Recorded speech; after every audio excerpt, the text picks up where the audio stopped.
Yo, yo.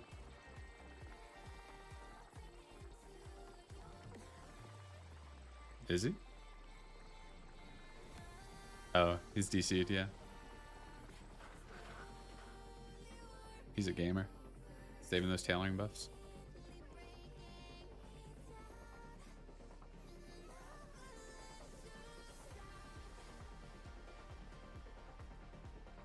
Oh, and you teach me how to look at a feral druid's logs.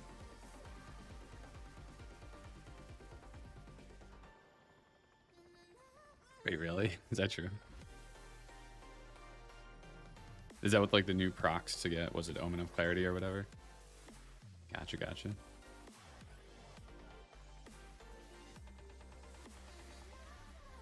What's up, Kevin? How you doing, man? Hey, Sale.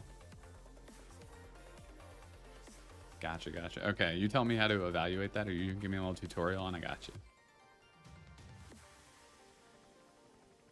One of my friends in guild is trying to get me to evaluate feral druid logs, and I'm like, I have no idea.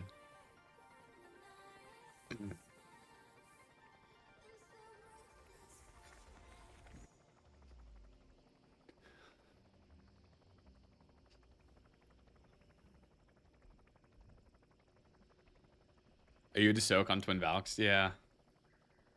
No, a lot of people seem to have that problem, unfortunately. But hey, that's good you got a full clearing.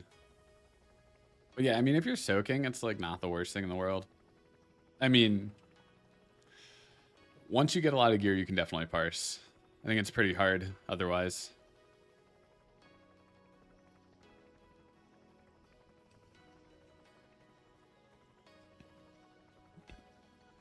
Was that the first time you cleared heroic on your priest?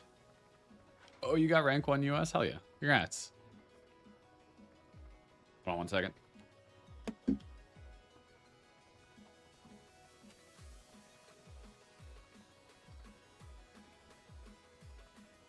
Oh, but that's awesome, man. I think I might be Alliance first. Definitely not US. Not being Horde really sucks for Shadow for parsing.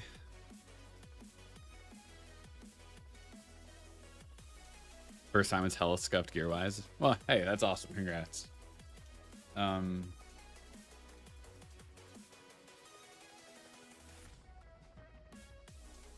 yeah, no, that's awesome. So I wish that there wasn't such like a 5% different on Beast for Horde versus Alliance, because honestly, as Alliance, you just really can't even compete on that fight. You lose like, factoring in the troll ratio, it's like I lose like 800 DPS just being Alliance.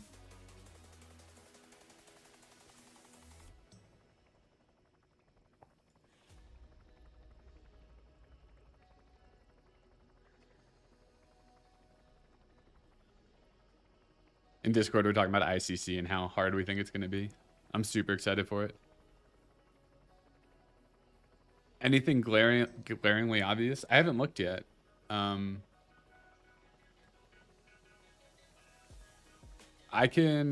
can after the raid. Only have 9 minutes till the raid starts right now, but what's your character's name, by the way? I can pull it up just so I have it.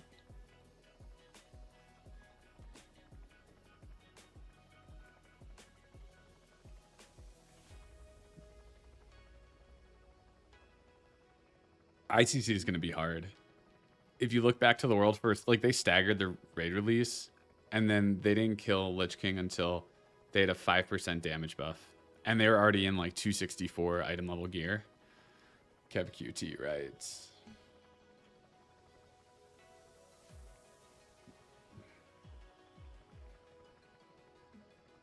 Hey, what's up, Bacon? Yeah, I think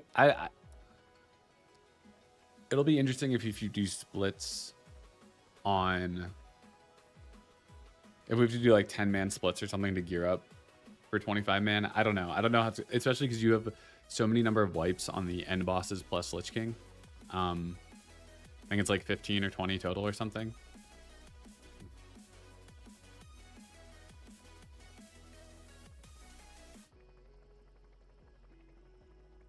Yeah, I mean, I know Yogg Zero and, well, I mean, Nax was a joke. Oh, I see. Yogg Zero with Nax gear. Yeah, I think this is just so much harder, though.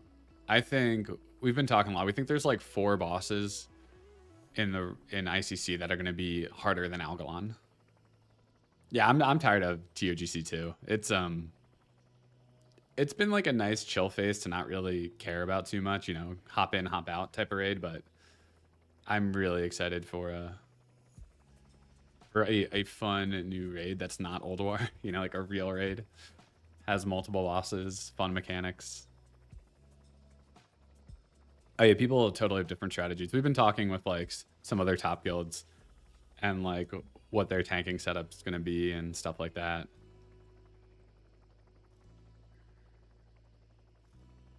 Oh, that's pretty awesome. I killed normal. No, I didn't kill normal. I remember I was like I kind of came back during ICC because I had just taken a break during Trial of a Grand Crusader like 15 years ago or whatever. So I joined my guild that I was part of for a pull.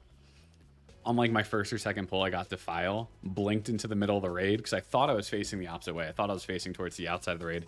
I was not, and I just wiped everybody immediately because I dropped Defile on the raid.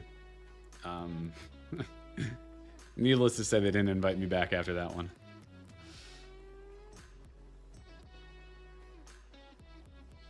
Oh yeah, I mean, we're doing Old War every week too. I mean, like we're giving like alt paladins, val'kyrs. Obviously, still need the trinkets. Like we still have mains who needs Comet Trail. I think all of our mains might have Flare, but I mean, we're still doing Old War too, so I feel that. That's why it'll be nice. ICC just clean slate, resets everything. No need to go back to those old raids unless you want to like farm some like item for some reason. But like it will not be part of your BIS for anybody. Unless you're an unholy DK that needs tier 9, which is unfortunate.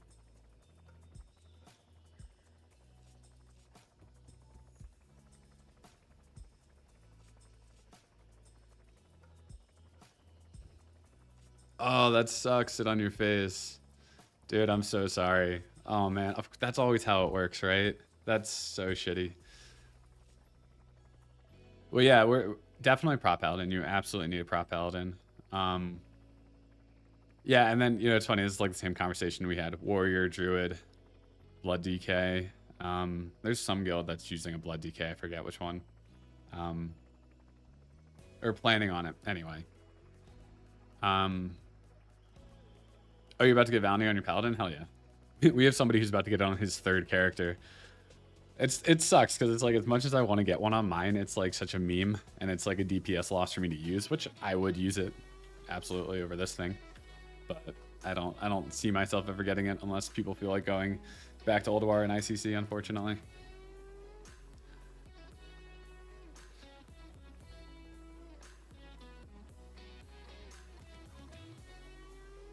Oh, you had 2 people leave? That's super shitty. It's like you have all these people investing in you in that character, and as soon as you get like the big item, you leave or you quit. I don't know. That's just like, it's one thing if it's at the end of an expansion like ATS or something, but if, you know, we're still very much in the middle of this expansion. So that's super shitty. That's at 726. I'm going to start on these buffs. Oh, that's a tree in my way. And not sitting there on the ground. Okay, if I could see. There we go.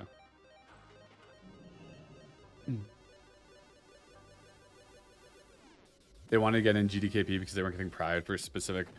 Well, I mean, if you're getting a val'kyr, should you be prioed? That's what we did for our main holy paladins. Like the guys who got it first were like deprioritized on everything else. I think maybe outside of tier because they were already getting like the Gig Abyss item, and that was cool. They were fine with it, you know. That's kind of, I think that's extremely reasonable. Like, that's probably what'll happen to me if I get the staff in Kata, which, you know, forward thinking. I'm hoping Shadow's good, not in the dumpster in Kata, but I think it's completely reasonable if you're getting the big legendary to be deprioed on most, if not all, items until you get that thing.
It's like, well, what if Fire Mage during their combustion windows gets more benefit from PI than the Shadow Priest? So that could be a little bit toxic.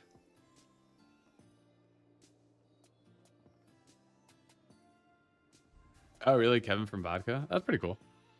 Yeah, I haven't looked at anything from Kata. That's actually a good call. Maybe I'll bookmark that.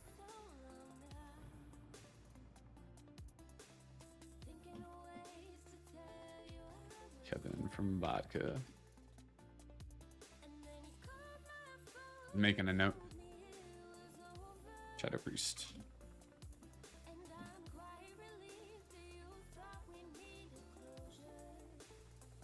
One of my stickies.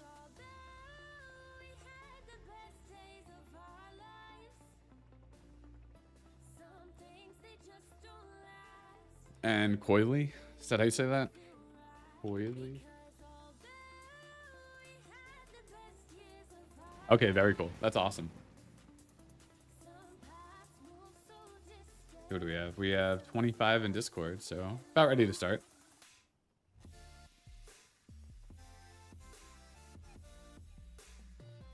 The first to bring Shadow to the main light. Really? That's kind of cool. Yeah, I'll have to check out his videos then.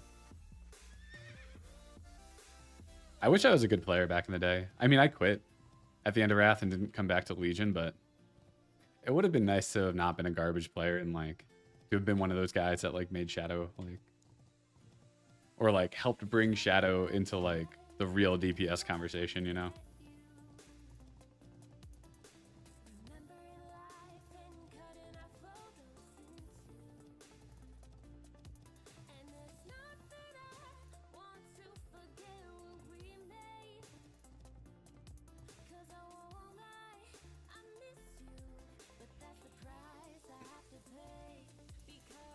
Do we need a fill? Oh, I guess. Once a trade, focus. Our mage is like, want to trade focus magic for a DV prio. Or not our mage, but on his druid. Hell yeah, brother.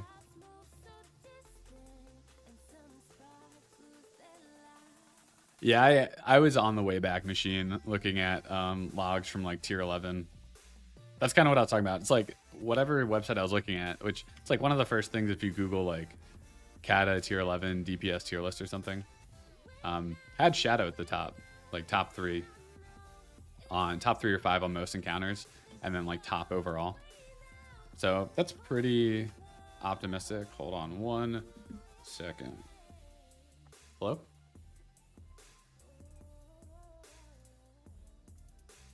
Okay, I'll be right back.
Hey, what's up, Rakan?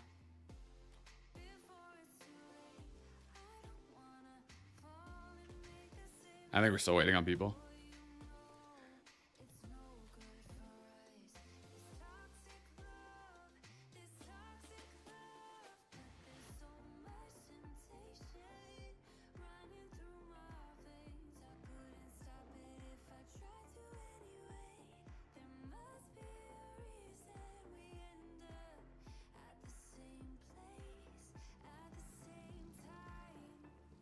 All right, we're waiting on, we're missing an enhance and a rogue right now.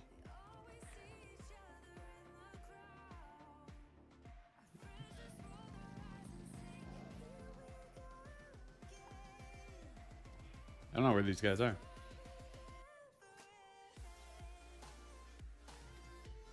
Oh, nice. Perfect timing, Rakan. Come hang out.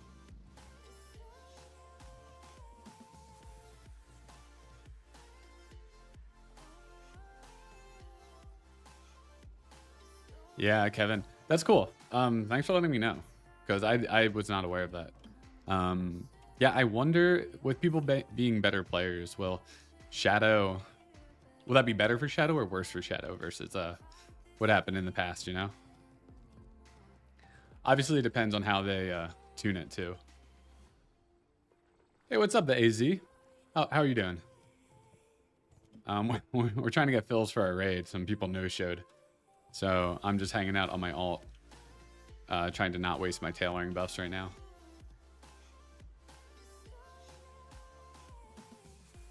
All right, we need an enhance. I think we got one.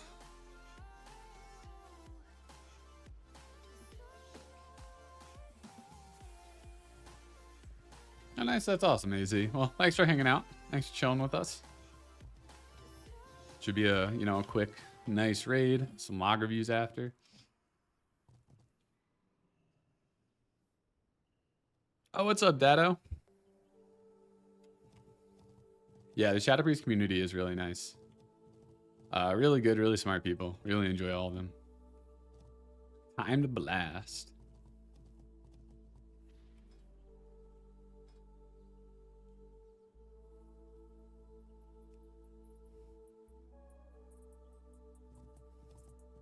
I think all our warlocks are still offline.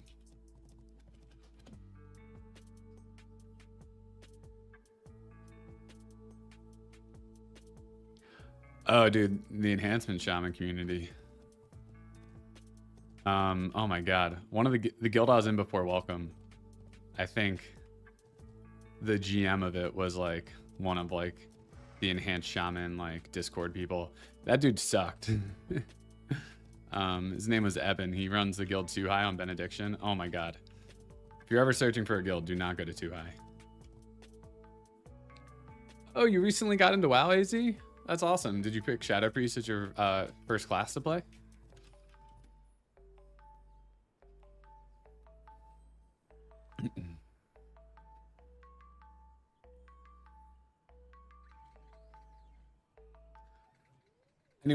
Anyone has gotten the Welcome Weakaura for Champs Fight for Horde? Somebody has made.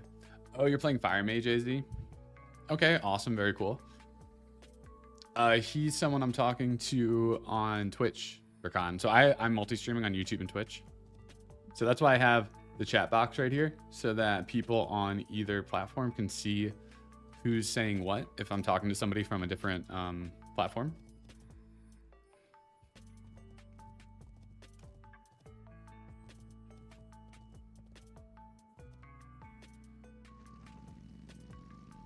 But Data, there is a Horde version.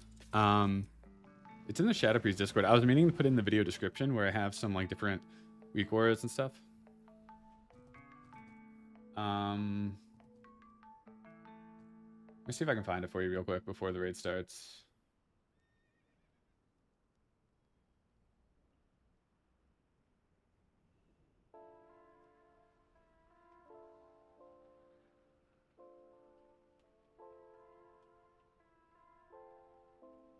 Oh, this is the...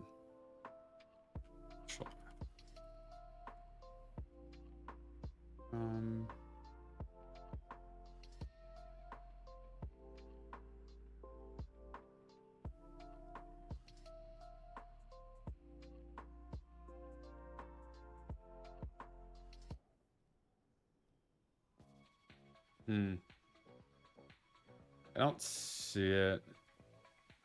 But I've been meaning to put it in the video description. But someone did make it in the Shadow Priest Discord. If you check out the AddOns and Weakaura's channel in there, if you're in it, you can find it. Oh, a lot of other classes, it looks complicated. Yeah, I would say Mage is one of the easier classes to play for sure. Warlock can be tricky, but AF is a lot of fun. And it really helps teach you how dots work. So like damage over time spells.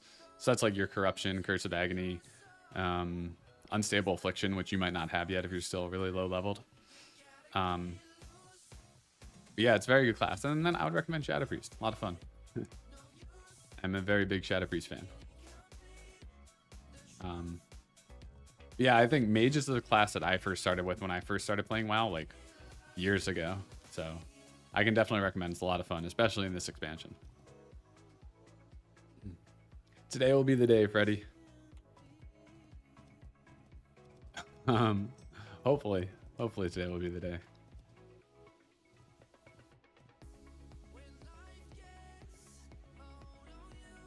Oh, you're 4P too? Hell yeah.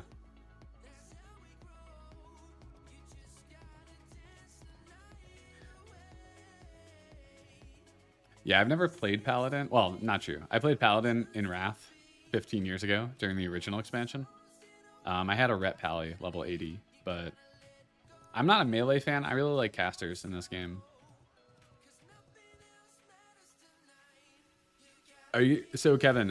Is that for your priest? I'm assuming your 4-piece or your shaman. I'm assuming your shaman already has 4-piece, right? Or are you talking about 258 tier?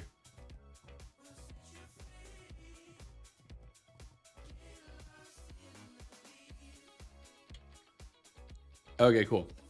Kevin, just so you know, if you're not up to date with the latest theory crafting, it's better to have 2 pieces of tier 9 and 2 pieces of tier 8 because the 4-piece bonus for tier 9 is really bad. So you want at least 245 item level pieces of tier 9. But if you can get at least 3 regalias, so 3 258 tokens for tier 9, that's the earliest you'd want to switch to 4-piece tier 9. Oh, Resto Shaman doesn't wear tier 9. Yeah, it's same as Disc. They still use tier 8 too. Oh, Kevin, that's what you have? Then perfect. Yeah, don't swap. And especially since it's your alt, you're probably not getting 3 regalias, I'd assume. I mean, maybe at the very end of the tier.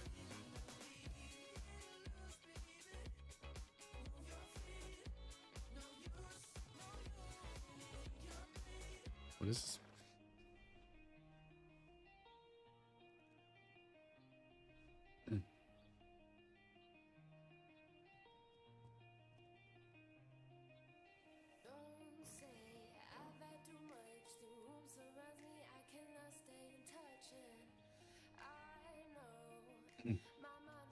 Yeah, I am playing my main other high. We just had some no-shows, so we're like filling the roster right now, or filling the raid. So I'm just waiting because I have tailoring buffs on my main.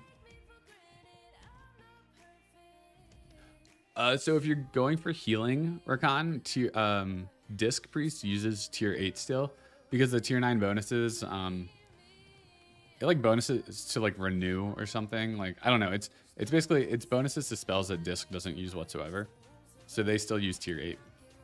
So the only reason you'd get tier 9 for healing is if you're going to be healing as holy. Okay, cool. You know, cool.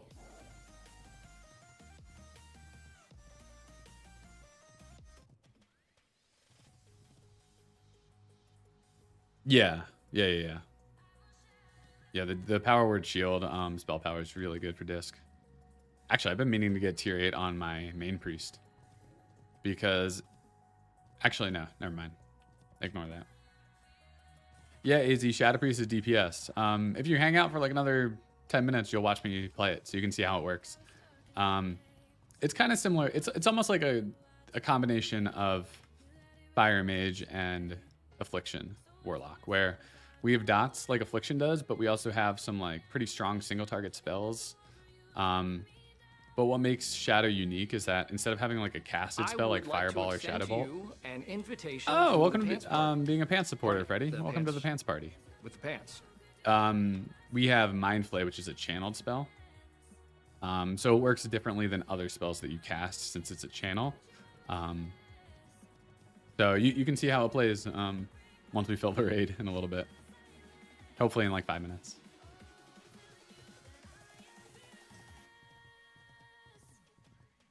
It's a ranged feral. That's probably a good description. Well, the AZ, the guy I'm talking to, he said he's new to the game and he's been playing fire and affliction. So I was saying it's kind of an in-between class. Did you just say feral?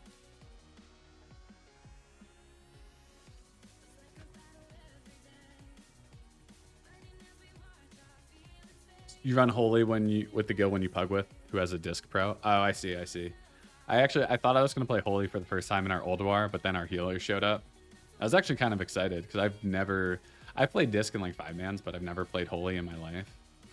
So I was kind of excited to just suck at healing and have everybody make fun of me when I let people die.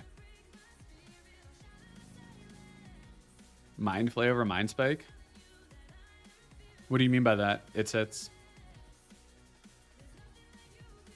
Oh, my tailoring buffs. Let me see. Okay, we're gonna do Onyxia first just to kill some time. I have to log over to my other account. Yeah, we don't have Mind Spike till Kata.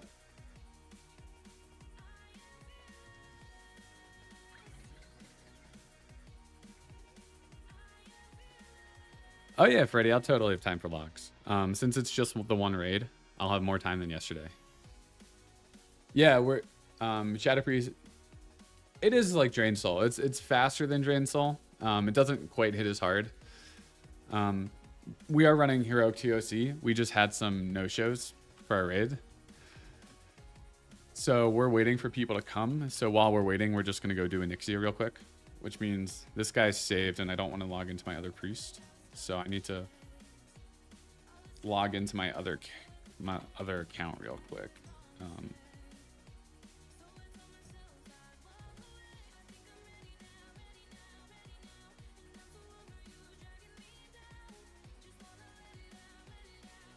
I only have one raid today.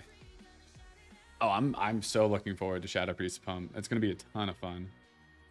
The rotation's pretty simple because it's just spamming Mind Flay. But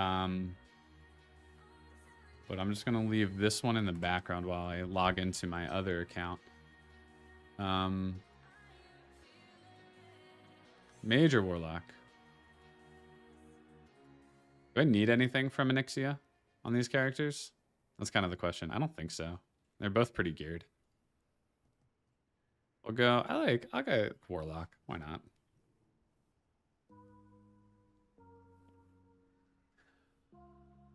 Oh, File Moon or Fillet Moon, however I say your name. If you're Horde, it's not going to work for you. The faction champs frames.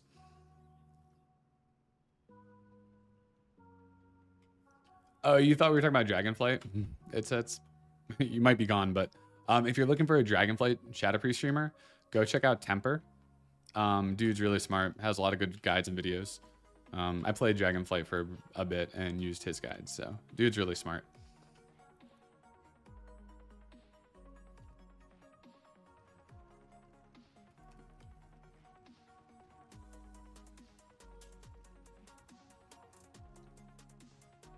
Have I tried Destro? I played Destro during the beta. I played Destro in Sunwell. That's the last time I played Destro. Actually, I played it on Freya because we needed Shadow Fury. We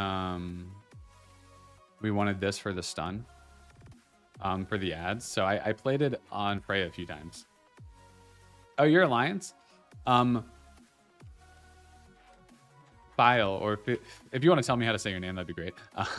But if you have the frames pop up and then you type /WA and bring up all your Weakauras, when you exit out, it'll disappear. So that's something that you could have done as well.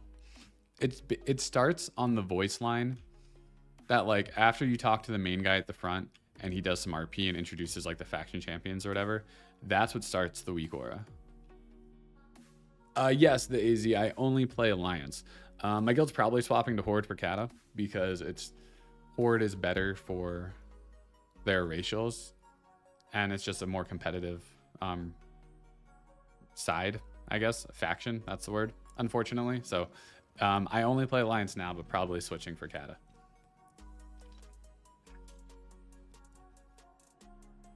Staying Benediction, hell no. No, I'm sure we'll probably be going to Fairlina, if I had to guess.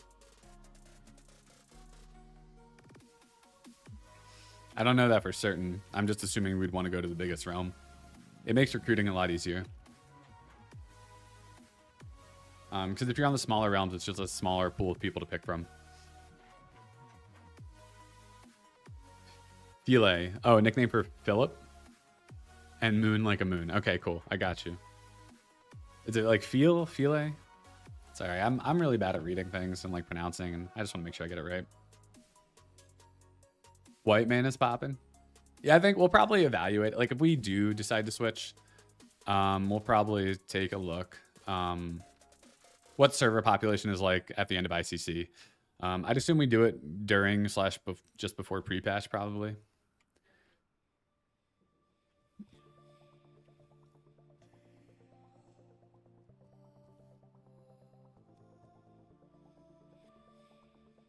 Oh, and you get into pugs. So have you done any of the like heroic beta dungeons? So people call it like heroic plus, but essentially it's harder versions of the 5-man dungeons where you get something called a sidereal or a sidereal essence. Do I have any on? Hold on one second. Currency. So sidereal. Oh, so have you maxed out like all the items you can get through here? Like you can get this wand, which is really good. You can get a nebula band, which is a really good ring that I don't have. Okay, so you've done that.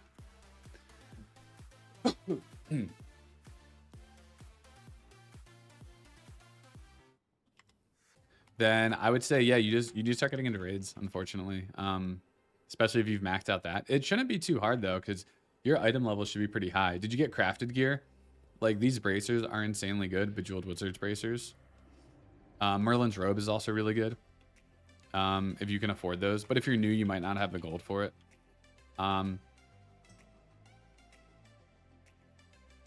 So that's what I would recommend trying to do. And you can make a lot of gold through questing. I know it's people kind of joke about it now because there's way more efficient ways to make money. But if you're new to the game, then doing quests can actually probably get you like 5 to 10k gold. Oh, tailoring can actually make you some good gold. Like if you do the cloth cooldowns, it's like once every 4 days, but you can make a few hundred gold doing that every 4 days. And it's really easy. It takes 5 minutes to do. But that's, I think you have to be level 400 or 425 for them. Hey, how's it going? Supporter from Taiwan. Do you have a name in English that I can call you? Because I don't know how to read those characters.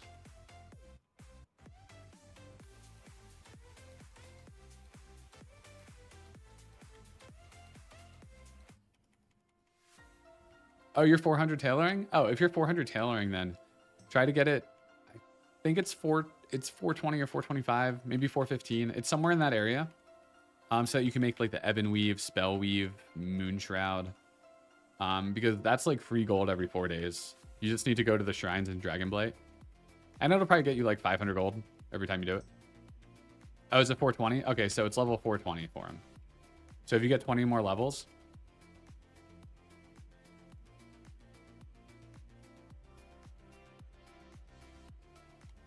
Oh, we never lusted? Oh, that was a bad timing to use.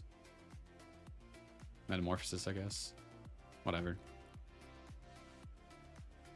But yeah, if you're not in a raiding guild, it's really important to... I mean, you can do pugs. Pugs are never going to be like consistent. Might be best to try to just find a guild. Sin, do I enjoy Demo? No, not particularly. It's just... I play this character in our guild's GDKPs and nobody wanted to play Demo, so I volunteered.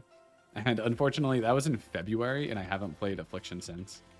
Like, I played Affliction on this guy for our progression race for Ulduar. And since that raid, I have not played Affliction, unfortunately. I miss Affliction. I think it's fun. hard to play well, but when you do, it's extremely satisfying. But no, I just do this because nobody else really wanted to, and it's really valuable to have somebody play. Obviously, the buffs are huge.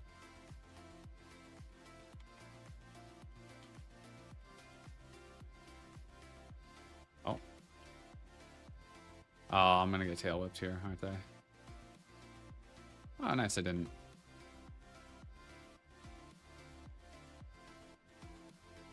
Oh, you're Smeggy? Oh, what's up?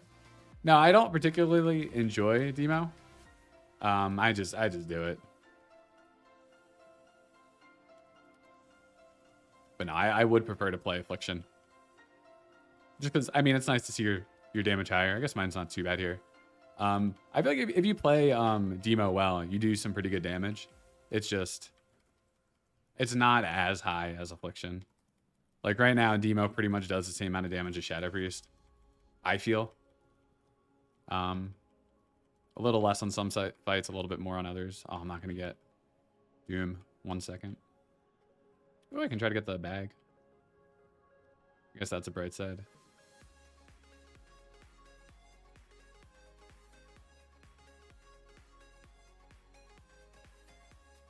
Oh, your gear score is 4790. That's not too bad. Do I need anything on this guy? Actually, I forgot. I have pretty good gear. I don't need anything. Are people needing the gems? I'll try to get them for the guild bank, I guess. Boo. Oh, shut up, Eber.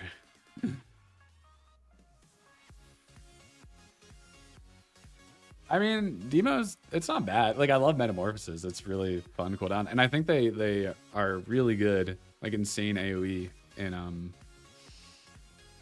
Kata. So it could be really fun in Kata. It's just right now. I guess I'll just go to Dalaran. There's no reason. Yeah, it does feel very much like Mage.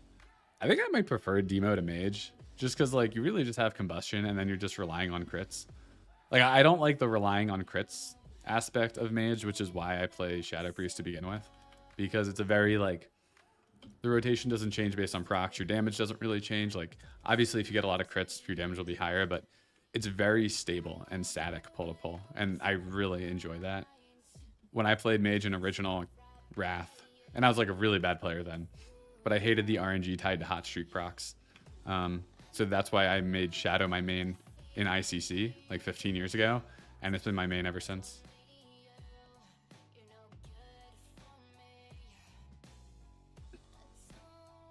All right, hopefully we're starting the raid now, you know, half an hour after time.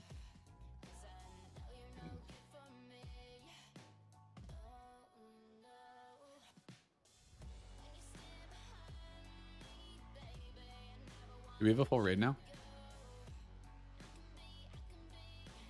Gotcha. All right, I guess I can get rid of this guy. Go back to my priest.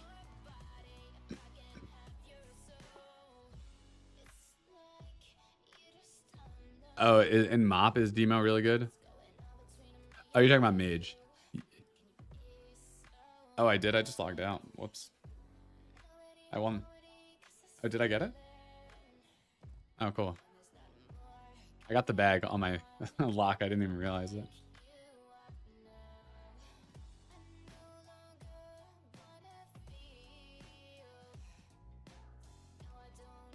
I won both? Cool. I got the... Hell yeah. I got the bag and the bag of gems. I was just going to put the gems in the guild bank, to be honest.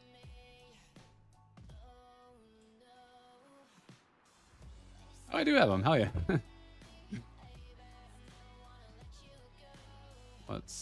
I forgot I have a soul bag. I probably don't need that at this point, right? I got a single dreadstone. What a bag.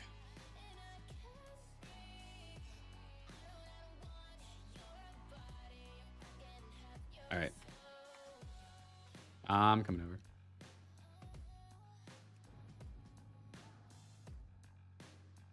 Yeah, for trinkets. AZ, you can get Eye of the Broodmother, which is a really good trinket on Heroic Gundrak++. It comes from Ek, who's like the secret boss, kind of like in like the sewer area. I don't know. You like run under a tunnel after Murabi, who's like the guy you want to interrupt. I think that's where he's at. Let me put down a feast. So Eye of the Broodmother would be a really good trinket to get. Abyssal Rune, which comes from 5-man TOC, the new dungeon with this expansion. Yeah, I would say Brood and Abyssal Rune are like very good, easy trinkets for you to get. Oh, what's up, Glenkill? Oh, I'm glad you've been enjoying my content. Hey, thanks for catching the stream. So Eye of the Broodmother comes from ++ Gundrak. Abyssal Rune comes from regular 5-man TOC.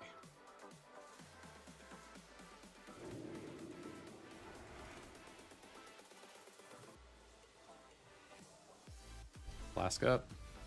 Got all my buffs. We are ready. All right, I'm trying to pump. Hopefully you can see some good Shadowpriest gameplay here. Hopefully I don't get kobolded. I've gotten a kobold twice in the last 2 weeks. I've gotten it once each week.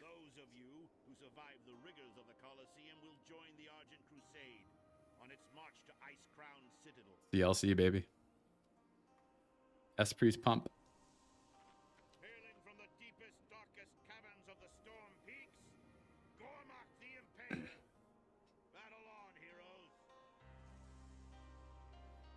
Yeah, I think Brood and Abyssal Rune are like the best trinkets you can get outside of Raid.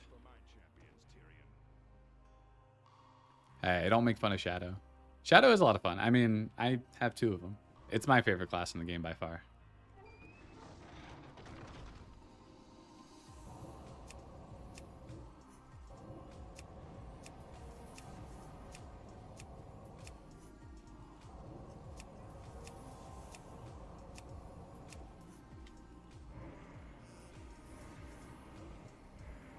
Yo, where's that flare proc?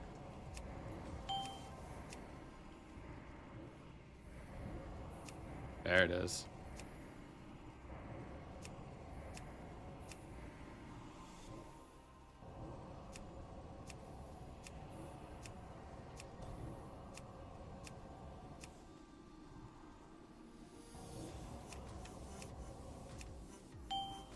Oh, I thought that was coming to me. I got scared.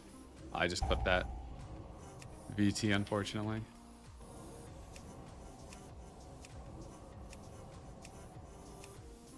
Probably shouldn't have casted that VT there, but it's okay.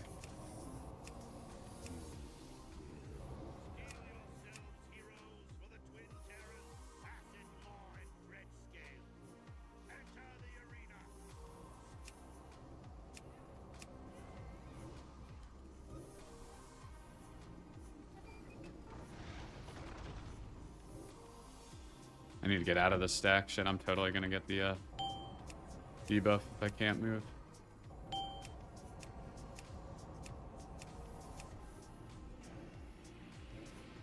Oh, I just overwrote that. I'm not playing particularly great right now. I don't know, maybe my DPS says otherwise. That's a lot of damage.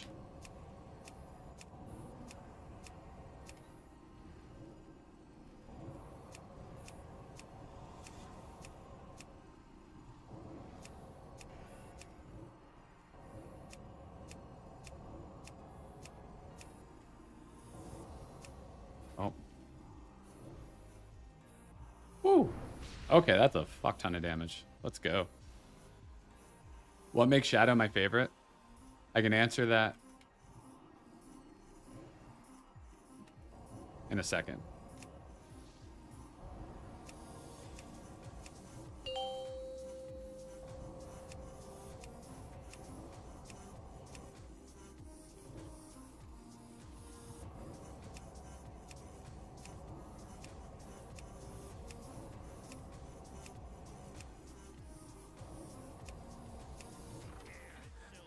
Shadow's my favorite because I was saying this earlier, but it's very consistent damage, and if you play it well, it's like you really pump pretty often. And it's not an RNG heavy class to play. I might get frozen here. This is a bad spot. I really want to be over here. Oh, that was so close. That was so close.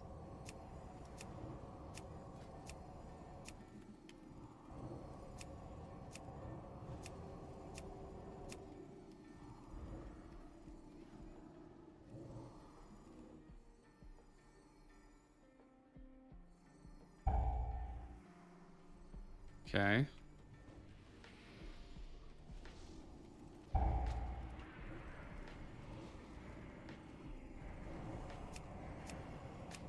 I need to get out of here.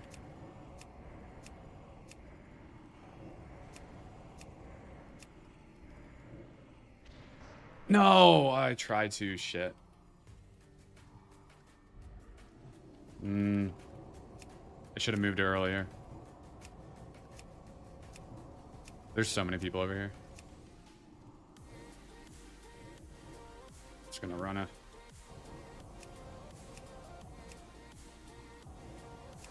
God.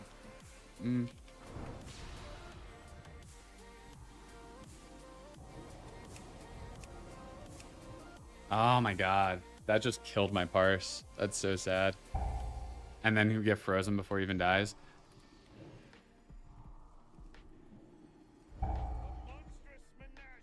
Getting the poison clouds on the one side that like stopped us from going to the right really sucked.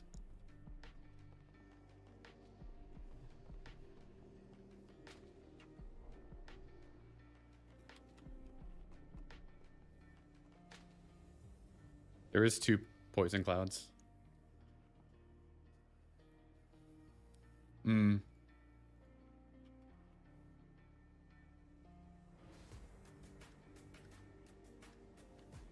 Damn.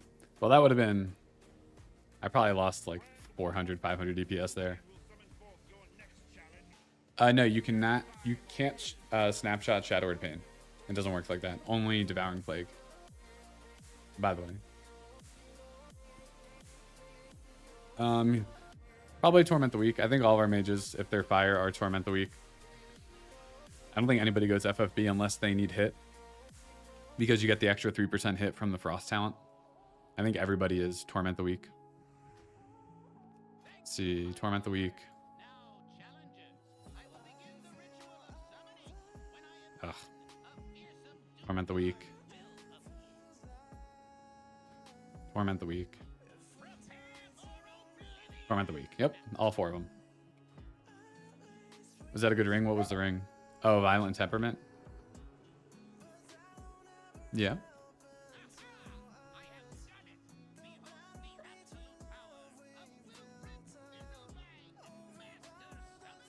Well, the question about snapshotting was, can you snapshot the 100% damage debuff on Ice Howl? So I was responding to the question, which was specific. So,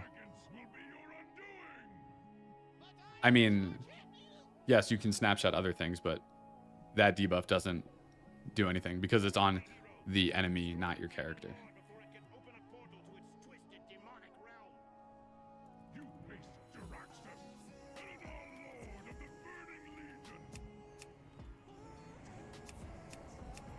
Flare proc. Oh, there it is. Oh, yeah.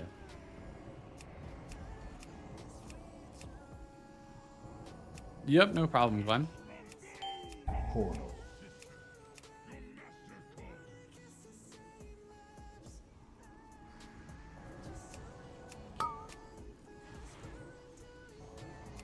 Okay, this is not rating music. This playlist is not great. Oh no, come on, stop getting me with these stupid mechanics. Just trying to pump.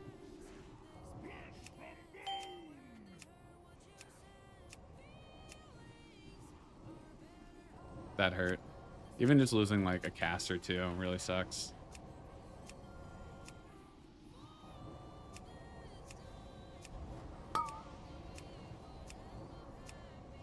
Why speed? You'll have to sim it for yourself. Potion of speed. It's just as your gear gets better and as the fights get shorter, Potion of Speed is a better pre-pot than Wild Magic.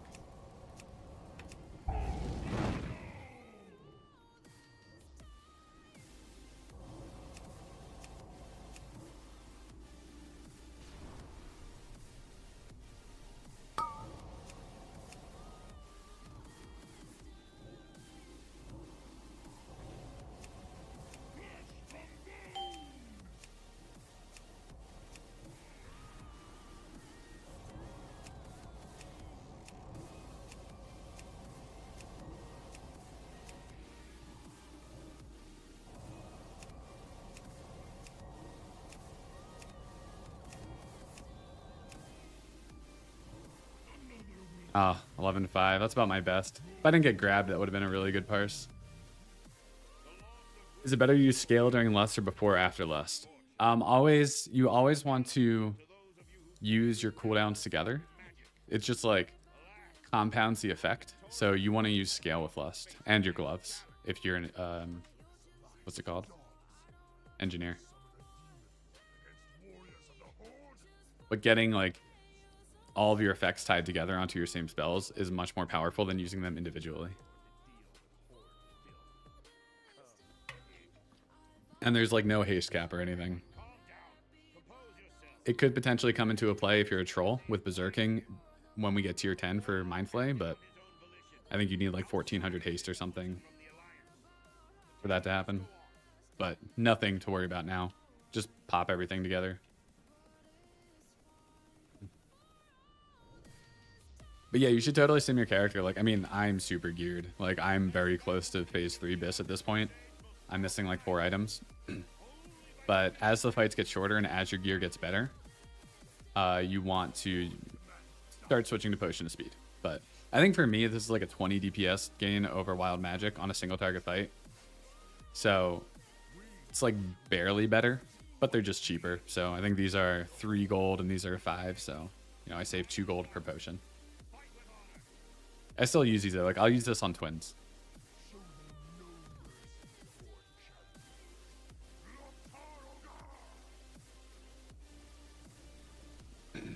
All right, time to vampiric touch everything in sight.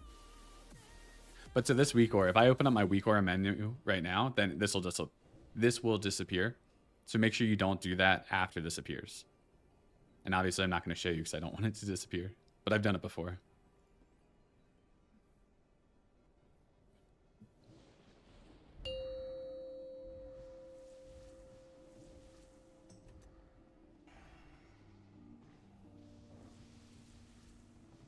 Five, 4, 3, 2, 1.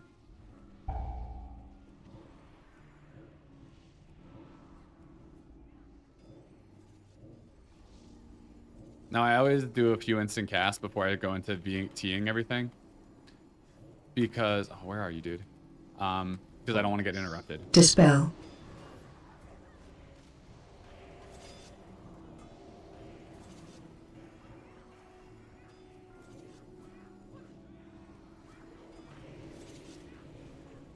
That was a pretty bad start having to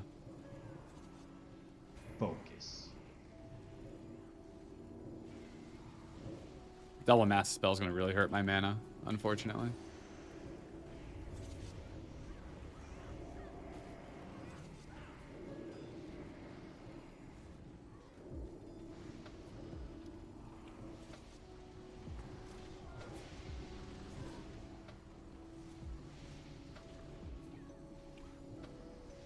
God, this music is not feeling it right now.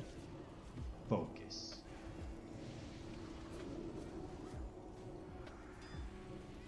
Focus. Yeah, you can use the Weakaura to target. It's really sick. It tracks all your dots too.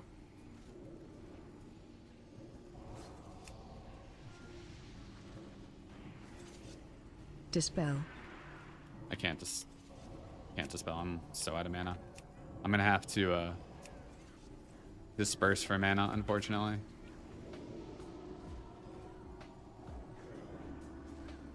Oh my god. See, I got interrupted. Getting interrupted really sucks.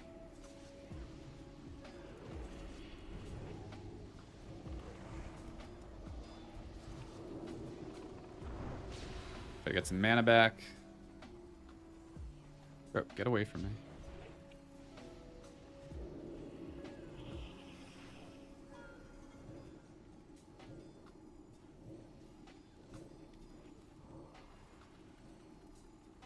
Oh, come on.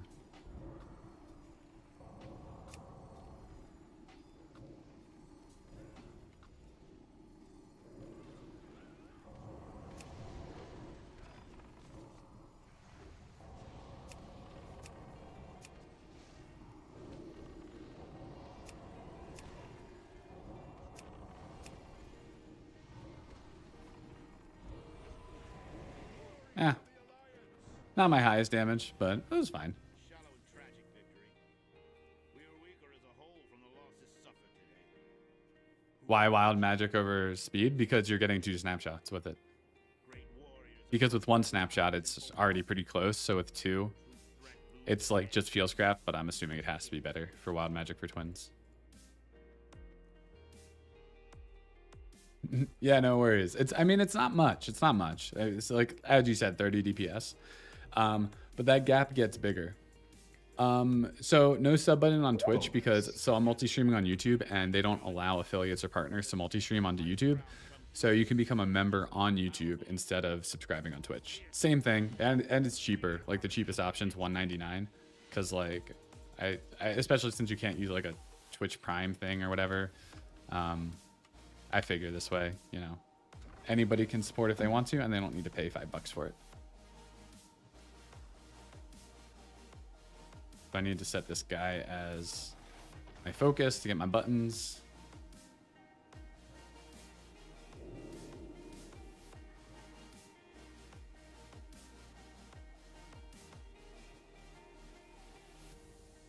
All right, 45-second pull timer, so we're gonna chill for a little bit. It's a good raid so far, though. Pumping. Doing a lot of pumping.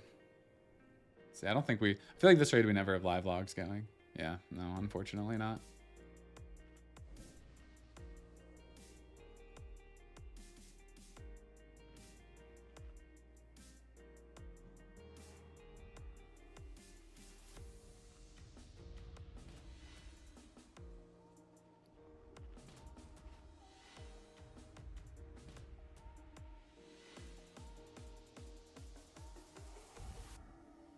All right, here we go.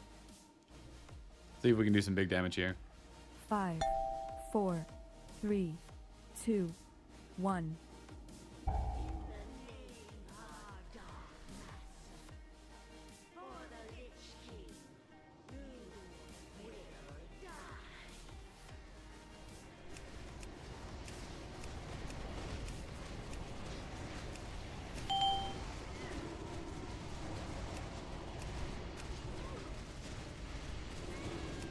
So since I have 2 Shadow Word Pain going up, that's why you want to use Wild Magic here, because you're getting double the snapshots.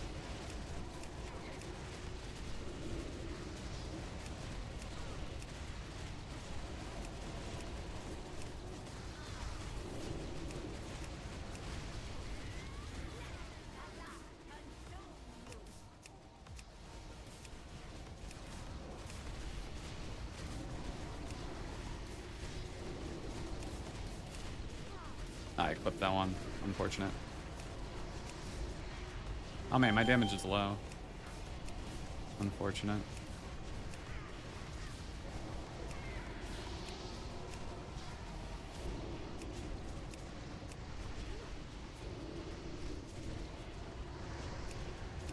I think on my best pull around this point in the fight, I was at like 17k.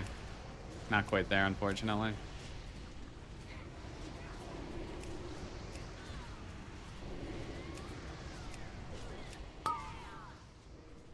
Oh.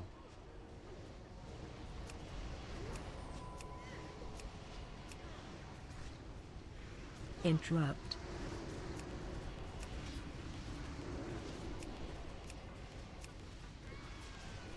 Oh, don't fall off, don't fall off.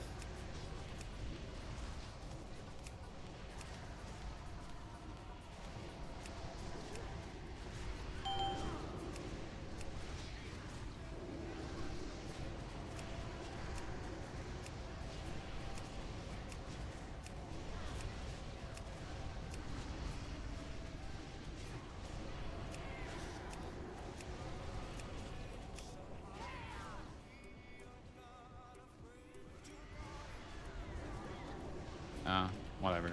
I should swap targets. 15k. Not great.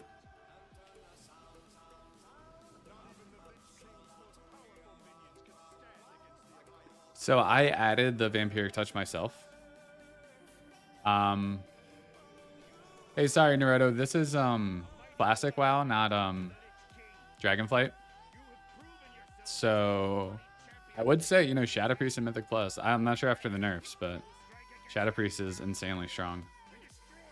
So that might be something to look at. But if you want to look at a Shadow Priest streamer for Dragonflight, go check out Temper, Tempr. Dude's really good Shadow Priest, really good at the game. Probably get some better information about Dragonflight from him. But yeah, I made this Weakaura myself for Vampiric Touch. If you go into the video description, you can find it and import it yourself if you'd like it.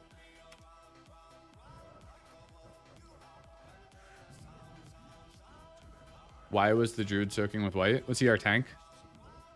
If he was tanking, it's just probably Heresy.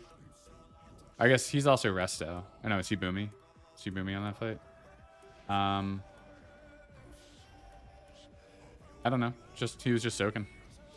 I'm not sure which one. I'm assuming you're talking about, was he Resto on that fight? Probably.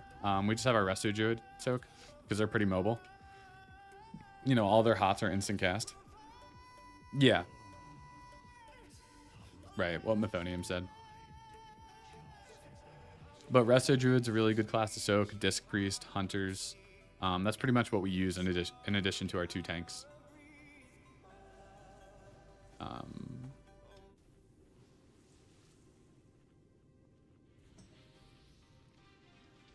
Normal? No, this is Heroic Anub, not normal.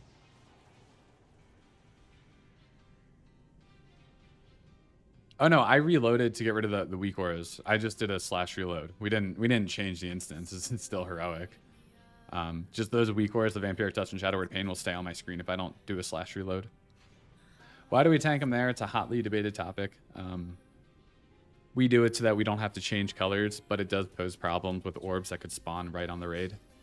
I think at this point, we're just kind of stubborn. I don't think it's not an optimal strategy. It's just we've done it for so long, we don't feel like changing. But it's just a different strategy. That way you don't have to run and change colors. But if you're changing colors, your raid's more likely to get empowered, and you're going to do more damage to the boss and kill it faster. So, well, I mean, Avlos, maybe you answered your question. If most of the soakers were dark, you definitely want some light soakers too. Because we want everybody, the way we do it, everybody's stacked. Like we have ranged are light and melee are dark. So we don't want any orbs hitting the raid with the way we do it. So we want soakers of all colors.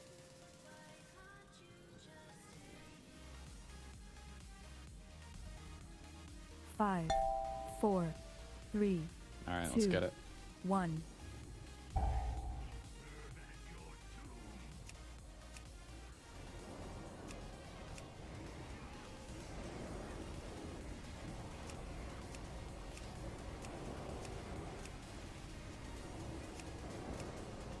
All right, I'm usually not a fan of these playlists, but like I'm feeling it with this song. I'm like getting in the zone, ready to pump.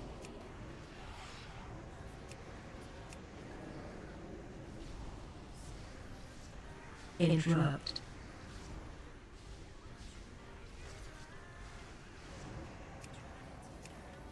Probably enough on these ads.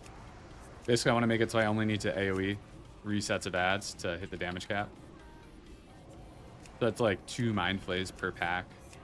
Maybe on the last pack it might be 1 Mind Flay, or maybe none. I don't know, we'll see. But that was 230k.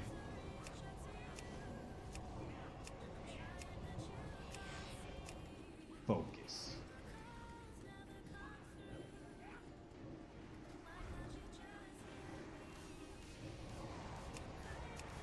Ads.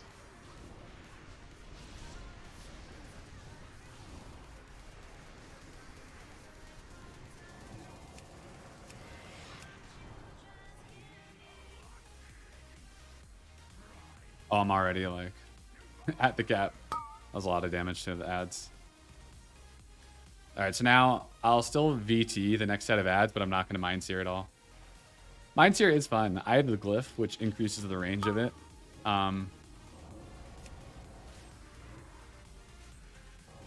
It's a really good button, and it outscales like Seed of Corruption at a certain amount of targets, I'm pretty sure. But I mean, I think you need like 8 targets or something. Cool. Now there's one. Focus. Just came. We had the scarabs just like not appear for a second. That was kind of cool.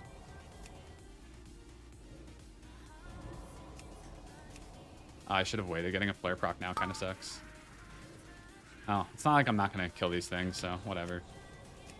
It's just an occupational hazard of killing these things.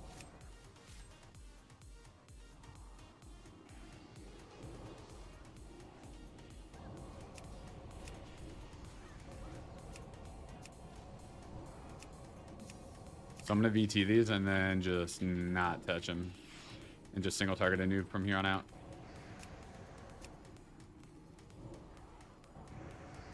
And then these VTs will put me right at 600k. I guess a little bit over, but you know.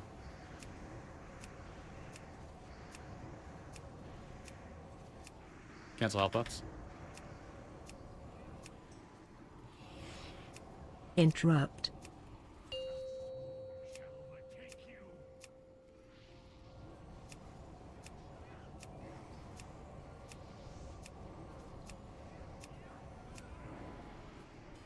Oh, perfect timing on Shadowfiend in the last. Focus.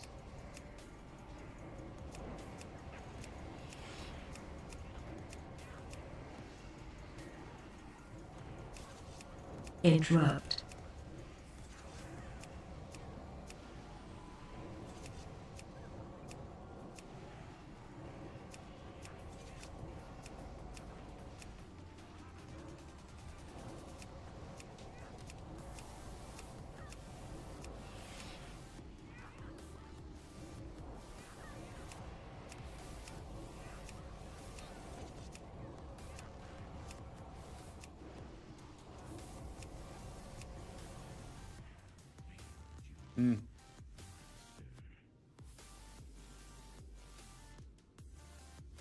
Oh, we got the mount. Hell yeah. We didn't die. Hell yeah. Congrats.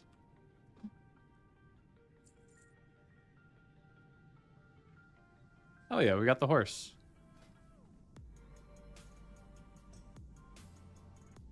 Protector, Protector, Vanquisher, Magnes. Oof.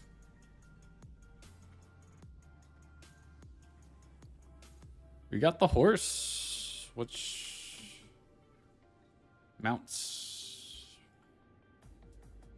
Is it in here as a...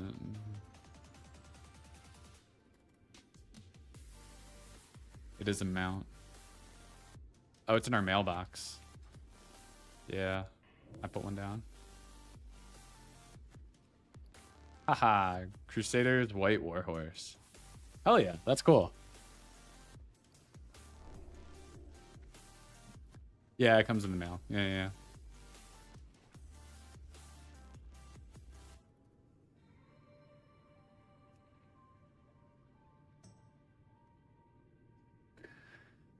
I don't think there's any loot for me today. Maybe this, that was it.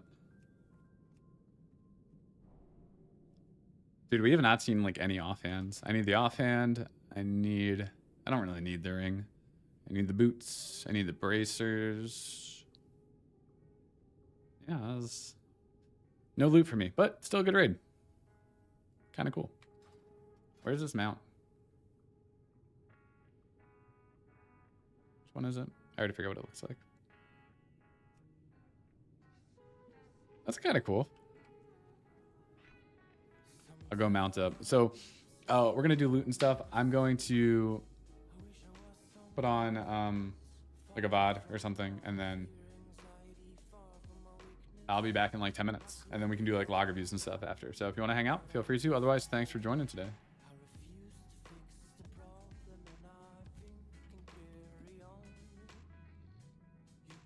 Yeah, that's kind of cool, getting immortal. Don't worry, I'm going to switch the scene soon for you guys.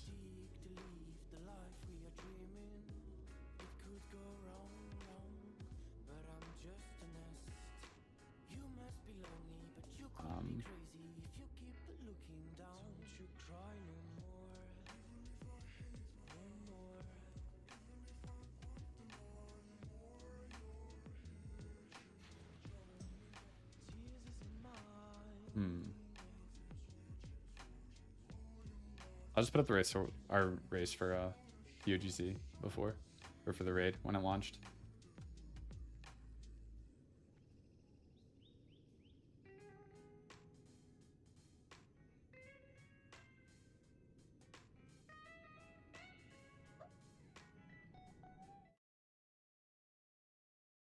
See you guys in a bit. What's up? Be right back. All right, we're going. We're loading. Let's get it. Drop it. There's a feast up front, or in there. People missing buffs. Hell yeah, let's fucking go. Oh, baby. Yeah, take a look at how awesome our Weakauras are, by the way. We have one dude who's like a software engineer, and he is a god. I think DKs are coming to me where I'm standing. I'll be right outside range.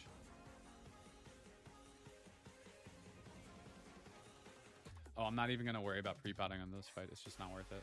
I'm going to use a flame cap because that's going to buff my Shadowfiend. Fuck, I didn't realize it had a 3-minute cooldown. I might have been wrong. Whatever. We'll see.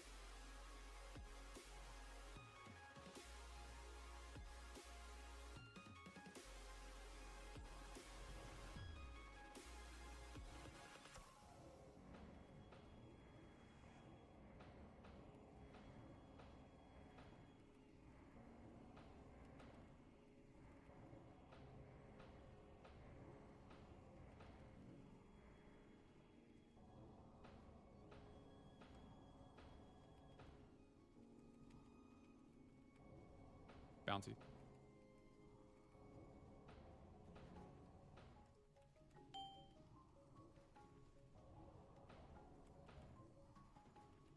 Oh shit, that thing's dying fast. That's awesome. Hell yeah.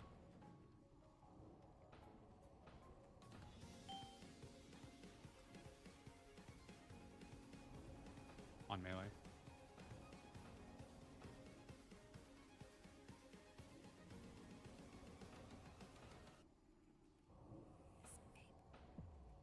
Pants on the ground.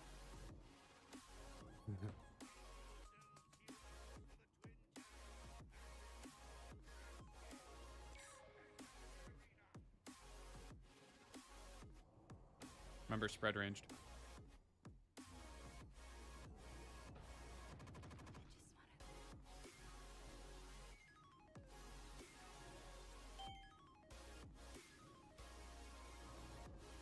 I think it's stunned. It's not running to me.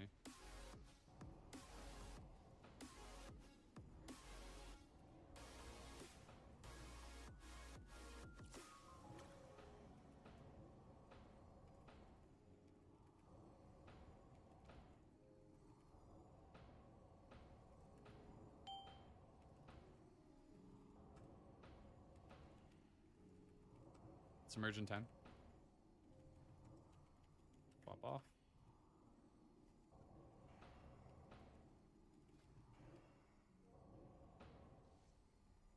You always want to refresh dots before they submerge. I'm saying that to stream, not to raid. Just so you guys know. Dots still tick while they're underground. Oh, perfect. He dies underground, this guy doesn't get enraged. Oh, fuck, maybe they fixed it. Oh. That used to be the case.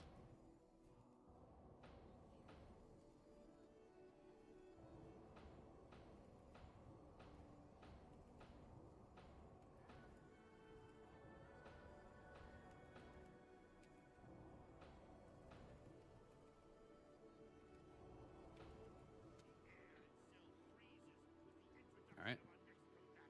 Let's fucking go. Oh, fuck. Why is my character sheet open?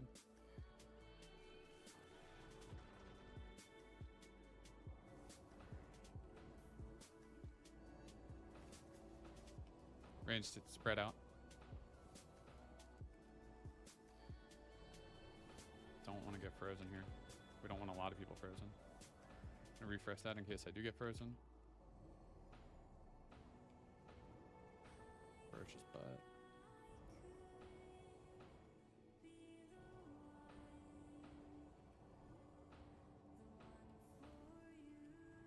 Refresh. Oh. Procs.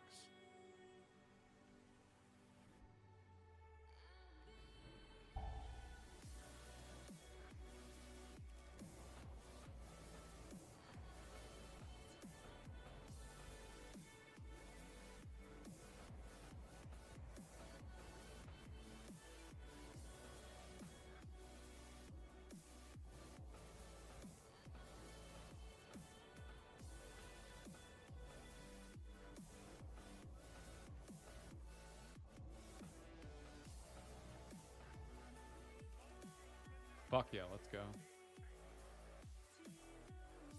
Take your loot.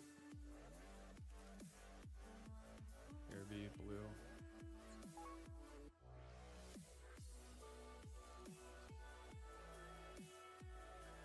Someone needed investments, good. Okay.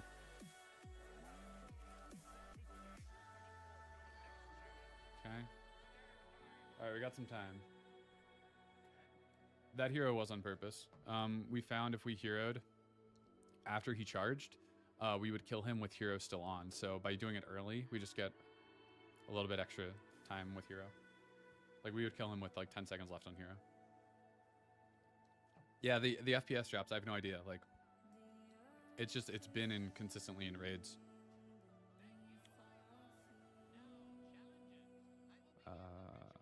Raid and I'll drop it down one. Wow, that's a terrible spot. Yeah, he'll get stunned mid-room if he targets like a rogue or somebody who's bopped. If he targets someone in the middle of the room, he will only charge to that spot, and then he'll get stunned there. So that happens. It actually happens in the video that I was going to upload of this guy. Draxus pull. Stay spread, people. Stay spread.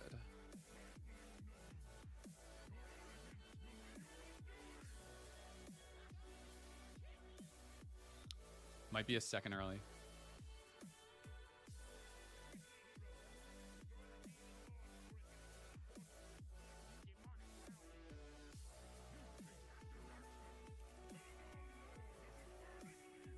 Oh my god, fuck.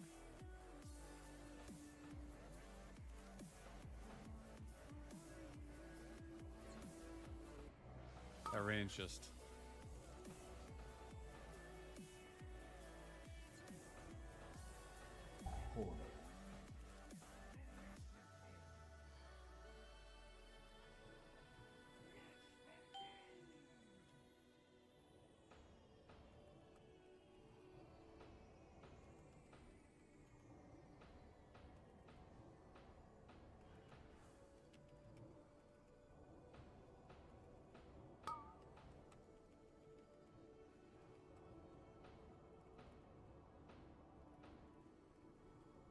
Bro, bouncy.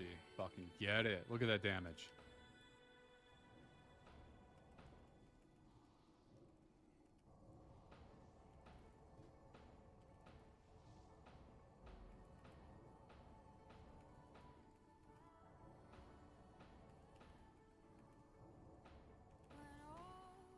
Oh, bomb at the ground.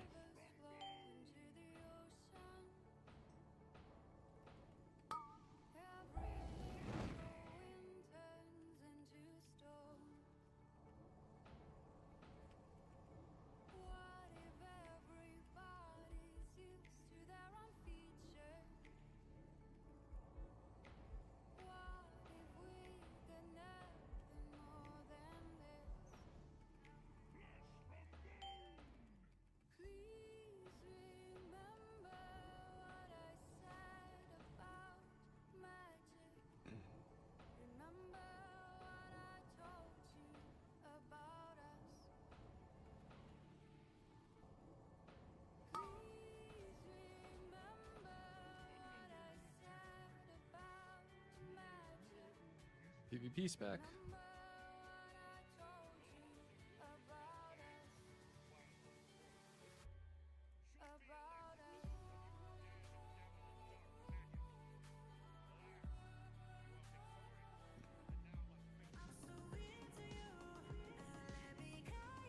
Need to unmute myself. All right, we are done. All right, let's go check out this mount. I'm kind of excited. Obviously, any mount you're on always looks better in shadow form. What's this track name? Are you talking about the one playing right now? The one right now is called Love After All by KR, Jemmy, and Jennifer Raba. No, the last one?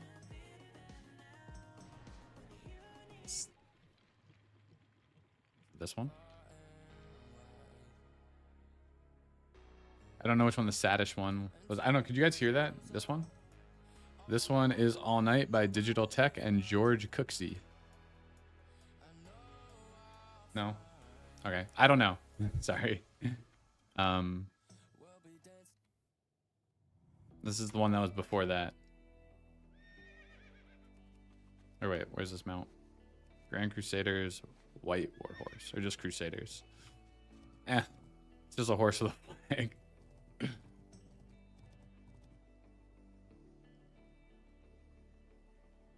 I guess it's alright. I think it actually looks better without shadow form, maybe.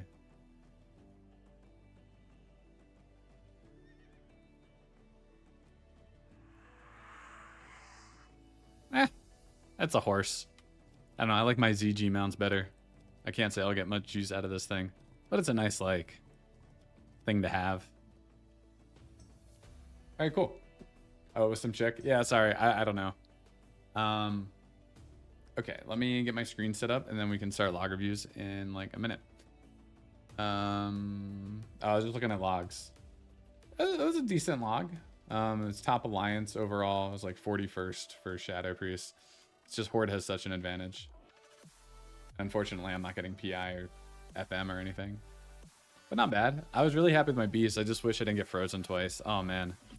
That would have been... Because that was like 11.3k on beast. It probably would have been like 11.6, 11.7 if I didn't get frozen. So unfortunate.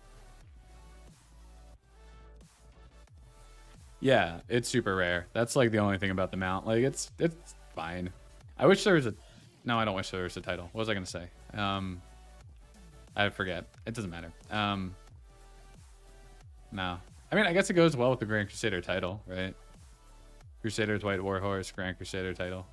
Although I gotta say, I like Obsidian Slayer better. I wish Light of Dawn was a realm first. It's kind of unfortunate. It's not. All right, anyway. All right, if you want a log review, the way we do it, first come, first serve. We did get the Immortal mount achievement. That's the mount I'm on right now. So if you put your name into chat, I will try to just do it first come, first serve basis. And if you're a YouTube supporter, then you have priority over people who aren't. So just a small perk to being a supporter. Same thing as subbing on Twitch. It's just I can't get Twitch subs. So that's all.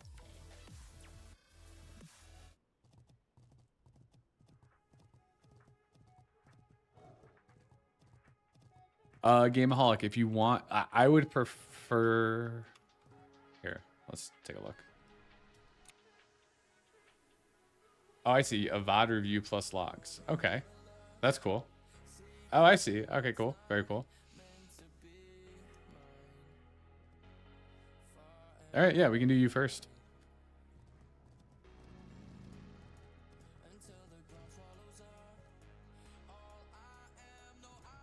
I think that's just every time he talks. We're just making fun of someone in Discord. Okay. All right, Gameaholic, you are first. I guess nobody else? They'll appear. Okay, so we can watch your VOD, take a look at your logs. You can chat on whichever platform you like better. But okay, let's hop into your logs. I'm gonna do one more lap around Dalaran on this mount just to enjoy the fact that I have it, and I'm probably never gonna use it again. But we'll start your logs in 30 seconds. All right. Anyone else, if you want log reviews, put your character name and server into chat. And I would recommend, hey, if you want me to check out your VODs, I'd say that's even better than having logs. Because then I can see the actual decisions you're making, and it helps illuminate some things that logs kind of don't. So. All right, cool. That's it for my lap. We go back to a real mount. Oh, wait, no, not Swift Storm Saber. What is this? What? Oh, my mounts changed. My macro changed.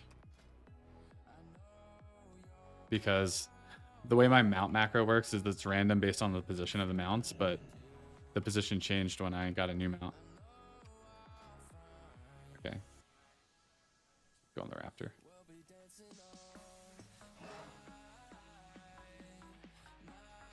Okay. Kill times aren't as fast. That's fine. Okay, so do you have a fight? Do you have a fight that you prefer to take a look at? Yeah, Catatonic. We just got the mount. I didn't even realize. It's kind of cool. Which one are you? You're Mega Elixir?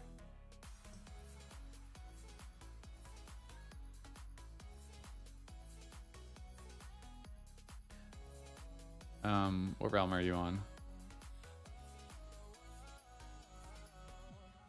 I guess, do you have a fight in particular that you want looked at? Especially the VOD, I only want to do one just because it's going to take like 20 minutes, maybe longer.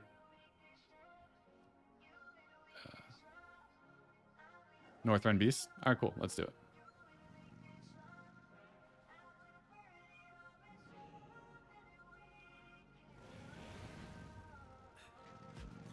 All right. Okay.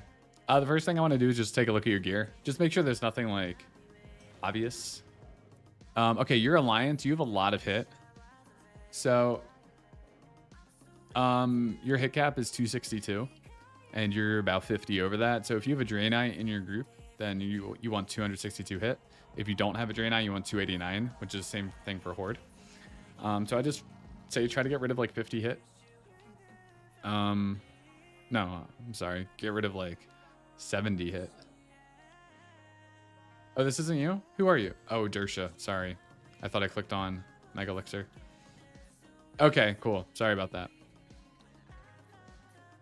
Right. I knew you were a Mega Elixir. I'm surprised I clicked on the wrong one. Okay, now your gear is fine. I apologize. 265. Janus Radiance. Obviously very good gear. Cool. All right, looks good to me. Okay. Cool. Yeah, let's just take a look at your VOD then. I want to slow this down. Oh, wait, wrong one. At 0.75, that's a little too slow. Okay, whatever.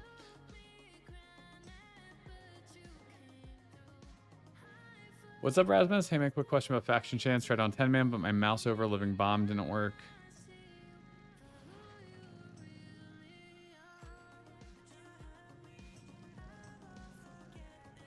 I don't know if you've seen my streams. I use the Weakaura that's part of my guild's pack for that fight. Oh, been stuck with endless winter staff. Yeah, that's unfortunate. Okay, here, let's go back to the start here. I see you're a nice clicker of your Shadow Fiend. Hold on. Okay, I actually do want to slow this down because I think the opener is really important. I want to make sure I'm not missing anything. Actually, hold on one second. I need to drop Discord channels or just mute myself because everybody's talking and it's distracting me. Okay, let's go. Sorry, 1 second again. I might do a lot of rewinding.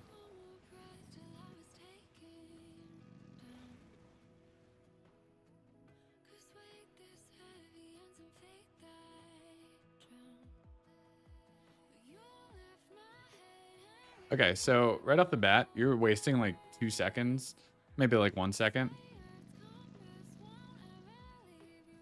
I would say Shadow Fiend's a pretty important button. I don't know that I would have that something I click. Oh, Rasmus, sorry, the mouse over didn't work. I have. Oh, it's not a mouse over. You have to click them. I click those frames individually. Or if you have a mouse over. If you have a mouse over macro for like your vampiric touch, that would work. But no, I'm individually clicking on each of those frames as I pass through them.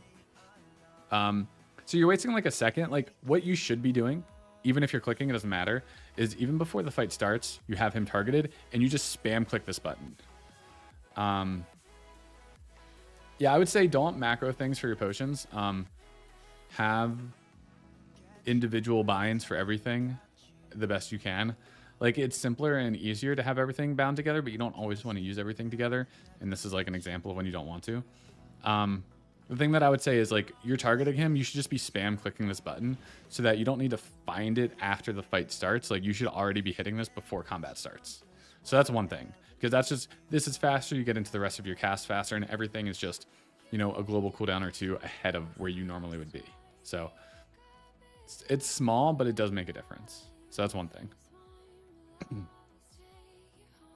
Vampiric Touch, Devouring Plague, Mind Blast.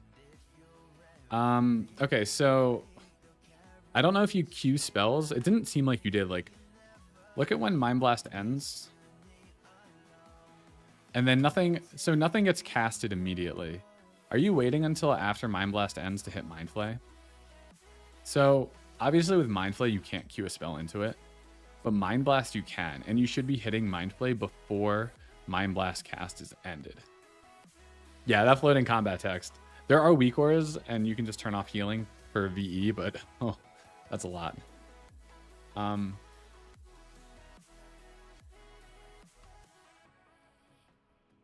You thought you were spamming it? Okay, maybe you were, and it's just, it looks that way because I have it slowed down to 75%. So maybe if we, on normal speed. But like even your VT after your mind, like your Mind Blast after your VT, it seems like you're not queuing spells. Like VT, there's a pause. Mind Blast, there's a pause. Mind Flay. Like it just seems like there's, like you're not casting anything here.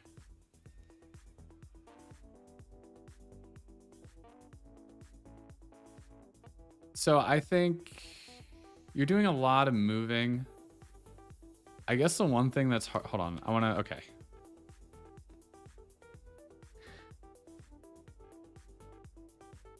So it's hard for me to tell exactly, so I'm having to look at your weak auras with your cast. Anytime you move, like right there, you should be using Shadow or Death or Devouring Plague.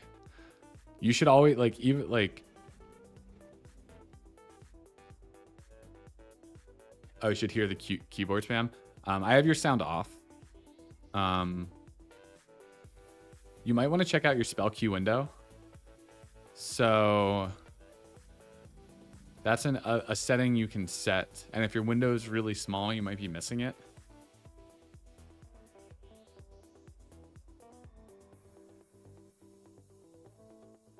You'd have to ask Gameaholic on that one. John Deck.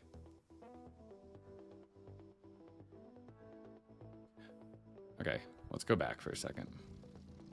Okay, so two things. Number one, make sure you're spell queuing. I would say spell queue window. I want to pull up something for you.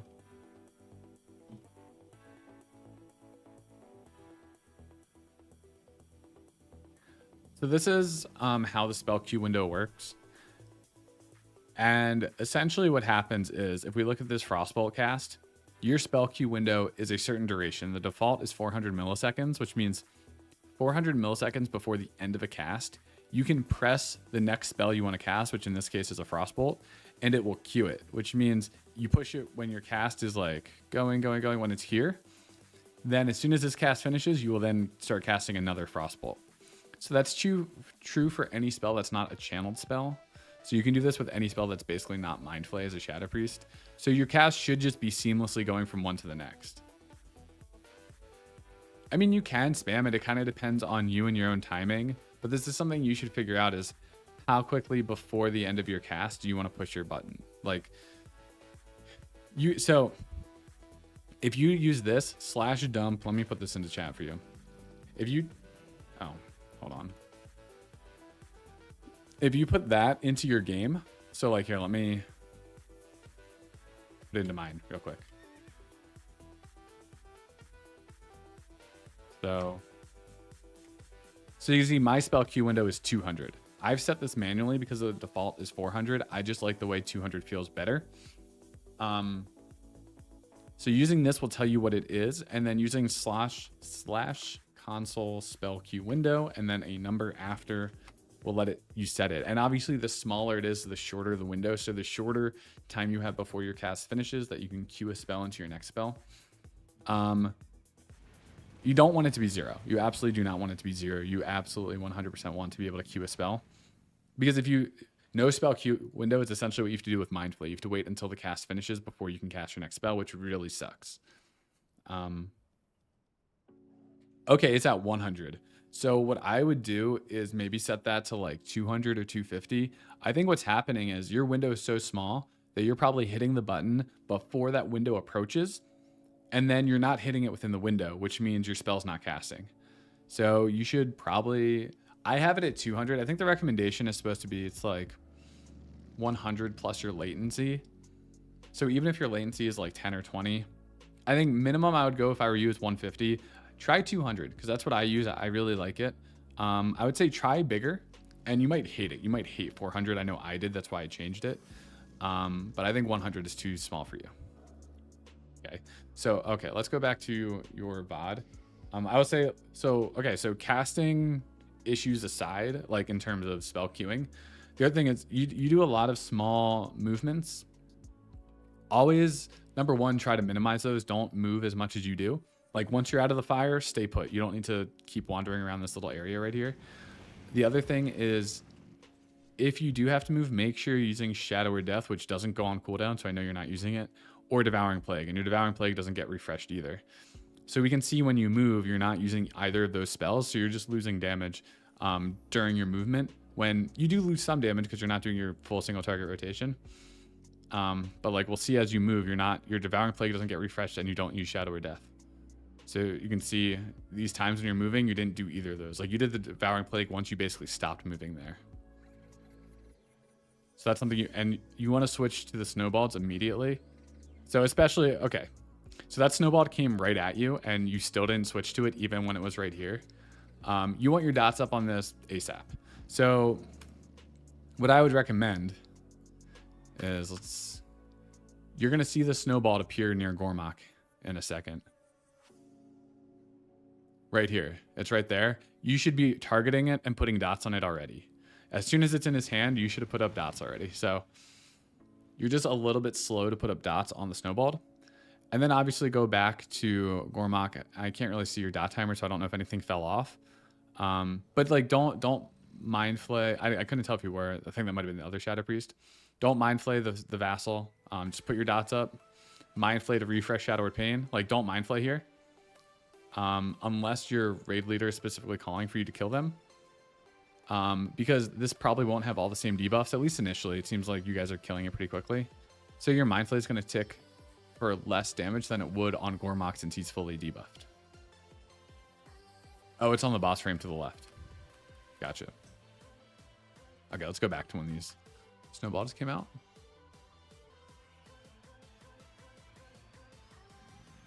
Yeah, the floating combat text is a lot. Okay. So you didn't switch there, but you know, we covered that. So do you want to switch immediately? Your vampiric touch is falling off. Why do you click that frame? Do you mouse over dots? Do you use this to switch targets?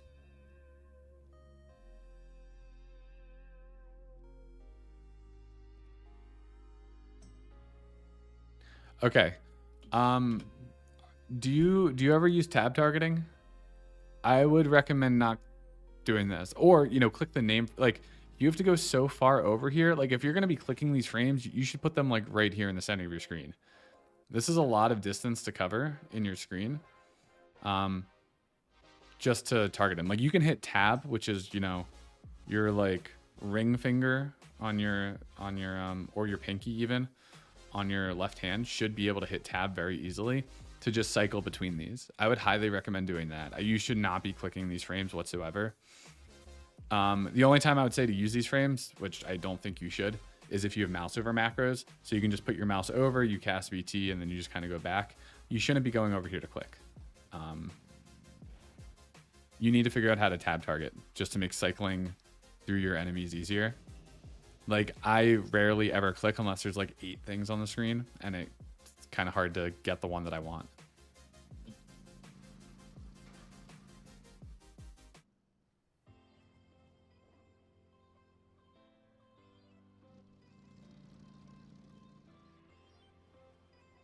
Okay, so yeah, there it looked like your spells are queuing.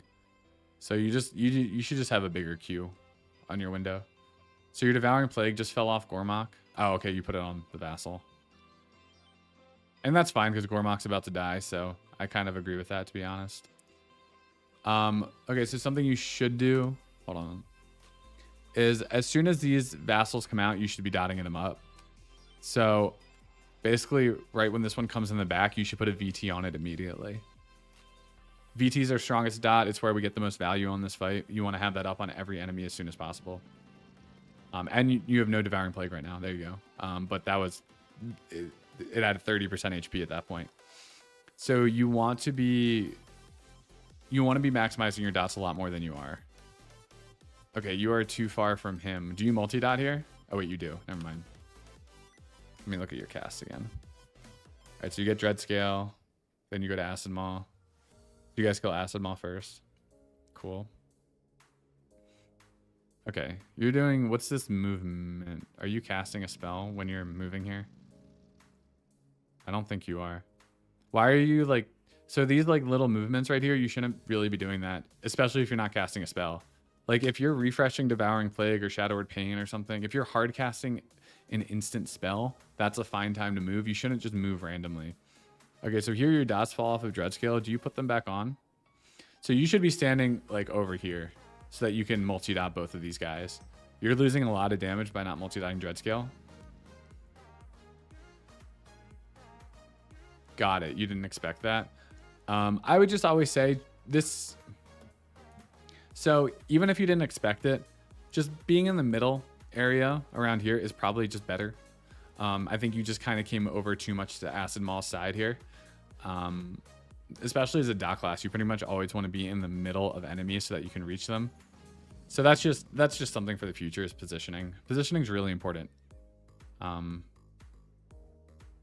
then you wouldn't have had to move to get dots onto him. And then, okay, so you want to, so this guy dies. You run over here. You cast Mind Blast first. You should just put up Devouring Plague. Your dots always take priority for everything. You do, okay, so you burrowed. At least you got your, okay, so he's about to burrow. So you see there's 3 seconds on Submerge here. Your priority for when they submerge is just to refresh all dots. You don't want to, single target, who cares? Mind Flay makes sense to refresh the time on, what's it called, Shadow Word Pain, but you don't need to Mind Blast. You should just be refreshing Vampiric Touch and Devouring Plague in these last 3 seconds. And then maybe like a Shadow Word Death if you have time for it.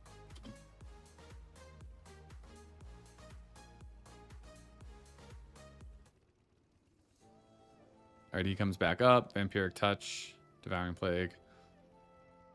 Mind Blast, it's fine. Why do you do so many? Okay, like you need to like stop doing these little small movements. There's absolutely zero reason to move and you're just costing yourself damage. Like you're running so much for absolutely zero reason. You just want to stand still in DPS.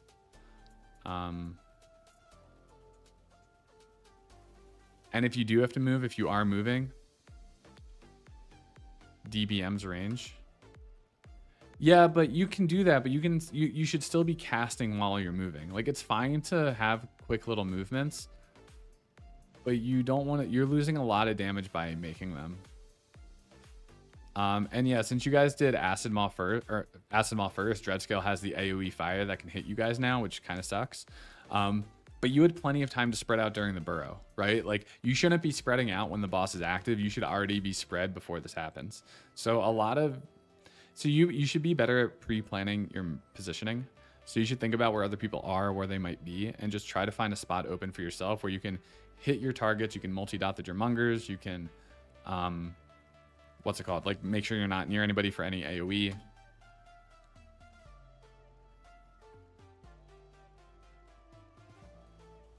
Yeah, I mean, you could have the tree move, right?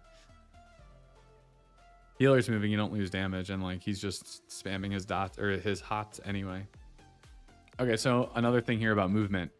There's one guy over here and everybody's over here. You don't want to be here because this is what happened to me in my raid. I came over here because there was the poison over here. I should have gone to this side. I really should have and just tried to live and tried to get healed through it. But you don't want to be near everybody else because you're absolutely going to get ice breathed here. If you stay here anyway. It's almost impossible for you not to be. Oh, hold on. I didn't look at like your opening casts. See, like before, like when he becomes active, you're running. Like you need to stop all your running. Learn to plant yourself and just DPS. So it's like when he becomes active, you're running. And it's like super small, but you're doing that a lot and you're losing a lot of damage because of it. Okay. Oh, you do have 5 stacks Shadow Weaving, right?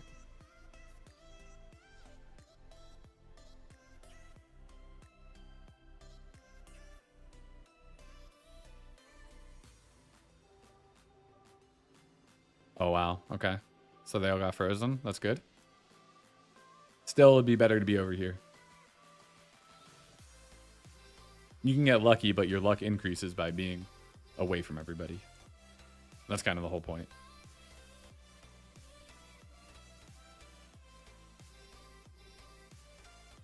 Okay, your dots are full ticking. That's good.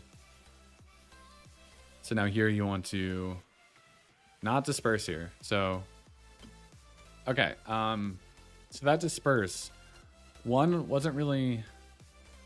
Okay, you forgot to... Okay, we can talk about refreshing DP. This disperse here. One, your mana's fine. You don't need to disperse for anything. You're not going to get hit. You're not taking damage.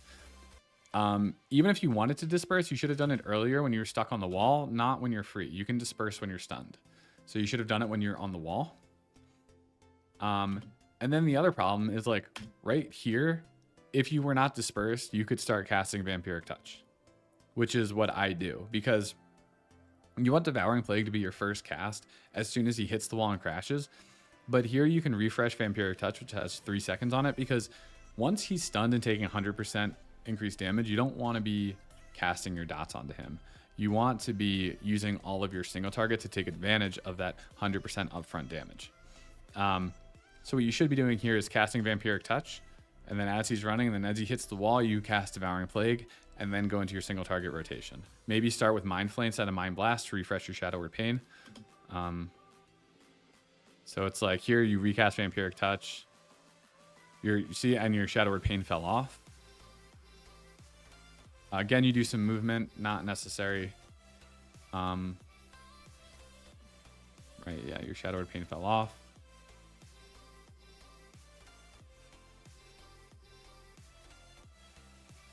Yeah, so you don't refresh Devouring Plague. And then, okay, well, maybe you resisted it. You probably should have gotten frozen there, but, you know, hey, that's lucky.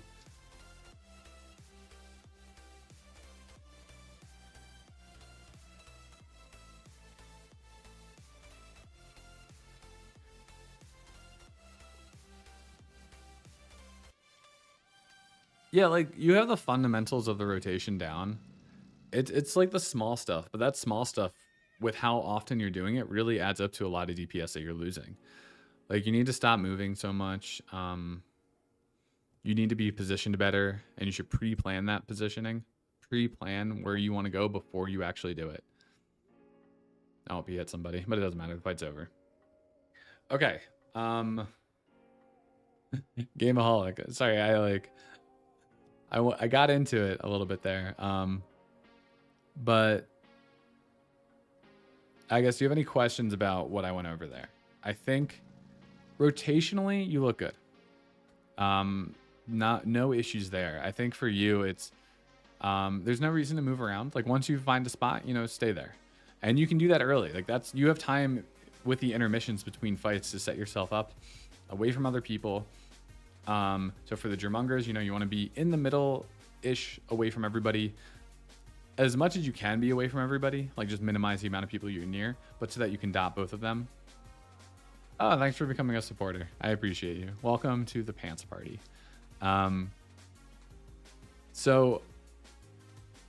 Positioning a spell queue window, I would absolutely make that bigger than 100. I'd probably start at like 200 to 250.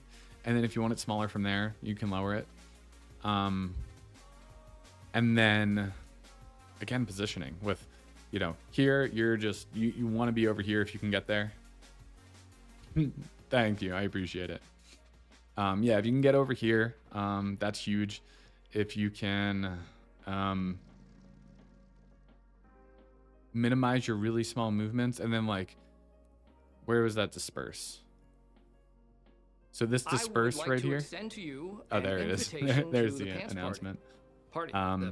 So if you want to disperse, perfectly fine to do it. You know, your mana is going to be fine for the fight, but I understand wanting to anyway. Just do it when you're on the wall. Like, you should have done it. Like, you could have dispersed right now. Can't cast anything. You're against the wall. Perfect time to disperse. That way you'll come out of this and you can cast. The problem with disperse is you can't cast anything, right? You're silenced. So you would want to cancel it like right now.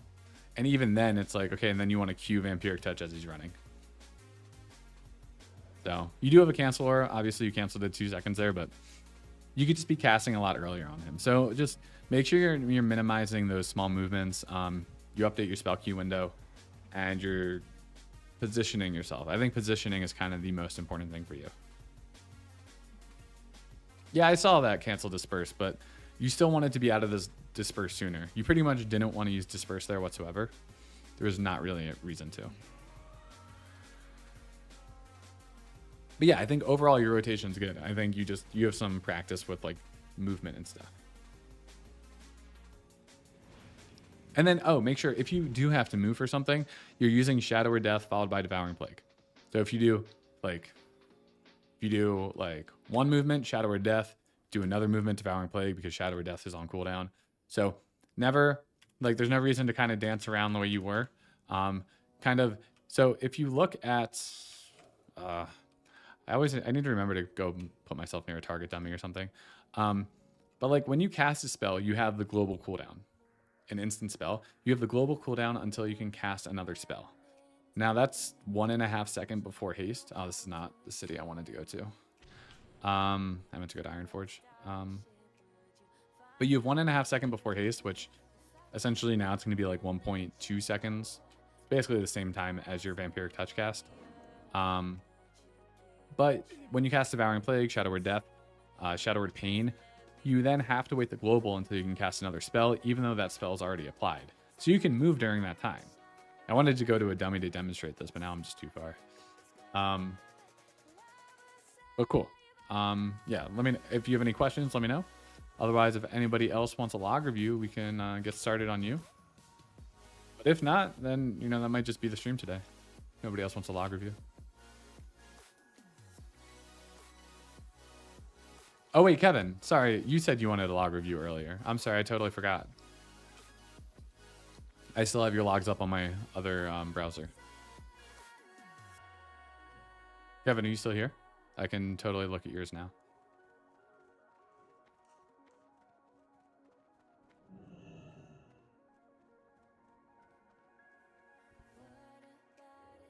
Cool. If you look, so if you see this little icon right here to the bottom right of my screen, see like the rotation that happens? That's the global cooldown. So the spell happens before that starts, or like right at the beginning of that, but I still have to wait. Yeah, we could take a look at Jirax's if nobody else wants a review. For sure. DK log review. Unfortunately, can't really help you with that one. I don't know, get more rhyme procs. That's the thing. Spread your pestilence. Make sure Gary's buffed. Am I doing it?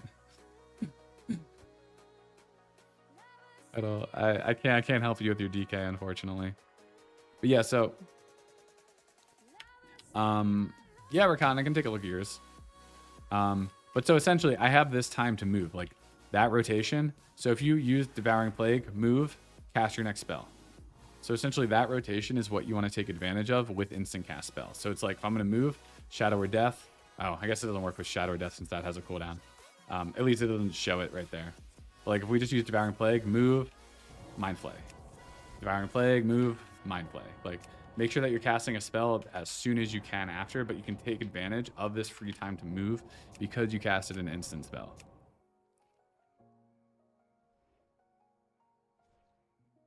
Yeah, we can wait, Rakan. My next stream will be Monday. But I mean, nobody else is coming forward, so. I was gonna say if Kevin was here, we could take a look at his because he had mentioned it earlier, but he's gone now, it seems. All right, Rakan, let's take a look at yours. What do you? Oh, unless you wanted to wait till Monday, it's whatever you want. Otherwise, I can look at Gameaholics Jiraxis. Damn it, Kevin. Yeah. All right, cool. What's your character's name again? All right, so then what we'll do is I'll look at Rakan, and then Gameaholic, if you're going to still be around in like 15-20 minutes, we can take a look at your Jiraxis.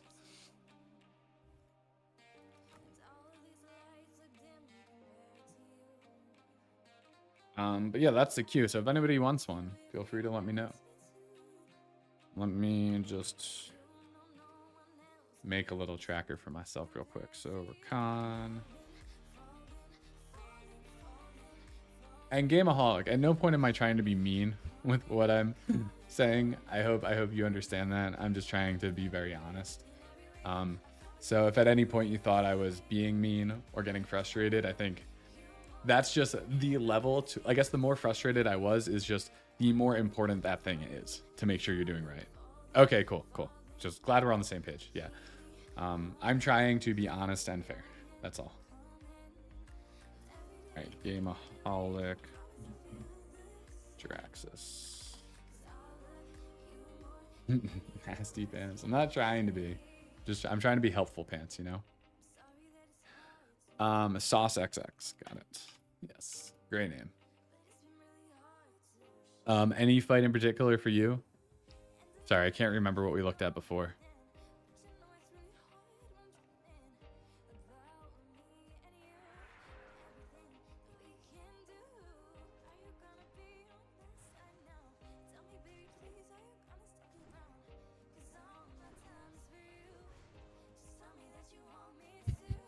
Seriously, faction champs? Are you being serious? Okay, I guess that was the joke.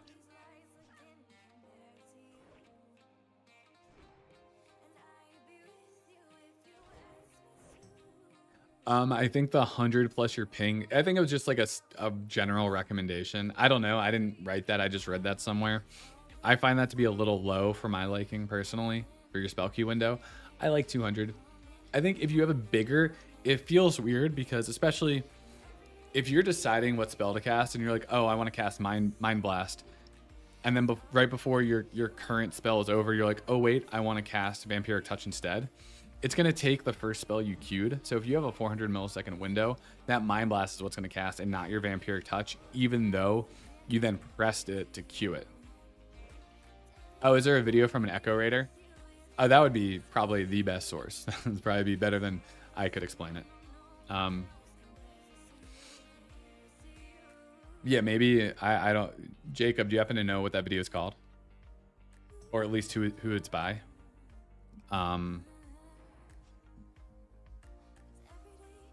But I just know I played around with it. I pretty much played with like every value at an increment of 50 between 400 and 50, and I like 200 the best. Jeeth. We'll take a look at your August 1st log. Super long kill times are killing me. Oh yeah, 7:30. That's rough.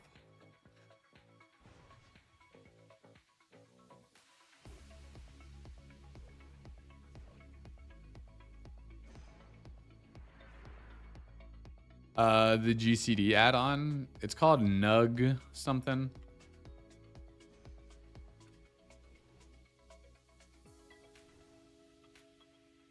That might be true, Gameaholic. I couldn't tell you, what percent of raids have their Shadow Priest soaking. It's probably a decent amount.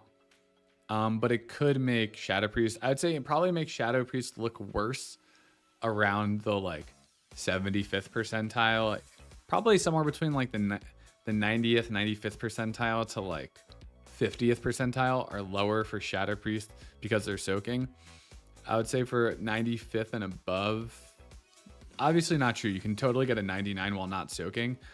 I think like 99 percentile and 100% and like max are probably pretty representative of Shadow Priest. I know I've soaked before and my DPS is lower, but I also wasn't really focused on my DPS. I was just trying to collect orbs. I didn't really care for my damage. I think you could probably optimize it and get it pretty close to your normal DPS if you weren't moving, if you didn't have to soak. But it takes a lot of concentration and can be tough to do depending on orbs, which are completely random.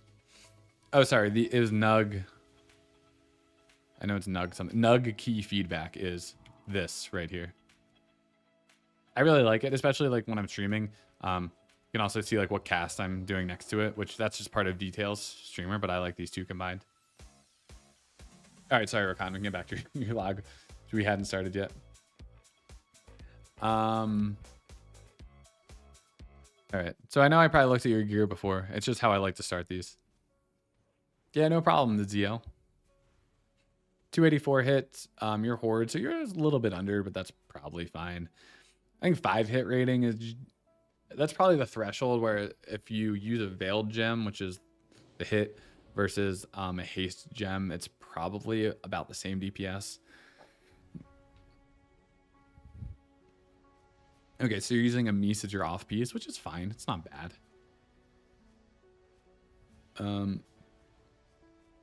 Yeah, yeah, I think this is fine. Oh, your cloak. Unfortunate. It's not a bad cloak. Like, it's statted well. Try to get, like, the Oni cloak if you can. The 245. And, you know, Constance is fine. If you can get a Star Shard, obviously better. Oh, you have the 250 HS? That's awesome. Congrats.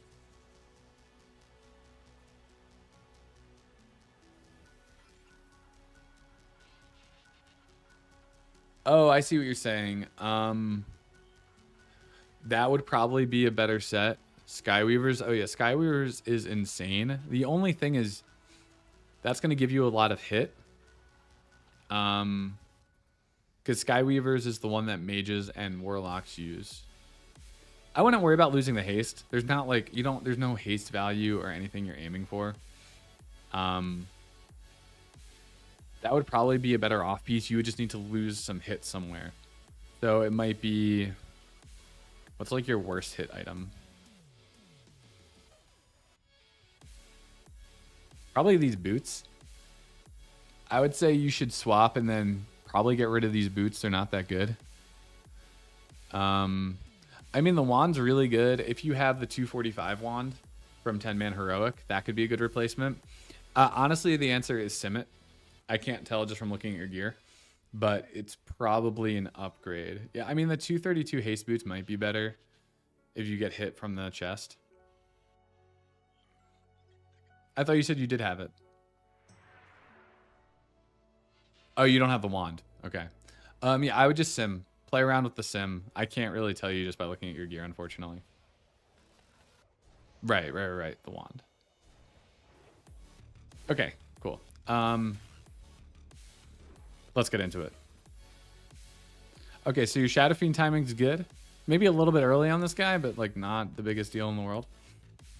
Oh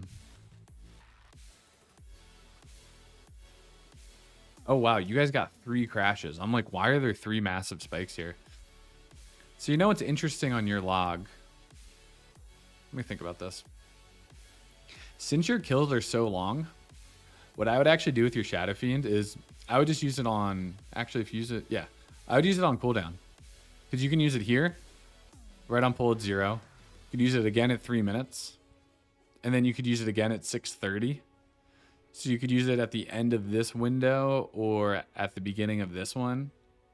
I think since your kills are so long, I might recommend using Shadow Fiend on cooldown. If your kills are consistently 6.5 minutes or longer, which they absolutely are, for you it might be better to use Shadow Fiend on cooldown. That's unique to your raid and not something I would tell most people. When do you haste pots? Okay, you haste pot there. Good. Looks good. Okay, cool. You have been. Awesome. All right, let's pull up the analyzer.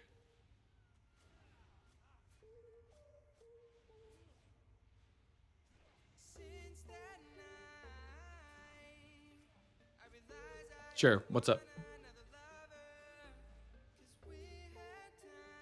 Ooh, that's a lot of early Mind Flay clips.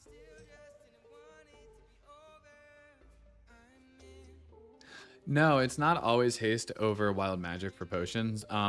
Again, it's something you have to sim. It's going to be different for everybody. As your gear gets better and as the fights get shorter. So like here, I can show you a perfect example. This is my main, and I'm using double haste pot. Now, this is for a 2.5 minute fight. Look at when I switch to wild magic. I lose some damage. I lose 50 DPS. Okay. Now, let me show you my alt. Human pants. So my alt, way less geared. Here again, using double haste.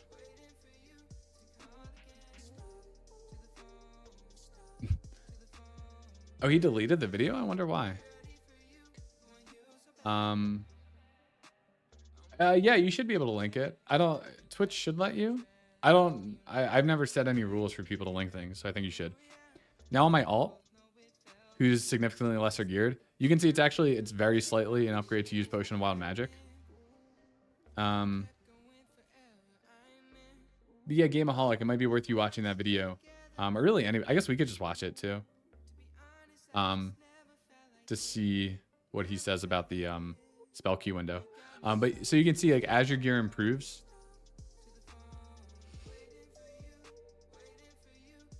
oh, you can't spell queue with Mind Flay. So that's why. As soon as you press a spell with Mind Flay, it's going to cast that spell. So that's the thing about being a channeled spell, is you can't queue with it. But you can see, like, as your gear gets better, haste becomes better on fights, and as the fights get shorter. So this is 2.5 minutes. So that's just something you have to sim with your own gear. You're not using a no channeling macro, are you? Yes, on Quartz it does show a little red. Honestly, I use Quartz. I wait till the cast is like, I mean, my red's really small. I wait until, even if it's bigger, I wait till I visually see I get to the end. I don't think it's worth risking clipping your Mind Flay, especially if you're doing it 28 times in a fight. Oh, he deleted all of his WoW videos. Interesting. I wonder if that has to do something with, like, Echo has ownership over his content or something. I wonder if that's part of, like, a contract when you sign it and become a pro gamer or something.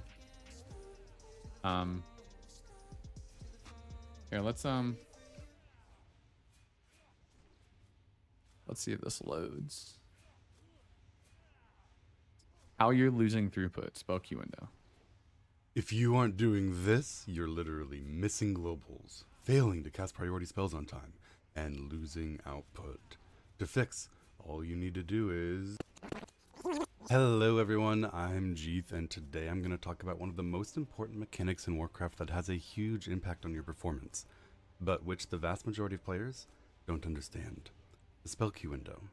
If you didn't know about the spell queue window, yours is too long. Sometimes you push a button and it lights up, but it doesn't actually go off. At very high haste, the game feels strangely laggy and unresponsive. If you did know about the spell queue window, yours is too short. You read an in-game prompt telling you to 50 set to your spell 100 queue is window too to your low. latency, There you go. or you heard a streamer saying to set it 50 ms above your latency. So and who your the spell fuck is queue Jeeth? So Jeeth is a raider in Echo,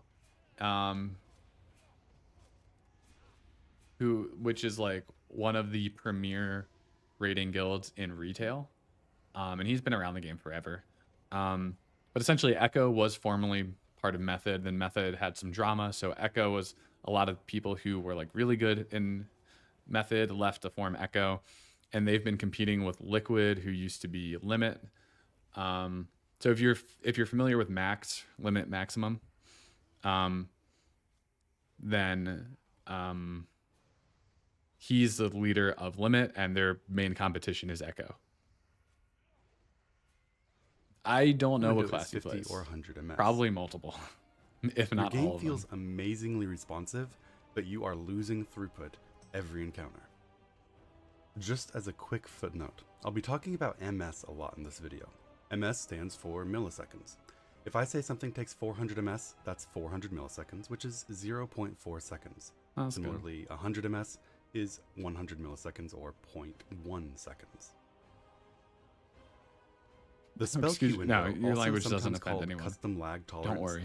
allows you to queue up a spell before the end Window of the within previous GC allows you to queue GCD, up so your that it next goes spell. off Okay, instantly yes, on the I end wanna of that previous I wish that GCD. there was like timestamps. I Without understand a being on the spell way queue back window, machine. It's you like can't activate a new GCD until the previous one's actually ended, which means that you're delaying your abilities by however long it takes you to press the next button after the previous one ended. Because we aren't robots, or at least I am, there will inevitably be gaps. Thus, the spell queue window is literally the window in which the game will allow you to queue up your next spell before the end of the previous one, resulting in seamless, zero-gap output. To illustrate the value of the spell queue window, take a look at this footage and logs of me playing with a character hold on, with pause this real zero... quick. Kuru, I just did the analyzer on my guild shadow priest. Clipping dots is bad. Generally, it depends though. I would say clipping devouring plague isn't bad for two reasons. One, when you're moving, if you're running, devouring plague's a really good spell to use while moving. You'd want to use Shadow or Death first, but then that goes on cooldown. So Devouring Plague is a really good spell to use while moving, so you could clip that a lot. Also, Devouring Plague is like if you cast it and then Lust goes out, you'd want to recast it because the lusted Devouring Plague is going to do a lot more damage than the non-lusted one. So clipping that one is fine. If they're clipping Vampiric Touch, that's pretty bad. If they're ever clipping Shadow or Pain, they basically shouldn't be recasting that. So I would say that's my answer on clipping dots, by the way. 0 haste, and therefore a 1.5 second GCD, with a 0 spell queue window versus a spell queue window of 400 ms. With no spell queue window at all, you'll see a very large variance in the time between GCDs, ranging from 1.523 seconds to 1.996 seconds, Oh, wow. depending on how quickly you press keys every second and how accurately you time your key presses to coincide with the end of the previous cast. You can see in the footage with the smite key highlighting as I vary my key pressing rate Yeah, from see, a that's low what I of was about trying to show. 3 per second to a high of more than 10 presses per second. Even when pressing So what he's keys more talking than about 10 here times is this is essentially what we're doing with Mind Flay. A 0 spell queue window is you have to wait for the spell to end before you can cast your next spell. Because you can't queue anything into Mind Flay, otherwise it would automatically cancel it. Obviously, it's different with a hard cast because you won't cancel that. You're just not queuing your next spell. times per second, the lowest GCD gap was over 1.5 seconds. The average GCD gap was over 1.6 seconds. This holds true whether you're casting instant or cast time spells. Either way, without the ability to start a new spell until the previous one ends, you inevitably see a gap between abilities. But with a 400 millisecond spell queue window, you have a 0.4 second window before the previous ability ended in which to queue up your next ability, resulting in 0 gap between your abilities. You can see that regardless of whether I press keys 3 times per second or 10 times per second, it is very easy to land a key press within this 0.4 second window. This results in much smaller variance in ability activation, where with a 0 spell queue window, the gap between abilities ranged from just over 1.5 seconds to almost 2 seconds. With a 0.4 second spell queue window, the variance ranged from just barely under 1.5 seconds to just barely over 1.5 seconds, and the average gap was almost exactly 1.5 seconds. Yeah. So essentially that's saying like 400 is really big for your spell queue window, but it's way better than not having one whatsoever, or having one so small that you're not really taking advantage of it. VT? Well, you said VP, so is that VT or DP? So compared to Kuru? playing with a 400 ms spell queue window, a 0 ms spell queue window loses, on average, over 100 ms between every single GCD. 0.1 second gaps between every GCD adds up very quickly over the course of an encounter, over 2 extra GCDs per minute. Most people who know about the spell queue window set it too short. There's an extremely widespread misconception that you want the spell queue window to be as short as possible. Lots of sources, including streamers and guides, will tell you to set it some small amount over your latency. An in-game add-on actually tells you to set it to your actual latency. Yeah, that's what I've This heard results too. in a lot of people playing with a 1 I mean, I would completely agree with this. It's like I've heard this too shared by people, but I don't abide by it. Like I have 20 latency in game, but don't set my spell queue window to 120. I have it set to 200 because that's what feels good to me. I think experimenting with this value is really 150 important. ms or even lower spell queue window. If your spell queue window is 100 ms, you have a 0.1 second window in which to push your key. If you push Oh,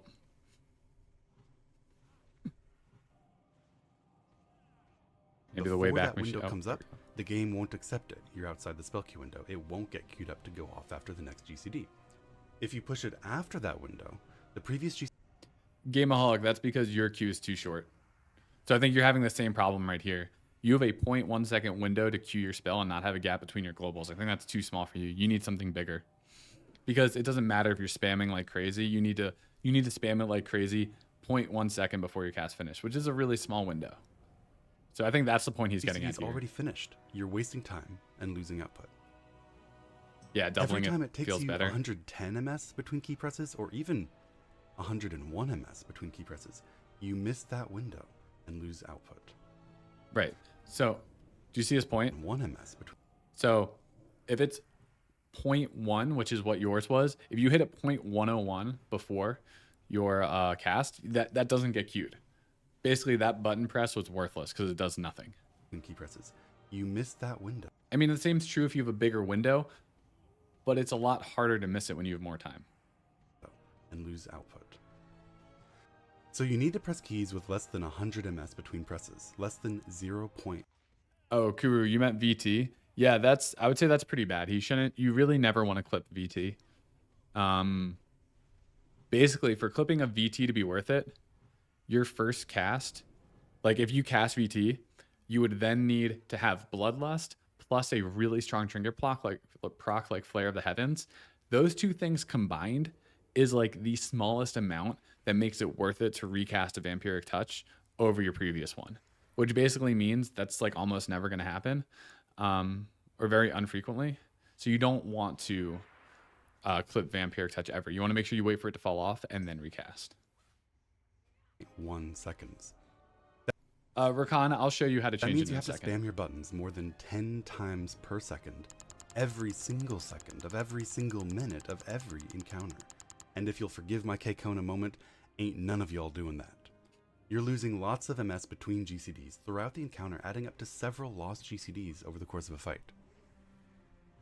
Blizzard automatically sets your spell queue window by default to 400 MS. If you've never heard of the spell queue window until today, that's what yours is set to. That's Right. better than it being 0, as we talked about earlier, but it's still not ideal. Why? Right. Now, going back to his screenshot right But there, it's still not ideal. this is from, I don't know if they have this for Classic. I know they have it in retail, but it's an add-on called Advanced Interface Options. And you can just set this on a slider. You don't need to use /console spell queue window. So if Advanced Interface Options works, I would recommend checking it out. Why? Oh, it's in Classic too? Yeah, I would definitely recommend You can checking it think out. Like anything that's like a CVAR, which is like, that could be something that like is basically values in the game that you have to basically write like mini code for to adjust. You can just change with like a slider or a drop down menu or something. And you don't need to like write code. Plater does this too for like nameplate options. Like one of them is like nameplate range, because I think the default is 30 yards, but you can set that to like 41 max. So there's different values that you can change that you don't actually need to know like the syntax for. Think of your GCD or cast time as being split into 2 periods of time. The first chunk of time is the time you have to decide what key you want to push next. The second chunk of time is the window in which you can press that key and the game will accept it. The longer your spell queue window, the longer you have to press your next key and have it go off instantly after the previous spell, but the shorter your time to decide and maybe change your mind about which key you want to press. At 0 haste, Right. a 400 ms spell queue window isn't really a problem. You have a 1.5 second or 1500 millisecond GCD. So you have 1100 ms in which to decide what to push and 400 ms in which to actually push your key. But as you gain haste, your GCD gets shorter. And since your spell That's a queue good window point. remains unchanged, the window in which you can decide Like our GCD right now, at least in my current gear, is about 1.2 seconds. You can look at your Vampiric Touch time, cast time, since that starts as a 1.5 second cast, or same with Mind Blast. Whatever that cast time now is now for you, that's your GCD time. what to push gets smaller. At very high haste levels, the GCD can be as short as 0.6. Now this is more of a retail thing. I think the GCD is capped at a second, or like the lowest it can go is 1 second. I might be wrong on that. In Classic, so like you're never gonna have a 0.7 second GCD, at least not until that gets updated. 75 seconds or 750 ms. With a 400 ms spell queue window, that leaves you with only 300 ms in which to decide what to push. If you're happily spamming your buttons, but Lava Surge procced, or Divine Purpose procced, or you gained enough Fury to cast Chaos Strike, or whatever it is, you have only a 0.3 second window in which to correctly decide or change your mind about what to push before the game accepts whatever button you were spamming as your next queued spell. At that point, you're locked in. So if you're spamming your filler button, but Right. suddenly during a GCD your main ability becomes available, Right. So this is the point that I was making before, is that whatever if you have a really long window, whatever that first spell you cast, which would be his lightning bolt here, that's going to get locked in. It's not going to update if you push a different spell after, which is why you don't want a longer window. You want it to be just long enough so that you know what spell you want to cast, but like you don't want something to change in that time period, and then you're locked into a spell that you don't want to cast with new information. You change your mind, and you push it. You have a very high chance that the game has already accepted your filler ability as the next queued spell. This is why sometimes you push a button, and it lights up, but it doesn't go off. So you want to balance your spell queue window, high enough to let you consistently land key presses within the spell queue window so that you don't lose GCDs, but low enough that you have enough time to decide what to push and sometimes change your mind. That's why I recommend a spell queue window around 200 or 250 MS. Hell yeah. I'm just going to say that since he put the same value that I did, I should be an Echo Raider, is what this is saying. I'm joking. But A 200 anyway. MS spell queue window. Oh, way back machine problems again. But yeah, I think this is a very good video and a very good demonstration of the spell queue window. We'll give this like 10 seconds. If it doesn't load, I think it kind of goes over the main gist of it, is that you just want to find a value that works for you. 200 to 250, completely agree, is a good range. And it's something you should test. It's very easy to change. If you don't have advanced interface options, when I put this up or here, 0.2 seconds gives we go. you the majority of the GCD, even at very high haste, to decide what to push, which is basically always enough time. But it also requires you to push buttons only 5 times per second, which is pretty reasonable for most people. If you like to push buttons slower, try a higher spell queue window, maybe 250 or 300 MS. The important thing here is that contrary to popular belief, you want to set your spell queue window as high as you can, while avoiding the situation where you push a button, it lights up, but it doesn't go off because your spammed filler got queued up instead. That way you never lose MS between GCDs, never lose GCDs, and therefore never lose throughput over the course of an encounter. Setting your spell queue window as low as you can, like most people do, gains you nothing, because it doesn't need to be very low to give you enough time at the front end of the GCD to decide what to push, and will often lose you DPS by causing gaps between GCDs when you miss your ridiculously short spell queue window of 0.1 seconds. Right. But setting it too high means you'll never lose time between GCDs. And the only cost is that every now and then the game will queue up a spell and you'll change your mind and you'll delay a spell you wanted to cast. And here's my last little tip, a trick that almost no one seems to know. You can avoid even that cost. If you queue up a spell inside the spell queue window and then change your mind, the game has locked you in and no amount of spamming the button you actually want to push will change what happens. Right. Unless the /cancel queued spell macro will clear your spell queue, allowing you to change your mind within your spell queue window. Macro this before Holy Shock, Lava Burst, Kill Command, or whatever super important key abilities you have that you never want to delay. And even if you were spamming a filler GCD beforehand and the game queued up the wrong spell, pressing that important cast with this macro will cancel the previously queued spell and queue up your important cast I've never done that before. I know I've droned on for a while. Bottom line, use /console spell queue window Okay, X, so where Rakan. X is, Rakan, this is for you. This is how you change it. I'll just go back again. droned on for a while. Bottom line, use /console spell queue window X, where X is, a number, to set your spell queue window to whatever value you want. Change it, experiment, and find what feels good. Use /dump get cvar spell queue window to see what your current spell queue window is, and those commands will be in the information underneath this video. All you have to do to increase your game responsiveness and improve your APM and increase your DPS is set your spell queue window to 200 instead of the 400 or 100 you had before, click the subscribe button below, and enjoy your higher throughput. Thank you for watching and have a wonderful Okay, cool. I think that was a great explanation of it. Let me get you those. Okay. So here is, don't use 300. Yes. So don't use 300. That's just what was in what I copied and pasted. That will set yours. And then I'm assuming since you've, oh, that video. Oh, yes. Hold on. Let me link that.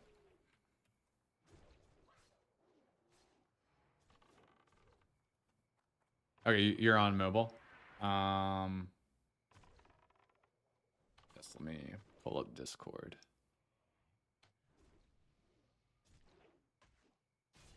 Sorry, what's your Discord name? I've gotten a lot of DMs recently.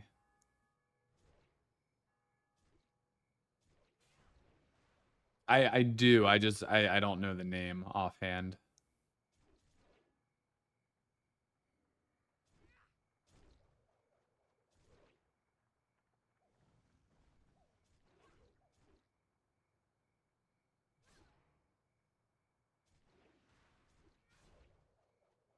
Okay.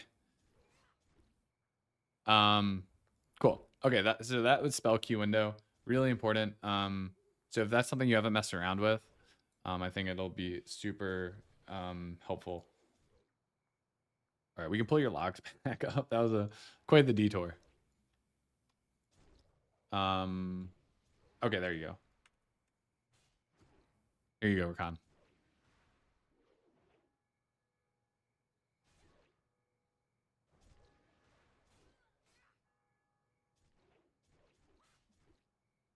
Oh, and then here, let me send you.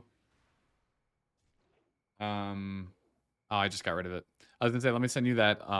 If you use Google spell queue window, this is that as well. If you want more, if you want like written information on it. Okay, cool. Back to logs. Sauce X. Okay, yeah. So the funny thing is your Mind Flay clips have nothing to do with your spell queue window. That's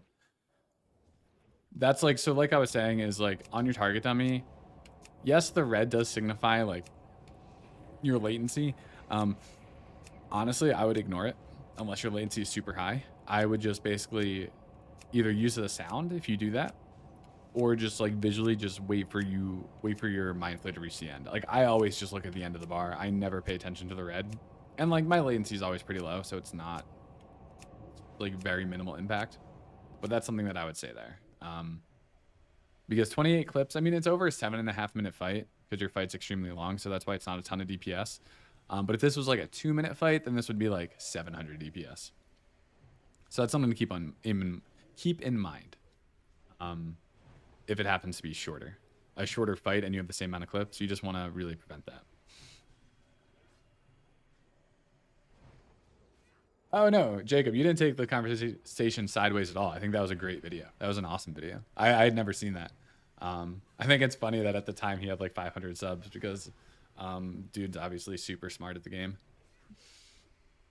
Okay, we talked about Shadow Fiend. I want to look at dots, or rather multi-dotting.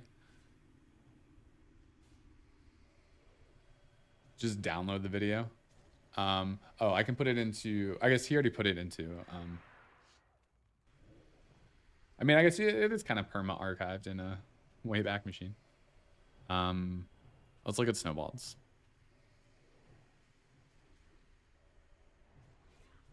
Oh, you just downloaded it? I see.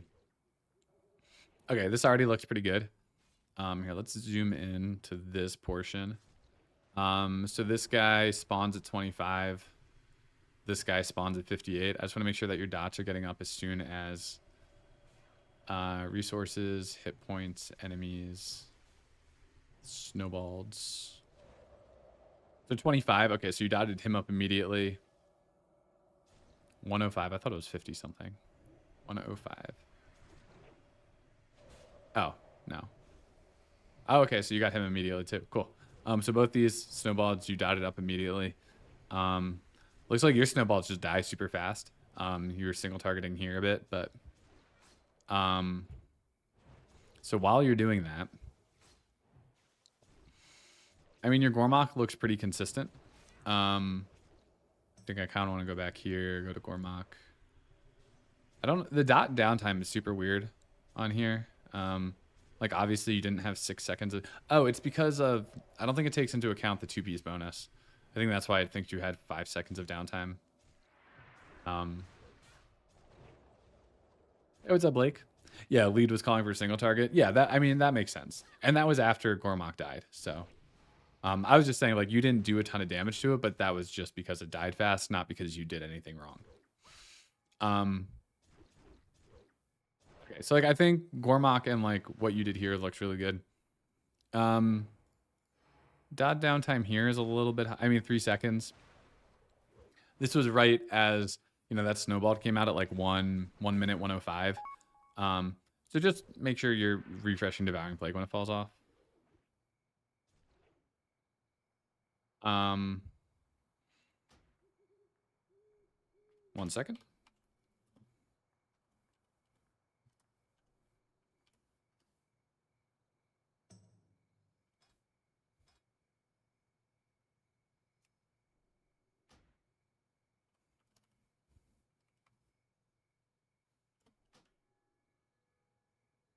Sorry, someone needed a guild invite. But I think, okay, Gormok looks good. Honestly, like, I'm already guessing, like, I think the biggest thing against you is probably your kill time. But it doesn't mean I'm not going to look at this. So, Gormok, get rid of that. Okay. Let's look at your Jamungers. Red Scale, Acid Maw. Okay, so Dread Scale. You're maintaining Vampiric Touch and Shadow Word Pain. As you should be doing. So this is the burrow. Yeah, if you can record your next run, that would be awesome. So it looks like during burrow, you didn't maintain your dots. So your Devouring Plague kind of fell off like halfway through it, and your Vampiric Touch fell off before. So that's just something. Make sure that you're refreshing your dots before burrow. That's really important. Oh, that's why you were pushing for Monday. It's okay. I mean, nobody was really calling for a log review today, so no worries. Okay, sorry. Let's go back to Acid Maw. Okay, so this is probably you reapplying dots, which is why your Mind Flay kind of falls off there. Let's go to here.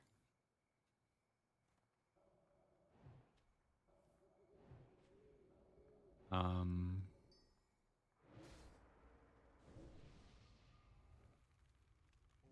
156. These are hasted.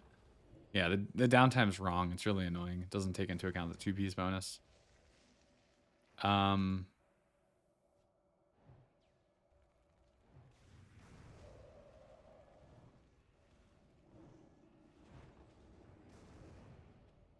Okay. Yeah, so what's interesting is like your delay goes up a lot on the Drummongers. And you only had 4 clips here. Oh, you can set it for 2 piece tier 9?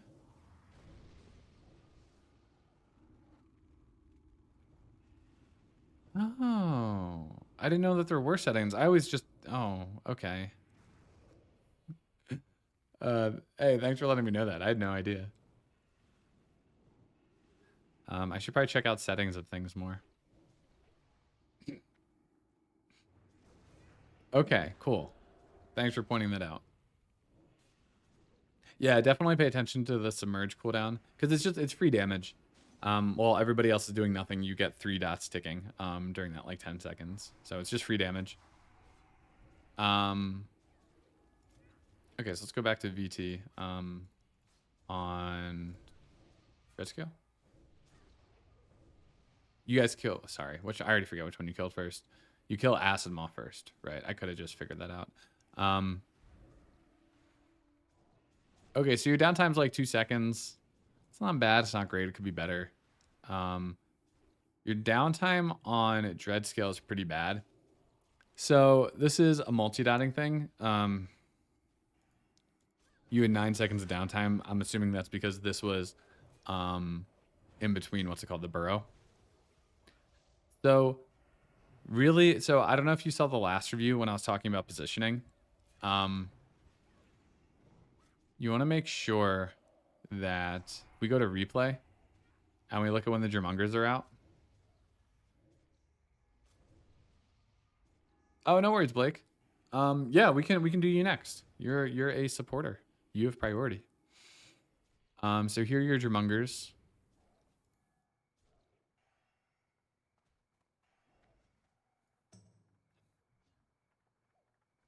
Okay. So here's your problem, is that these are your 2 Drummongers. You're standing here. I don't know if Dreadscale's in range, but even if he is, that's not a great spot to stand because as you see from here, So Dreadscale gets pulled further away from you. And I'm sure that's because of the acid that he's dropping on the ground. So now you need to move in to be able to dot him. So positioning is really important. If I were you, I would probably be like near this Resto Shaman. Or, yeah, Resto. Try to be in the back because with your 36-yard range, you should be able to get both of these guys. And maintaining dots on your off target is really important. Lead once mid cleared for healers? I'll tell them to fuck off. No, I'm kidding. But like, I don't know. I think you can go further behind them because you have a 36-yard range. I don't know. Even if I were you, I'd probably. I mean, look at these other guys, right? Like, you're being too selfless. These, yeah. I mean, look at this warlock. He's literally right in the middle. So like, I think your raid lead can say what he wants. You should go to the back. Like here is probably where I would stand. You should be in range of both of these, and especially as this one gets pulled further out, you can multi-dot. Oh, you're pugging?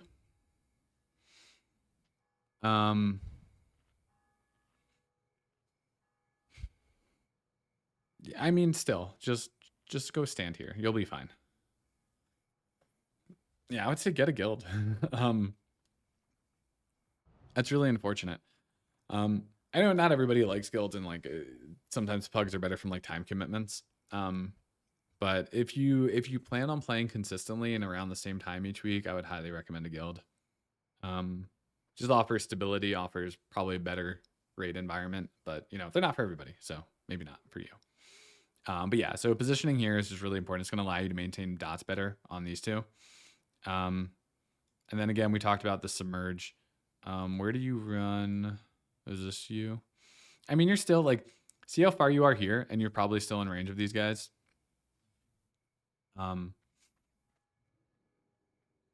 Like, I think you can totally be further like in the back here and still be able to range these two. It's just this guy, especially as he gets pulled away from you, is going to be hard to reach. Okay.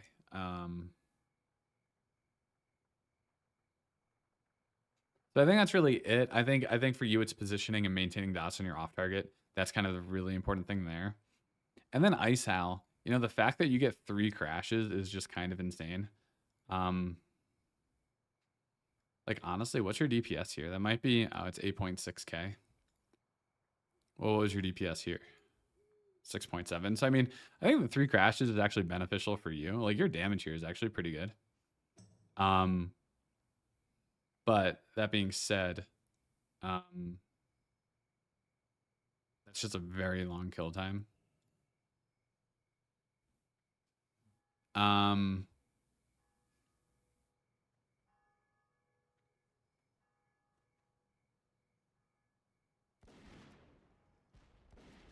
Oh, okay. Yeah, you lost a lot of people to Dreadscale. That makes sense. Yeah, I think you guys kill Acid Maw first. You should probably kill. I mean, with how many submerges you get, I don't know which one would be better to kill first. It's kind of tricky. If you get a ton of people frozen, you're kind of screwed. Oh yeah. So what I want to see is what are you doing with your dots during this period?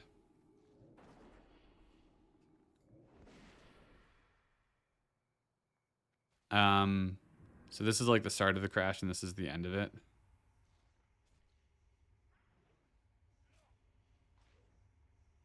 Okay, so this was, I guess, just before the crash. You do all your cooldowns, you do Shadow Fiend. Something that I would say is dots are always a priority. So no reason to do Mind Flay and Mind Blast here. Just go straight into your dots. So yes. So the first thing you should do is basically a new Devouring Plague. Well, what you should do is as he's running, like, so you should position yourself so that you see him, you're basically next to him as he's running before he hits the wall. Because what you want to do is cast a VT as he's running past you. And then once it hits the wall, you then DP as your first global when it gets that 100% increased damage. Because you don't want to have to recast VT while he's moving. Or I'm sorry, when he's stunned. Because you're losing uptime on other spells that would be higher damage per second, you want to try to refresh your non-devouring plague dots, which is just basically vampiric touch, assuming shadow or pain doesn't fall off, before he crashes into the wall. So like as he's running, you know, try to get in range so you can cast vampiric touch, and then once he hits the wall, devouring plague. Because that lets you just have more uptime with your single target spells.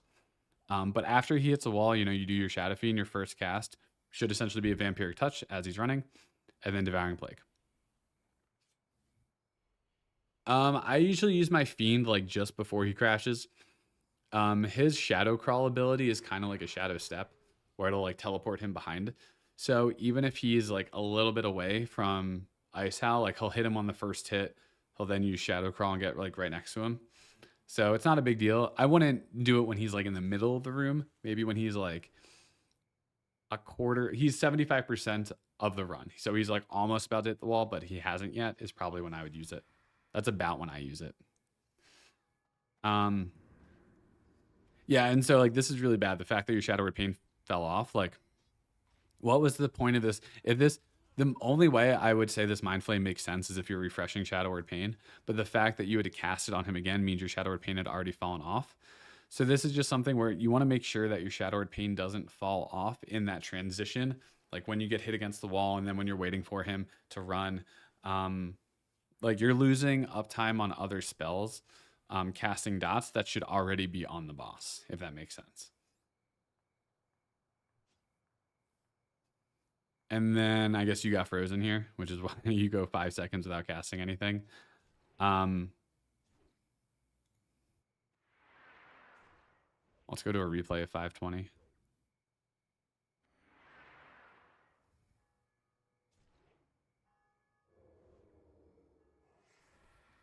Okay, so you see how everybody's grouped up here? So this is after the first crash. Even before, you're like right in the middle of this range group. So you have all of this time to decide, like as the boss is running out, where to position yourself. And you basically go right into the group with all the other range, which means it's extremely likely that this group is just going to get frozen again and again. You should try to position yourself outside. Like basically this Boomy's crushing it. Even these two guys, your healers, really good positioning. You should try to, like, if you're going to be on this side, be like against this wall. Like the Shadow Priest is kind of doing a decent job of it, but really you want to be over here. This is, you could still get frozen, but it's way lower chance than being in this stack right here. And then even after the crash happens, so let's scroll forward. Here's the crash. You reposition yourself. He's running here. You're then all grouped up again, right in here. So you are right here. I mean, you're a little bit, what I would do is I would try to like stutter step my way to like over here. So maybe you do like a Devouring Plague or a Shadow or Death and just move during that global cooldown just to try to get over here, like a little bit closer to this Resto Druid. I know in a pug positioning can be difficult. And then he comes back, and again, you're all right here. Seems like the group's a little bit more spread out, but you're constantly in the stack. Like I wonder how many times you got frozen here. If we go into like events, enemies, Ice Howl. I guess this wouldn't show Arctic Breath. Oh, you resisted one. Oh wait, no, this isn't you. Sorry, this is the wrong log. I'm an idiot. I'm looking at the wrong one.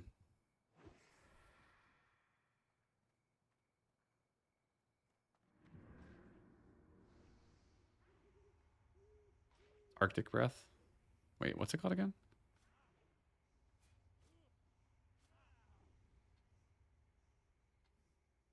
Oh wait, I didn't. Oh God, I'm doing this wrong. Sorry.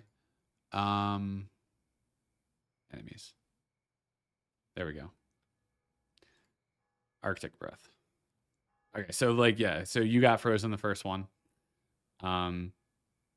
let's. I guess that doesn't work. So you got 1, 2, 520. I'm sure there's a better way to do this, but whatever. 3. So you got frozen 3 times. Telling me to be on time. Freddie, I was asking like 3 different times for people for logs, and no one really said anything. Unfortunately, Blake is ahead of you if he's still around, and then it would be you. Okay, Rakan, does all of this make sense? Like, obviously your kill time's super slow, and there's not a ton you can do about that unless you find a guild or a better pug, which is just kind of unfortunate. I think for you, positioning is really important, and maintaining dots in your off targets. Obviously, trying not to clip your dots as much. I think that's just practice. So I would just practice Mind Flay, and then if you record for Monday, that would be awesome. That would help me a lot when analyzing your play.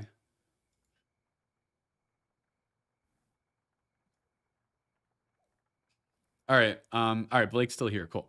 All right, Blake, you want to give me your character name? I'm gonna run to the bathroom real quick, and then we can get started on. There might be Freddie. Let's see how long Blake's take, and then we can potentially look at you.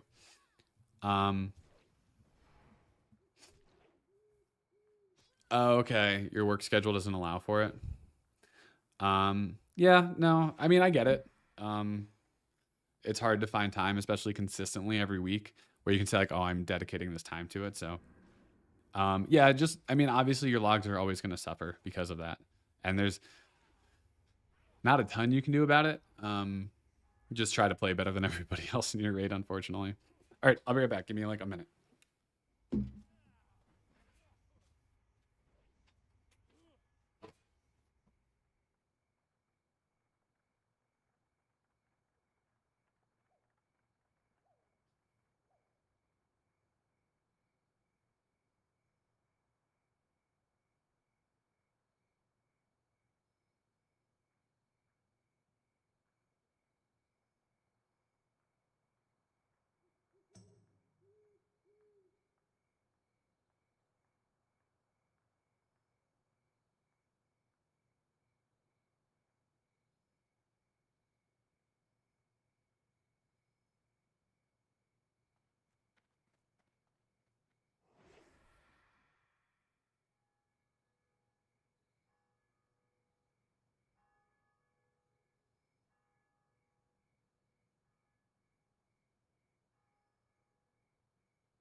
All right, Blake, you're up. Mabashi on Arugel.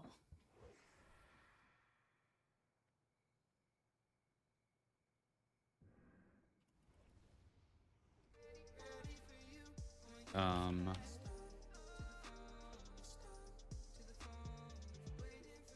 right, cool. Let's take a look. Might be better to look at your normal logs.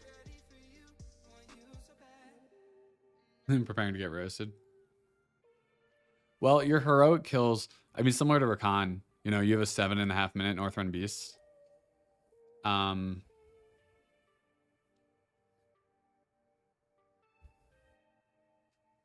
Yeah, Freddie, we can take a look at you next. Might be better just to get like a shorter fight. I guess any fight in particular you want me to look at, Blake. But I think to get like a more realistic fight length, we look at normal. Or we can look at heroic if you want. No? All right. I'm assuming you're soaking for Twin Valks. All right, yeah, we can do a gear check. What's when's your last raid? So that's July 29th. What about heroic? July 27th. All right, so we'll use your July 29th normal raid.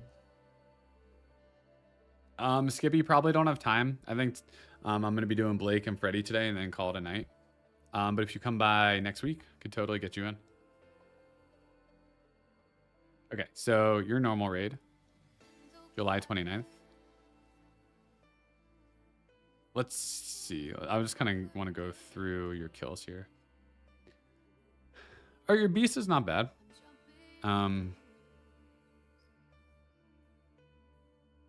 Siege your axis. Okay, also not bad. Oh, faction champs, we can just skip. You can do a lot more with Vampiric Touch here, but I guess it kind of depends how you guys are doing the fight. Twin Valks, you're soaking, so we'll ignore that one. And then a noob is really just maximizing your Mind Seer, which is, I would say that's kind of just not a big deal. Like, I don't think you really gain much by maximize. Like, you don't learn a ton by doing that. I think the best way to help you improve would probably be on Northrend Beasts. All right, let's take a look at your gear. And then we'll go to a different log. I think you had a better beast log than this one. Or we can look at this one. Okay, so obviously put epic gems everywhere.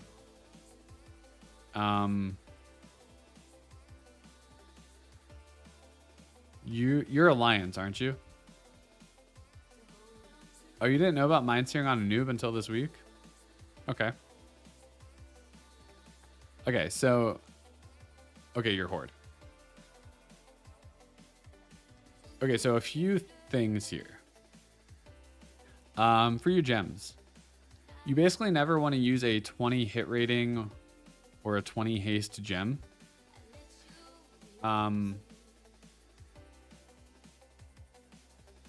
Especially, well...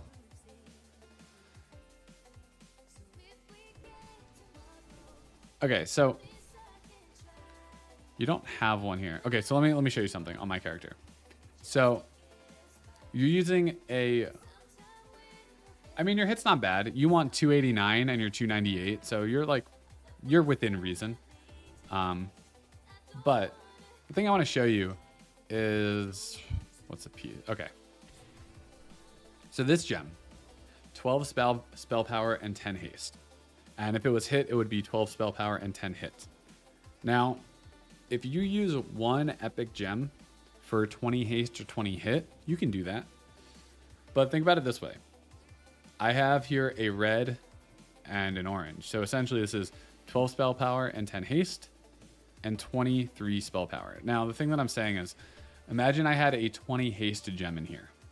If I had 20 haste and 23 spell power, I would get more stats by just using two of these gems. I would technically get 24 spell power and 20 haste. Now it's a difference of 1 spell power towards these gems that have like the dual stats. But what it means is that you basically never want to use the pure haste or pure hit gems because they are less efficient than using 2 of these reckless gems or 2 of the veiled gems, which are the haste hit gems. So I would go through your gems and essentially like you're gaining, do you just have the 1 hit gem? Yeah, I would basically anytime you have a 20 haste gem, I would replace it with a reckless gem. So the 10 haste or 12 spell power, 10 haste gem. And then try to get epic gems. I think that's just going to be the better overall. So you basically never want to use like the pure stat gems. You always want to use, outside of the spell power, every other gem you want it to be spell power and hit, spell power and haste. The other thing is you have a lot of healing gear. Do you heal at all? So you fired Orchid Signet, Sif's Remembrance. If you don't heal ever, then these are pretty bad. To replace Fire Orchid Signet, I would buy... Well, when loot drops, I summon in my current guarantees. These, I mean, I guess it depends what you had before, but what I would get is Nebula Band. So that's the one. I don't have it on this priest. I have it on my other priest. But it's the 245 haste spell power ring that costs 35 badges of the Crusader, whatever the current badges are called. Badges of Triumph. No, I see you have Nebula Band, but your other one should not be Fire Orchid Signet. You should use Band of the Invoker if you don't have another ring. I think Band of the Invoker would be much better here. And then Stiff's Remembrance. This is a pretty bad trinket since the proc doesn't give you anything. I would try to get from Heroic plus Gundrak from Ek, who is like the secret boss. You can get a what's it called? The Razor Scale trinket from 10 man. No, not Embrace. Eye of the Broodmother. You can get Eye of the Broodmother, or from TOC 5 man. This isn't current gear. This is your most recent raid. Okay, then I'd like to see your current gear. But anyway, I think just replacing these things. If you've done that, then good. Just make sure you're not using healing gear or anything with MB5 rather. Okay, cool. All right, let's put this in the analyzer.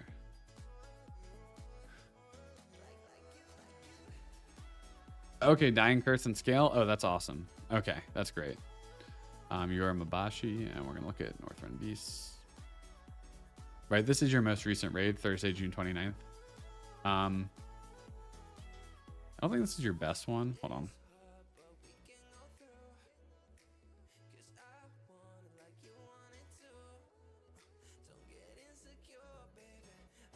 Okay, so this one's pretty bad compared to... Okay, Nebula and Band of the Invoker. Awesome. All right, we're going to use this log since this is your best parse. On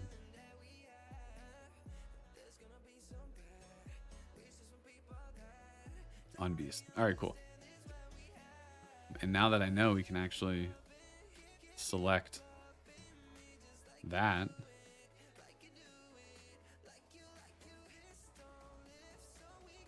Cool. Okay, a lot of early Mind Flay clips. What do you use for your cast bar?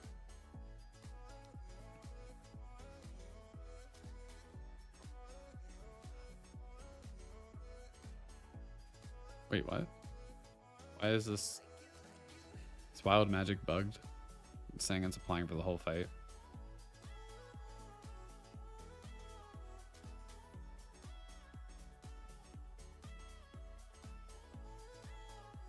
This is weird. Your buffs are...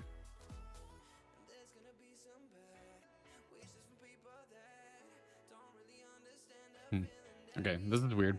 The buffs are messed up here, I think. Let's go to...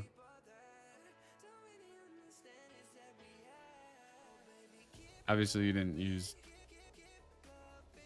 Okay, so you did use Wild Magic on the pull. Okay, so don't use a potion on the pull. Because you're already in comp, like you don't get a pre-potion on this fight essentially, and it would be better used during Ice Howl. So if we look at when you used it, it's right on the pole right in the beginning. It would be better to use a haste potion when Ice Howl crashes into the wall. You've got a Weakaura that shows you the ticks to help you stop clipping dots.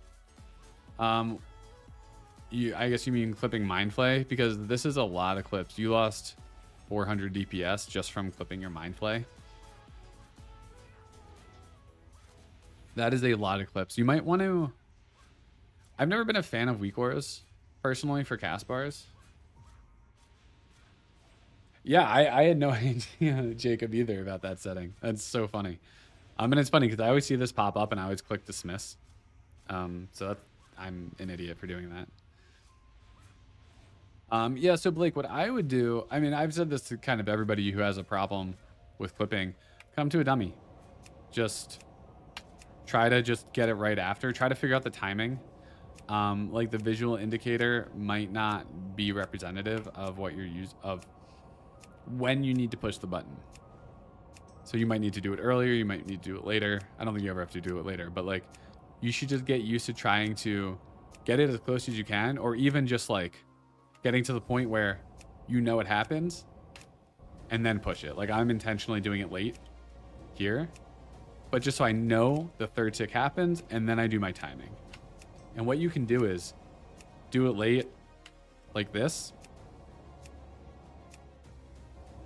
and then start speeding it up.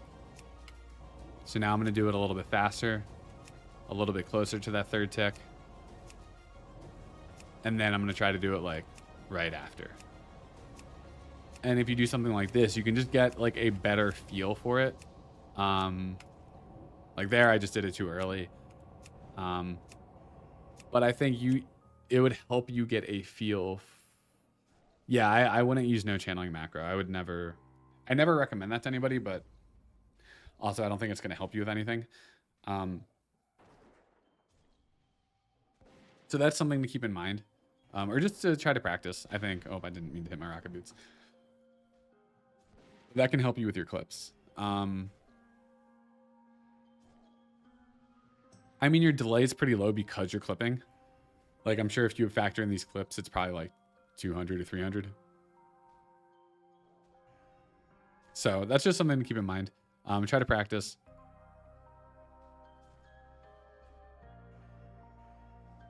So your dot and down times are kind of high, 2.5 seconds and 2.1 seconds. Mine are usually around a second each. So I think when it comes to your dots, make sure like your dots are always the priority. Oh, this is interesting. Okay, so we haven't even gotten to Acid Maw and Dread Scale yet. But what I want to point out is that it seems like you just single targeted Acid Maw and then you went to Dread Scale after. So like, is that true if we look at this? So these are Acid Maw and then Dread Scale. Okay, so this entire time you're attacking Acid Maw, you want to have dots on top of Dread Scale. So it seems like you put up a Shadow Word Pain at some point and then that falls off here. And then you get you have all 3 dots on him.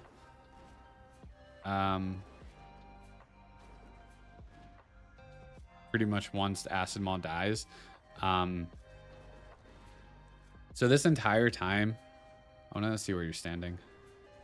Or let me see, what was the timing of this? 150 to 2 minutes. Oh, so you're actually in a really good spot. You should absolutely be putting dots on the Dread Scale.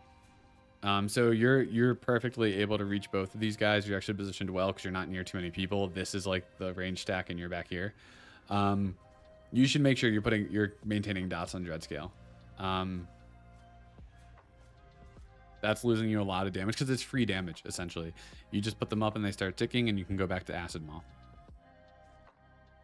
So the fact that while you're damaging Acid Maw, you're basically not touching Dread Scale outside of this one Shadow Word Pain is pretty bad. And even with this Shadow Word Pain, you want to make sure it doesn't fall off. Like you should have done a Mind Flay towards the end of this to refresh it, but then also had VT this entire time. Dance, let me get in there, special guest.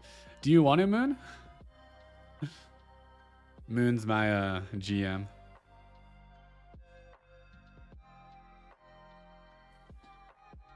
He doesn't play Shadow Priest, unfortunately. Missing out on the best class in the game. But yeah, so you want to make sure that you're taking advantage of your dots. Basically, anytime there's another enemy that's going to live for more than 5 seconds, your dots should be on it. The Actions tab, real quick. How can we do this? Oh, you messaged me. Let me get in there special. Oh, you're being serious. Okay.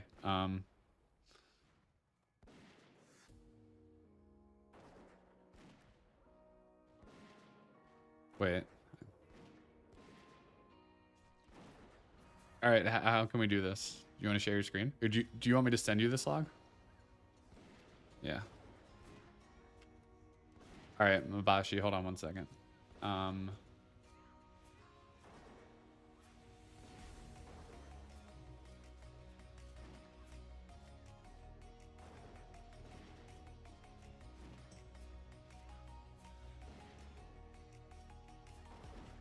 right, we have a special guest right now.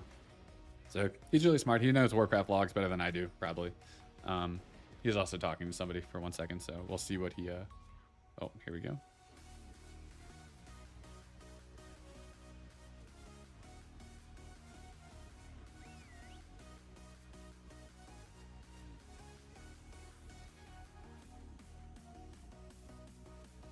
Yeah. All right.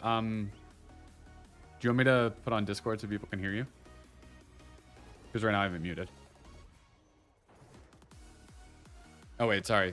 Do you want me to put on Discord so people can hear you? All right. 1 second. You don't have to. No, I just don't know what the volume is. Let me know if he's too loud. Hello, hello. Sorry. Not turn off music. So I just wanted to show you, like, while you're on the screen. So you were talking about like how he wasn't dotting up the other ad right away, right? Yep. So what I like to do is like you can go to events and then casts, and you can even go up here and go to like phase 2, and then you can look at exactly like what he's casting in order. I think this is always really helpful when like looking at people's logs, so you can see exactly what they're casting in the order that they're casting it. So you can see he like fully went for Acid Maw. He put 1 Shadow Word Pain on Dread Scale, just full single targeting Acid Maw, and then he finally puts up his dots here at 214 when the bosses came out at 138. Right. But yeah. Okay. So like this events tab is just like really nice, so you can see exactly like individually what exactly happened. Yeah, I was getting to the same thing, just doing a little bit more inferring than I probably should have been. Right, and then the enemies tab is really good too. So if you go to enemies, and then you can go to all enemies, like let's say Acid Maw, you can go to debuffs, you can look up his Vampiric Touch, 2 Shadow Priest in the raid, so I have to go to sources, Mabashi, and then you can see like the exact duration of the debuffs and when he put them up, when they fell off, stuff like this. Gotcha. Okay, that is super useful. I appreciate that. Right. Thank you. Or you can like for Ice Hell, for example, you can go to enemies and then casts. We're in phase 2 still, so I have to go to phase 3. And then you can see exactly when Ice Hell used his abilities. So let's say for Massive Crash, and then you can see exactly when it happened. Okay. Can you show me Arctic Breaths? Yeah. No. Apparently. So some abilities count as a cast and some don't. It's kind of weird. You can go to like damage taken, friendlies, Arctic Breaths here, and then you can see when they happen. Right. So you can see one happened at Yeah, that's what I was looking at before. one happened at 432, and you can see if they get hit by it. So you can go to let's see, it would be friendlies. Oh, whoops, that's the other guy. Mabashi. So he got hit by 1 breath here, 431. Gotcha. And then Okay, at that cool. point, Thank you already you. know you can go to like replays and see where he was standing and stuff. Right, right. All right, cool. That was super helpful. Yeah, I definitely need to start digging into this more. Yeah, it's nice. There's just like a lot of different stuff you can do. Or like you can see like when he used his cooldowns by going to, so like friendlies, casts. I know like you talk about Shadow Fiend a lot on this fight because you're supposed to use it in phase 1 and phase 3. Yes. Maybe he did it on pre-pull, which wouldn't show up, but he casted it only here. You in phase can't 3. pre-pull, right? Because you have to cast it on a target, and there's no target that you Yeah, I can didn't know cast that it on. about Shadow Fiend.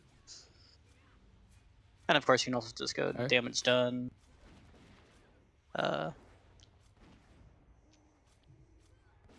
With ability, Shadow Fiend. So yeah, looks like he forgot to Shadow Fiend in phase 1. Got it. All right. You hear that, Blake? Alright, you can continue. Just wanted to show you some stuff like that. All right. Thank you. I appreciate that. Yeah.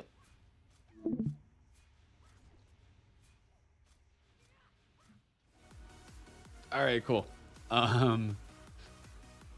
Yeah, that was actually really useful. So I didn't even realize that you didn't Shadow Fiend on pull. So, oh wait, no, you did.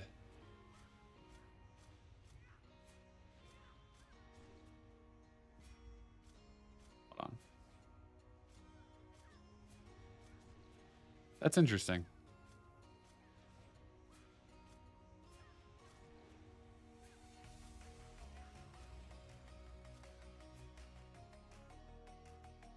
How did... Oh, I wonder if it's because he was probably still in phase 3. I think that's what it was. No, you did use Shadow Fiend on pull. He was just using... Right. So you did use it on pull. It just happened to not show it, obviously. Yeah, Blake, I think there's... Here, you want to say it one more time? No, I was just saying, sorry, Blake, my bad. You're good. I had Discord muted. All right, that's it. But yeah, so I think a lot you can improve on. Obviously making sure you're taking your dotting as they come in. I think your snowballs are really good. And kind of what he was showing with the cast timeline is very similar to what this thing does. The analyzer. Does this not show snowballs? Did you not damage snowballs? No, you did. Right, we already covered that. Why? Is that mine? Oh, that is my music. I was like, what is playing music? I thought I turned off Spotify. Interesting. Maybe it's just part of, it's not part of Gormok. Why do they not come up in here? Weird. Anyway, I think your dotting of the snowballs was good. I wanted to look at positioning for Ice Owl. Nope. So this starts at 3:30.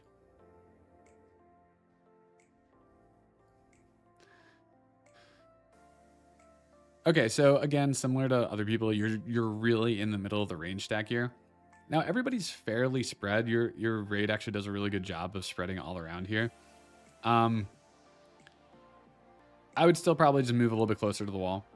Basically where this hunter is probably a good spot.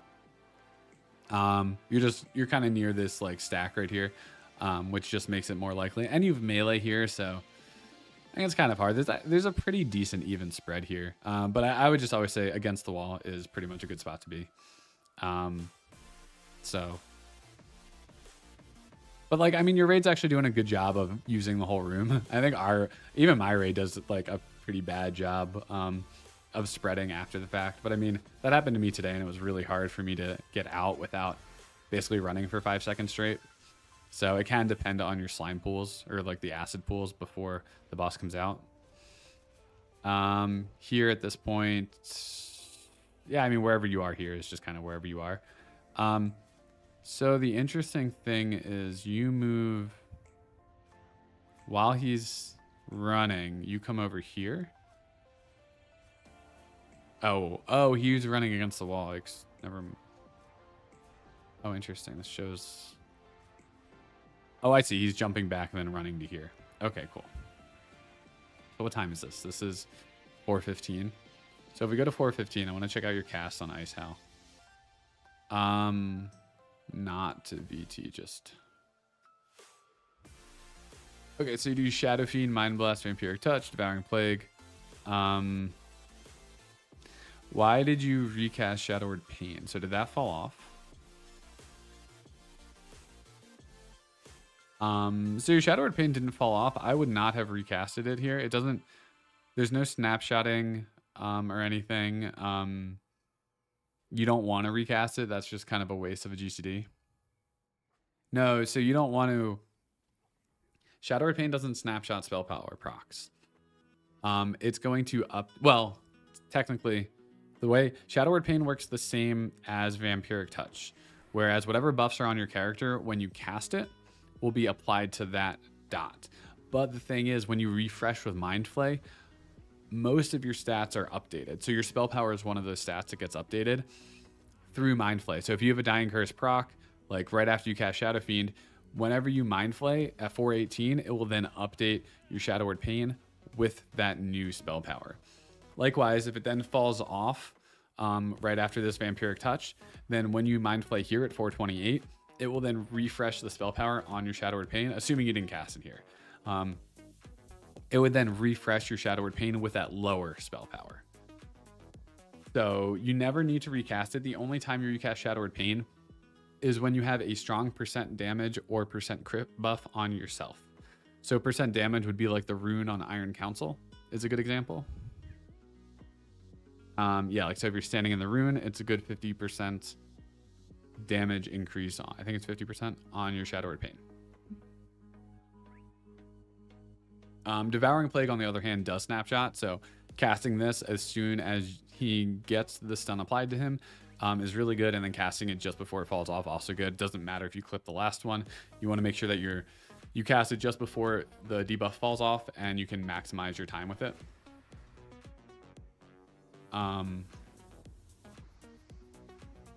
Cool. Yeah, it seems like you understand that. Okay, let's go back. So another case, I mean, your Mind Flay clips are just consistent throughout the fight.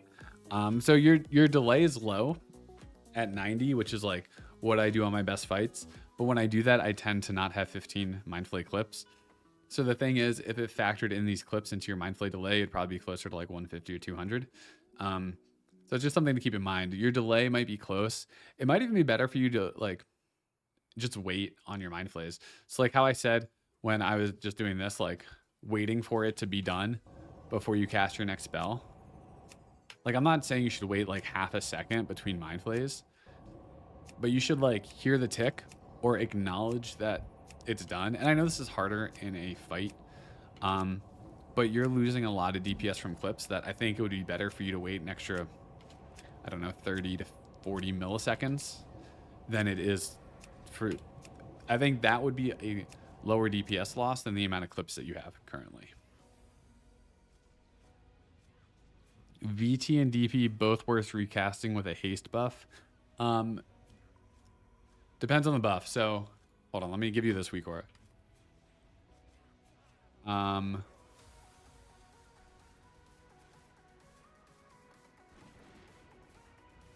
So this recast DP Weakaura, so you see how it's lit up here? Essentially, if it's worth it to recast DP on your target because you've gotten more buffs on your character, and it's going to be stronger, then you want to recast when this lights up. It's a really good Weakaura. Oh, what did I do? VT is different. VT doesn't have that same value. Like for you to recast VT, you essentially need to cast VT. Bloodlust needs to go out, and then you need a proc that's basically as strong as Flare of the Heavens. So you need a Flare proc plus Lust on top of your stats that you had when you casted your previous... Oh, okay, you already have it? Cool. On top of your previous Vampiric Touch to make it worth casting. So basically, you almost never recast Vampiric Touch, but DP you do quite often. I'm gonna move myself back over here. Let me put this back on. Cool. Centered. The little background's a little green. Whatever. All right, cool.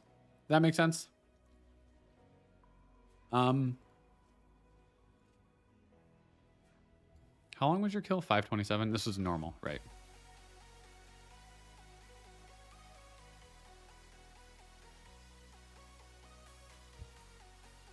Yeah, but I think overall, like, your logs are pretty good. I think there's just a few optimizations for you to make, especially for dotting multiple targets, and then on Ice Howl. Oh, the other thing I wanted to look at is your dots ticking. So just before Ice Howl jumps, so he does it at 409. I know I could look at when he does Massive Crash.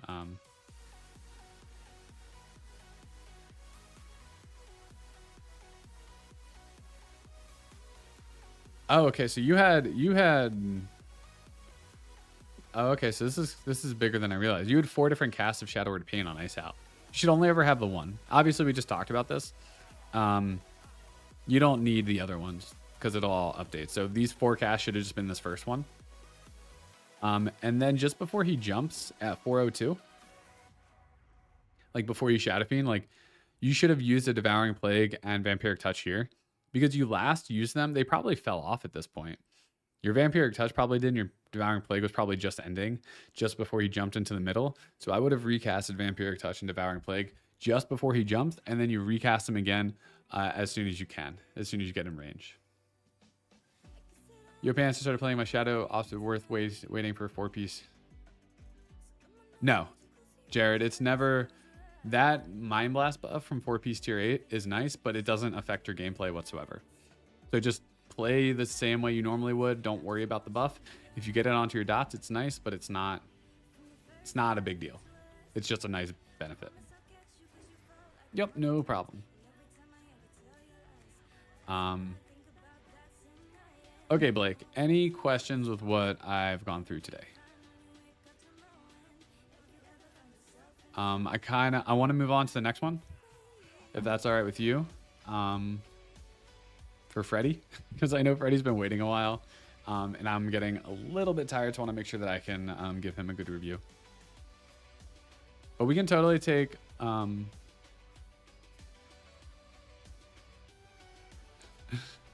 yeah, come back with fresh locks for sure, especially fresh gear. Excited to see what changes you made. All right, Freddy, it is your turn. I know you've been waiting a while. What's your character's name? Sorry, I saw you put it in chat earlier. I didn't catch it.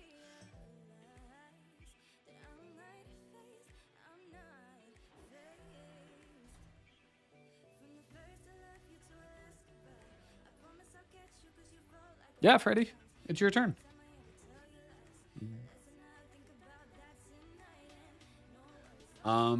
Blake, you're Horde, right? If you're Horde, then it's 289 hit. If you're Alliance, it's 262. But I'm pretty sure you're Horde, right? Did I spell this right? Daria Fairlina. I did not spell 2 R's. Oh, okay. Your logs are solid. Nice. Any fight in particular, Freddy?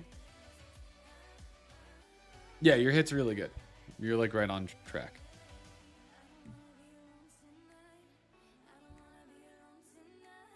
A noob? Okay. It's going to be a tail of ad damage, I'm sure. We'll look at your most recent one.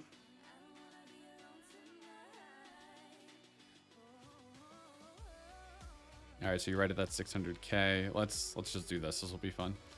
Burrowers and then unfiltered damage. That's actually not that much more. 682k. Okay, cool. That was interesting. Okay. Let's go back. Mind Seer. Okay, so really interesting the value you're getting out of Mind Seer here. So your Mind Seer is the gray, right? Honestly, let's just turn off everything else. There's probably a better way to do it than this.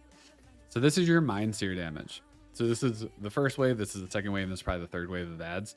So your Mind Seer peaks at 11.8k here. That's awesome. You're probably hitting all 4 targets that you're aiming to. Are you hitting a noob? You are hitting a noob with Mind Seer. Oh, at least here you were. Seems like not there. Is that just straight ads? Yeah. So your Mind Seer damage here, 11.8k is the peak, I think. Here you're doing like 1k 500 DPS, which means you're like barely hitting 1 target. And then here you're doing 4.8k, 3.8k. So the interesting thing is, what color is Mind Flay? Mind Flay is blue. Mind Flay does like 3.8k to 4k DPS while you're casting it. So you're 4.2, 3.8. Your Mind Seer is barely getting over that here and definitely isn't right here. This is the one Mind Seer, or the one time where you cast it where you actually get a ton of value. Oh, you're right. Let me check out your gear. Or let me talk about Mind Seer and then I'll check out your gear. Thanks for the reminder. You really want to make sure that your ads are all close enough that you're getting value out of Mind Seer.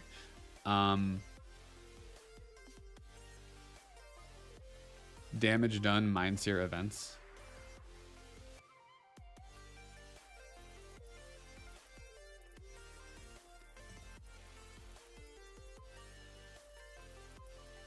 Oh, okay, I see. So you can see, so this first one here, you're hitting 1 burrower and a noob. So you're hitting 2 targets. This one, you're just hitting, what time is that? That's 1:15.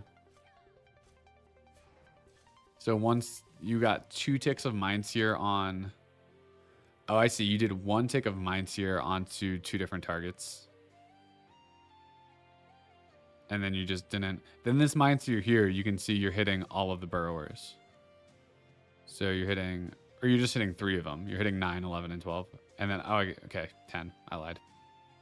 Okay, so that's the big discrepancy in your burrower damage.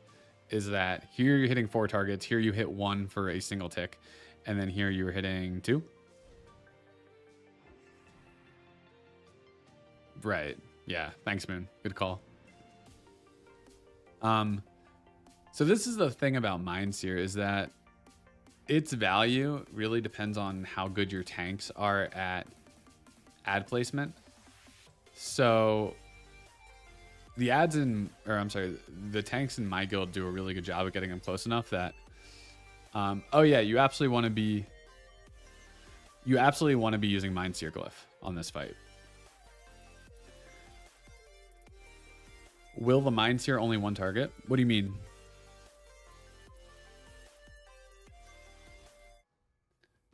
So essentially the way it works is there's no good target dummies that like resemble this. But I guess if we think of this as a noob and these are the ads here, ideally you have an ad that's closer, like right here, so that you can Mind Seer off of this ad and hit a noob and then the 2 other ads, or really the 3 other ads, all at once. And you can do this with the Glyph of Mind Seer, which I have on. So you can see if you just Mind Seer off of a noob, which I'm just pretending this one is, you'll definitely hit all 4 ads. Well, not definitely, but hopefully. But there's 2 problems with that. One is that, I guess it's kind of the same problem. One is that if you Mind Seer off of a noob and you hit the 4 ads, you're going to approach that 600k ad cap damage a lot faster than if you were to just sear off one of the ads. And it's not going to work here. I'm not going to... Oh, I guess I do hit both. Wow, that's a crazy big range. But you can see if I am searing off an ad, and now instead of hitting 2 ads, I'm hitting a noob and another ad, I'm going to approach the 600k cap slower, and I'm also doing damage to the boss, which is really important. So basically on a noob, you want to be able to Mind Seer off of an ad, hit 3 other ads and the boss. But essentially, as long as you're hitting at least 2 targets, you're getting value out of it. If you're only hitting 1 target with Mind Seer, then it's better to just Mind Flay the boss. It's better just to single target the boss, essentially. If your ads are really spread out, then you just want to... Nope, not that. If your ads are really spread out, then you just want to dot them up and then go back to single targeting the boss. Because the thing is, if your ads are really spread out, everybody else's AoE is also not going to be working on them really well. So they're going to die slower, which means your dots are going to get a lot of value because they're going to tick. And probably you'll be able to refresh your dots after they fall off because the ads will still be pretty high health at that point. And then you go back to single targeting the boss. Now depending on how slow they die, you might need to single target the ads just so that they die before the next set comes in.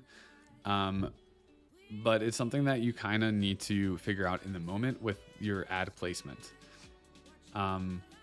So you definitely want to Mind Seer the target that's closest to the middle of a noob. If we're calling this a noob and these are our 2 ad groups, if we have an ad that's like right here or right here, whichever one's closest to the center of the boss is what you want to choose to Mind Seer off of, not the boss itself, but that ad that's closest to it. So you can hit all the other ads and a noob. Because when you do that, all of your Mind Seer instances should look like this. Like if I pull up my logs, we just look at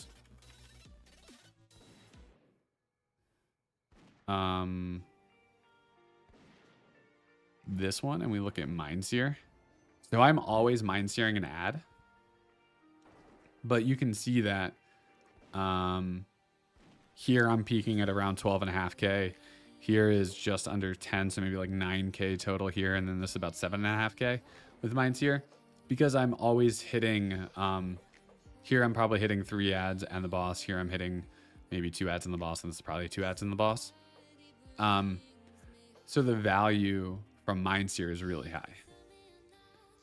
Otherwise, if we're seeing this here, granted you only did 1 tick of Mind Seer, so you swapped off of it pretty quickly. So that was good for you to recognize that you weren't really hitting anything with it.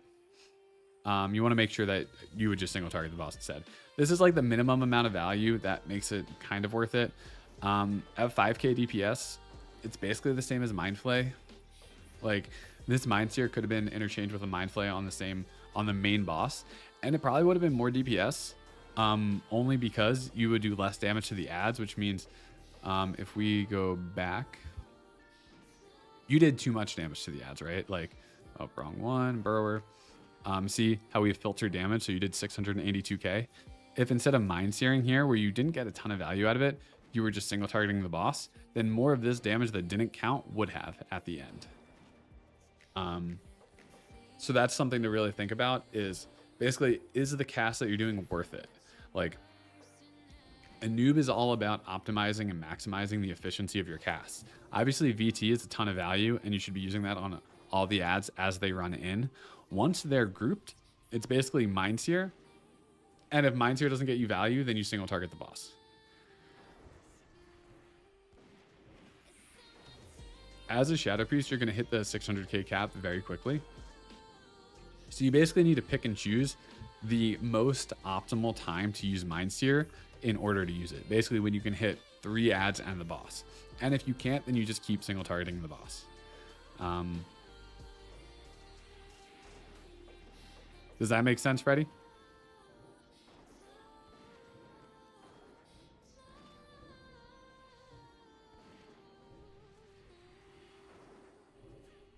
Okay, cool. And like so much of that fight is just maximizing your ad damage. Like that's just how you parse on it. Let's take a look. Oh, the other thing that I would say is you probably don't want to use a wild magic on this fight. So I don't know if you heard the conversation earlier when we were talking about potions. Oh, that's the wrong button. This is my current gear, so it might change depending on your settings. This is for a 2.5 minute fight, but the thing is, wild magic gets worse as fights get shorter and as your gear increases. Okay, so you were. So you'll see that wild magic is worse for me. But the thing is, a noob's not a 4-minute fight. It's technically an 80-second fight with an intermission, and then maybe like a 2-minute fight after that, because you're not attacking him for 4 minutes consistently. If you were, I would say it's a 4-minute fight, but it's essentially 2 smaller fights combined into one with an intermission in between. So what that means is, if I go back to my sim here, so this is 53 DPS worse on a 150-second fight. Well, what if I do an 80-second fight? Because I guarantee the difference is going to be larger than 50. So now it's 114. So as the fight gets shorter, haste potion gets better. So you should definitely be using that on a fight like a noob. Submit for your gear. I think your gear is pretty decent though. Oh, we didn't look at your gear, right? That's something I wanted to do. Yeah, your gear is very good.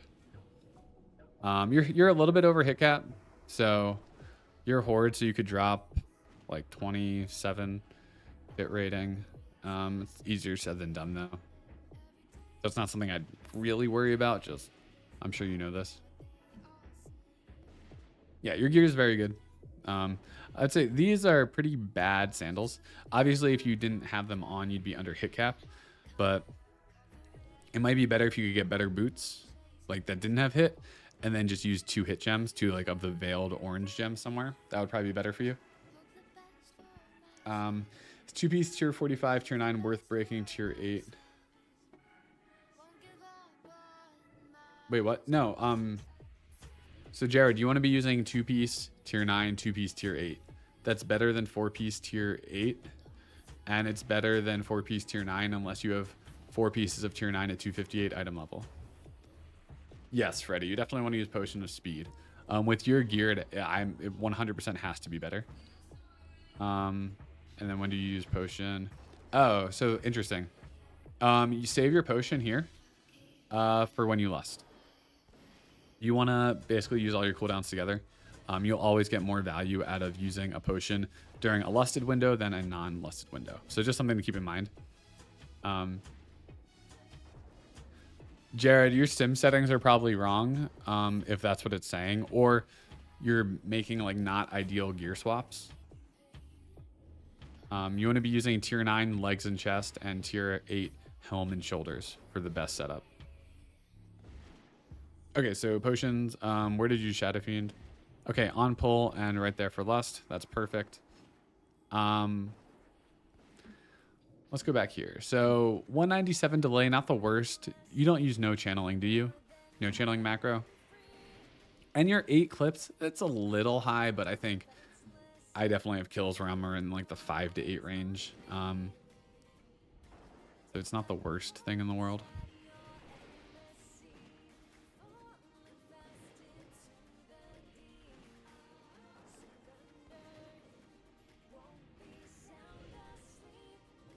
The scarabs.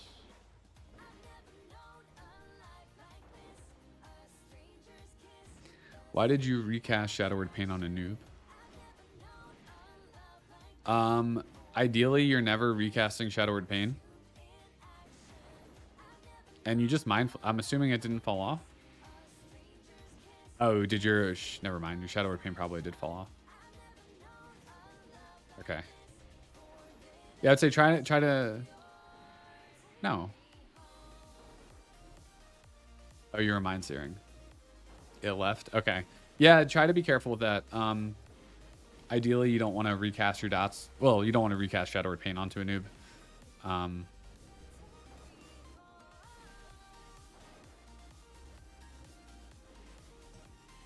Yeah, so I think the big thing for you is just... Oh, that's my luck. Let's get out of that. Is optimize... Like, your ad damage could be better. Just, like, you're losing a lot of mind seer value. And that's, like... The unfortunate thing is, parsing on this fight is... For you, optimizing that ad damage. And just making sure that you're getting high value casts whenever you're doing damage to the ads. And your mind seers just aren't really cutting it. So I think if you optimize these, it's probably 95 plus easy. Like basically, if you can have all your mind seers be like this one. But the thing that I'll say is that here you mind seared off the boss. If you can, are you using the mind seer glyph? Try to target an ad that's closest to the boss to mind seer. That's going to give you the highest DPS if you can still hit 4 targets with it. Mind searing off the boss is fine from like a damage perspective. And you know, the ads do need to die, but for your parse, it's better if you can hit 3 ads in the boss instead of 4 ads with your mind seer.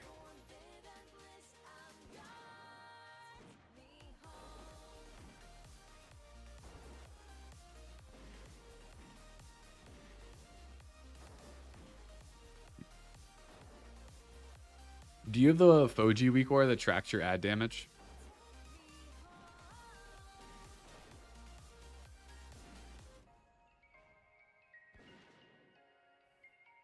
I think that's one thing. I mean, you probably do because you're at 680k, so you're not like wildly over the cap.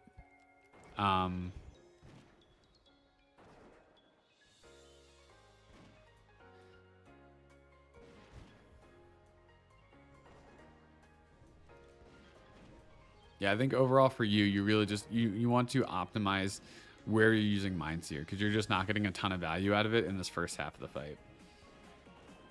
But your vampiric touches look great. Your damage to the boss looks pretty good. Obviously, just try to make sure your dots don't fall off.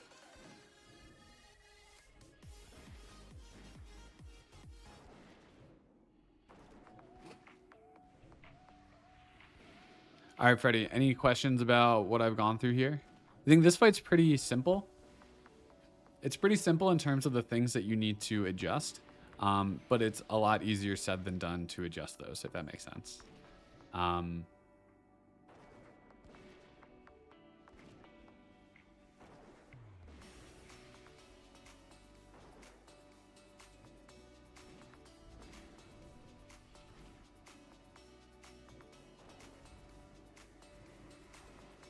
Yeah, so it's because the enemies aren't in range for Mind Seer.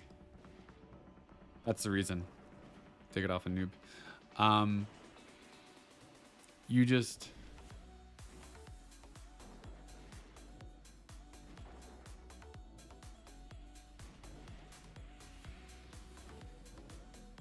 Yeah, I mean, it's not... It really doesn't matter about the speed of which they get there. It's not a race. So that's the thing is before, when the cap was 900k, it might have been a race to deal damage to them. Now as a Shadow Priest, you can kind of pick and choose the best spots to do damage to them. So like,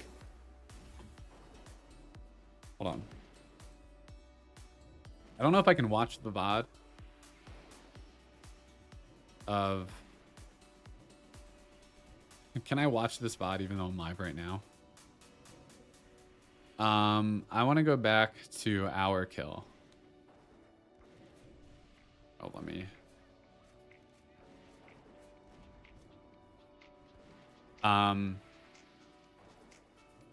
And so as the ads come in, I'm going to VT them. And the thing is, I'm going to mind sear, like I'm going to start single targeting the boss, and I'm only going to mind sear, which it happens pretty quickly, admittedly, but I'm only going to mind sear when I know that I'm going to get a ton of value out of that mind sear, because I'm going to get to this 600k value very quickly. And my first mind sear is going to be juiced up with inner focus, so it has 25% extra crit on all of the ticks. So it's going to be a very strong mind sear. But it's like I can wait, like I can just keep single targeting the boss, make sure all my dots are refreshed, because I know I'm going to hit the 600k cap very easily, and I don't need to waste time on these guys. Like I don't need to rush it. So I do a mind sear here, paired with inner focus. I do another one, and then I go back to the boss, because I don't need to worry about hitting these two. They're going to die to passive damage. The warlocks are seeding, and then I go back to a noob. And we'll. Oh, sorry, I skipped too far. And I'm going to do a similar thing here. I'm going to do a seer. So this is great value because I'm hitting them and the boss runs out. And then I do a little bit more to the boss. But then I continue searing. And especially, like, I'm going to be very close to the cap at this point once these guys are dead. So I'm at like 520k. So when the next set comes out, what I'm going to do here, since I'm already at 520k, I'm just going to VT them, and I'm not even going to mind sear. Now, if you need more ad damage, then mind searing would be the right play, even though it doesn't count for your parse. I know that these guys are going to die. I'm not really concerned about that, mainly because I trust my raid. But, you know, those vampiric touches take me over the cap, and I just don't worry about mind searing because they're going to die. So I already had some pretty high value mind sears. But you can see these guys are actually positioned pretty well. So if I waited, I could have targeted this one. I really could have targeted any of them. And if I mind sear, I'm going to hit them and the other ads and a noob. And I wouldn't have needed to rush it. Like, you can wait for them to get into the position, like, before you start searing. I went back a little too far. But does that make sense, Freddy? We can go back to your log. Oh, wait.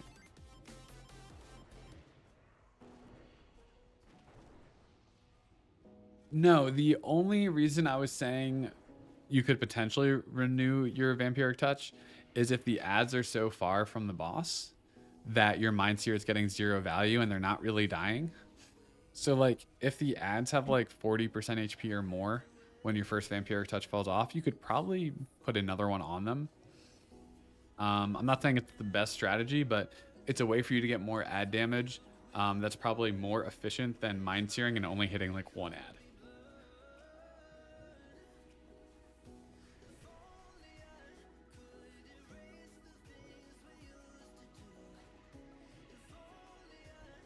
So that's the important thing. It's just making sure that you're getting value out of your casts.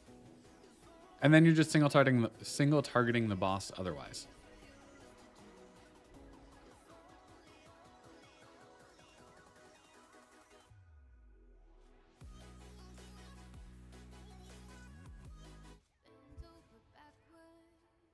Does that all make sense? I guess any questions about this? Because I think other than that, I think that's really it, honestly. Obviously changing up your potion, pretty minor though. And wait, what did you do? You did something here too. Or you used your potion at this point in the fight. Yeah, make sure you save that for lust. If you ever record yourself or have like a VOD, I think that would make it a lot easier to try to figure this out. Because even in the replay here, you can't really tell like how far the ads are. So like as the ads come in, like when your ads are here, I don't know if your mind seer can like hit this one. Like if you mind seer off of this guy, I don't know if it's going to reach them. So this isn't the best tool to use. I guess here, let's take a look at it this way. So here, I want to zoom in a little bit. So your ads are running in right now, okay? And they're gonna get closer and they're gonna get closer. So like what I'm saying is you can pick and choose the times when to Mind Sear. So in the first few bits, you put up your vampiric touches. At this point, I would keep single targeting the boss. I think, I'm just guessing the ads are probably too far away for Mind Sear to get value. But if you look over time, you see the ads on the left are getting closer. It might be a little bit late because these guys are about to die. But like how these guys got closer, it's like, okay, you know, maybe if these had a little bit more health, it'd be like, okay, now is a good time to Mind Sear. Because now maybe you can hit, if you Mind Sear off of one of these guys or one of these, you can hit 3 ads plus the boss. And that's kind of the thing with Shadow, is where you have to pick and choose when to Mind Sear and when to get your damage, because if you just go for the first opportunity, it's probably going to be pretty inefficient. And you want to make sure that you're getting a ton of value, like you're getting a high value Mind Sear. It's like these ads are pretty poorly positioned, I think.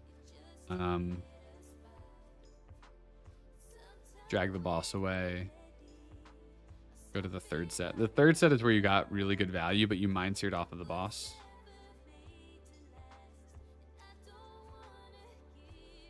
Oh, interesting. The boss is over there.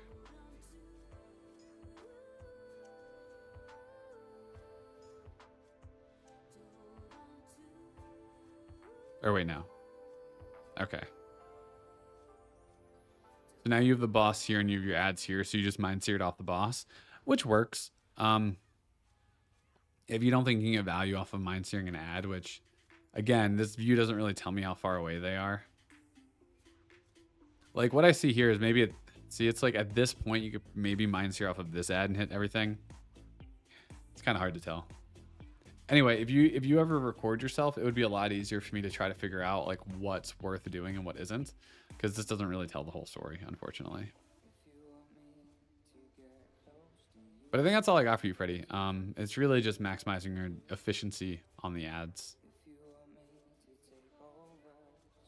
But I mean, it's not bad. Not a bad parse. I mean, compared to the other ones, sure. But I think we can easily get you to a 95 plus. If you can make all your Mind Sears look like this one, that's an easy 95, maybe higher. Yeah, I can give you like 10 minutes on Beast. I'm getting kind of tired and I need some food. I can give you 10 minutes on Beast, okay? Let's just copy.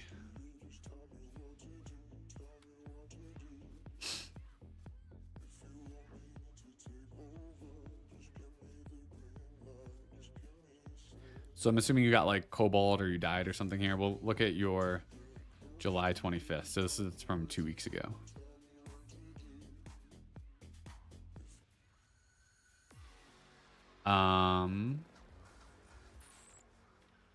Okay, so first of all, where's your second Shadow Fiend? So your Ice House Shadow Fiend, what happened here? He died?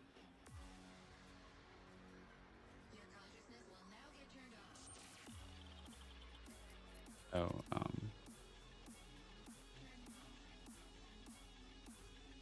oh, slime pool. You guys still had a slime pool? I think you casted your Shadow Fiend just a little bit too early. God, this music is awful. Okay, so this is interesting. Oh, you guys oh, interesting. So you lust. What's funny is like this is a really good strategy for parsing, is to lust going into the crash, just because you get a ton of damage with that uptime. But your Shadow Fiend. So I think you casted your Shadow Fiend too early. It seems like you did it just before the crash.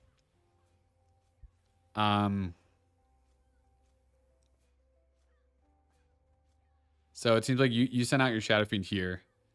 Crash happened and it died because it took damage from the crash. It took damage from Whirl. So essentially you want to save your Shadow Fiend for when you're running in, right? Like, or when he's charging into the wall just before he gets stunned is when you want to use your Shadow Fiend.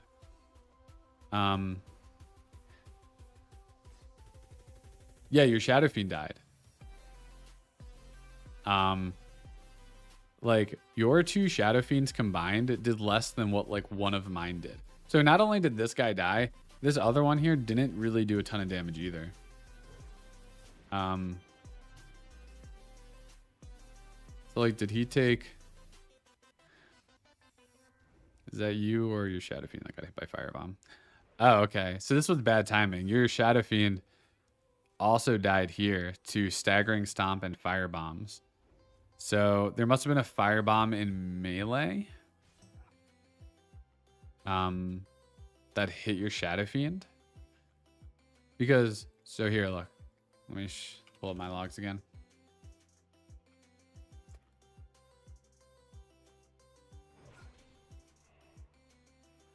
Okay, so my two Shadow Fiends did 103k, right?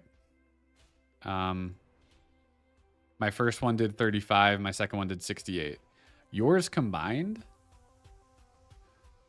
did 24k damage. So I got an extra, what, 412 DPS. I basically got an extra 300 DPS just because my Shadow Fiend didn't die. So that would automatically put you above 10k DPS. Right, if your Shadow Fiends didn't die, and both of them did. So what I would say is your Shadow Fiend, the one here, you used it like 10 seconds in. Use your first one immediately on the pull. I guess I waited a little bit too. I generally wait for it to time with a flare proc, but like watching what happened to you, I'm thinking that that might be a mistake because it's more likely to die or get staggering stomped or just something. So I think you want to use it on a pull. I think I probably just got lucky with mine not dying here. So you want to make sure you're using it on a pull, on the pull rather. And then you're timing this as soon as he hits the wall. So like you see mine, this is my Shadow Fiend. Basically, as soon as his damage all ramps up, my Shadow Fiend's does too. So he's doing a ton of damage here. Yours was doing damage before this, like it's really small. But you did it before the crash. So make sure you wait until he's taking 100% increased damage. So that's one. Secondly, it seems like you're not keeping your dots up when your Jermunger's burrow.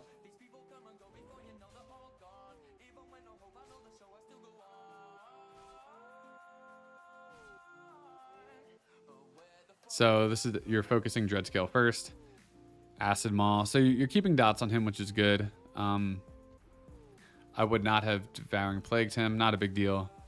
I guess I want to put single target outside of Mind Flay to refresh Shadow Word Pain on the off target Jermunger.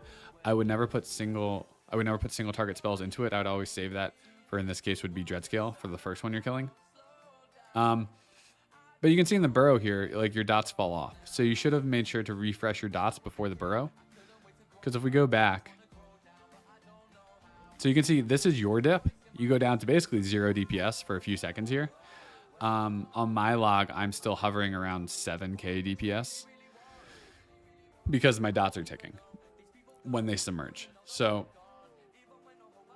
that's a lot of damage that you're losing right in this area just because your dots aren't ticking on him while he's submerged. So that, again, is just free damage that all you have to do is reapply your dots before he falls and you don't go down to 0 there. Like, if I just take this section, it's like potentially 60k damage just from dots. I guess this is hitting 2 targets, so it's probably half of that. It's probably like 30k damage. Oh, because we had them both submerge. Okay, yeah, so it would be half of that. It'd be like 30k damage. Because I forgot, they both submerge, and then we kill the other one. So I had double dots happening right here, so. But still, it's about 30k extra damage, which would be about another 100 DPS. So between that and your Shadow Fiend's not dying, that's like 400 extra DPS. That puts you at like 10.1k. And that's like that's not even about playing better. That's just making sure that like your dots fall off or don't fall off.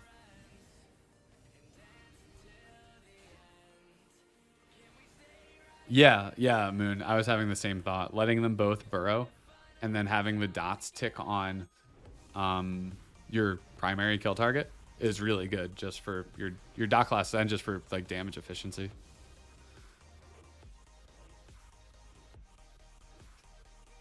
Oh, something else. So your Mind Flay delay is pretty high. Just something to practice on. Like I've kind of gone through all the Mind Flay practice stuff. So if you're using a no channeling, just make sure to not do that. I would say start practicing without it. And if you're not, then just practice on the dummy for like a few minutes before you trade. I think just practicing for a few minutes can really help.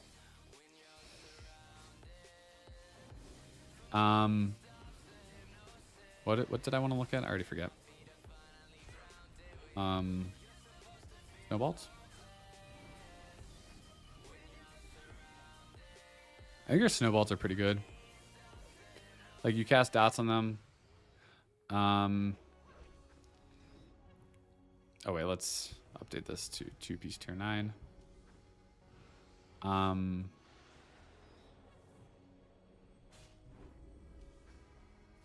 You refresh Shadowward Pain, you refresh this, and this still gets 6 ticks on your second one.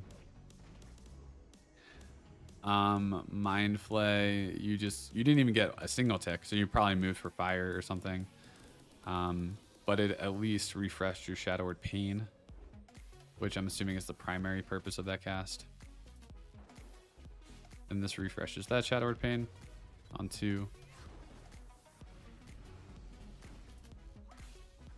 Your Vassal casts look pretty good. Like you're not doing any single target outside of Mind Flay to refresh Shadowward Pain. So then we go to Gormok.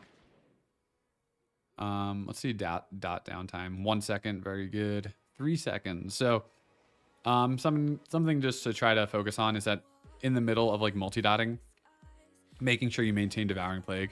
Devouring Plague is, I'm pretty sure it's our strongest dot. It's basically neck and neck with Vampiric Touch. I think it's just a little bit better. So make sure that you always have this on one target, and as soon as it falls off, that's your priority to refresh, instead of putting dots on another target, which would probably have been the snowballs at this point in time. So just make sure that, you know, you don't have that 4.5 second downtime.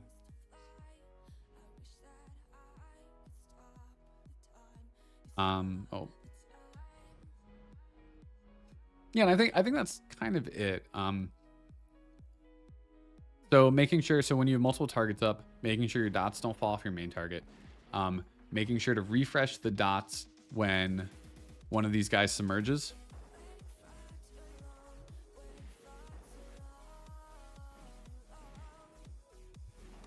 What does the average delay mean? If we go back to Gormok. You're talking about average Mind Flay delay. Average delay here. I'm not quite sure what average delay for dots means. Your average dot downtime, it just means you had on average 1.1 seconds between when Vampiric Touch fell off and when you reapplied it. Oh, 231 milliseconds here. I'm not quite sure, to be honest. It makes sense when talking about Mind Flay. I'm not quite sure. I think here the important number is the dot downtime, which is on average 3 seconds, but that's because you have 2 4-second reapplications. Like essentially, if you take this 8 seconds and apply it, so this last one you got only got 1 tick. This 8 seconds probably makes this like 5 ticks if you minimize the downtime. So you probably get 5 to 6 extra ticks of Devouring Plague onto Gormok if you don't have these two like 8.5 second combined delay.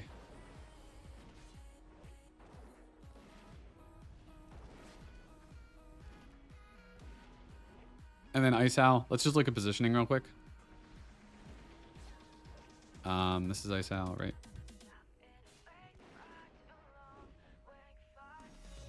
Okay, this is where he comes out. They take him over there. Okay, this is a terrible... Oh, wait, this is me. I'm an idiot. This is a terrible spot to be in. I know. I know. I was there. I got frozen twice. Okay, so you're also in a pretty bad spot here. Basically, if somebody gets frozen, it's basically like almost your entire caster group right here.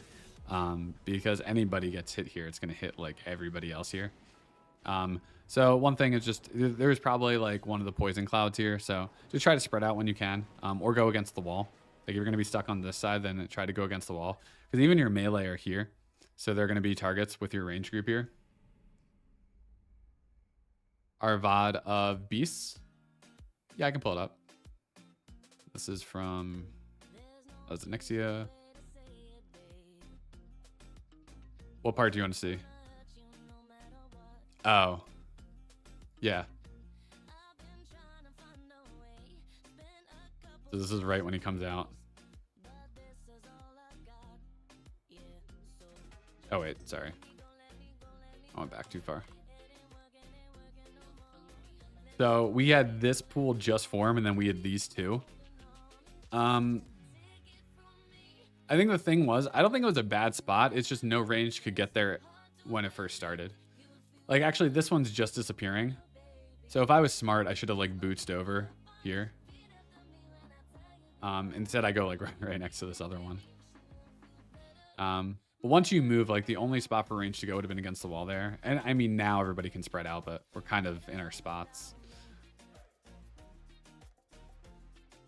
So I think this was probably the right spot to bring him. Range should have adjusted at some point probably. And we were probably all too stubborn to do so.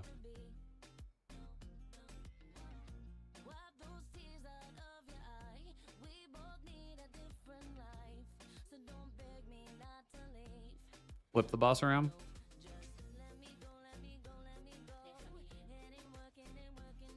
Oh, yeah. Because then if the melee... Yeah, I agree with that. Right. Yeah. I don't know how easy that is for you to determine in the moment, but if you can see that there's ranged not on a side and they're all kind of grouped up, yeah, making sure they're not with the melee makes a ton of sense. Yeah, I'd agree with that. You know, good for the future for sure. But that's why positioning on this guy, super important.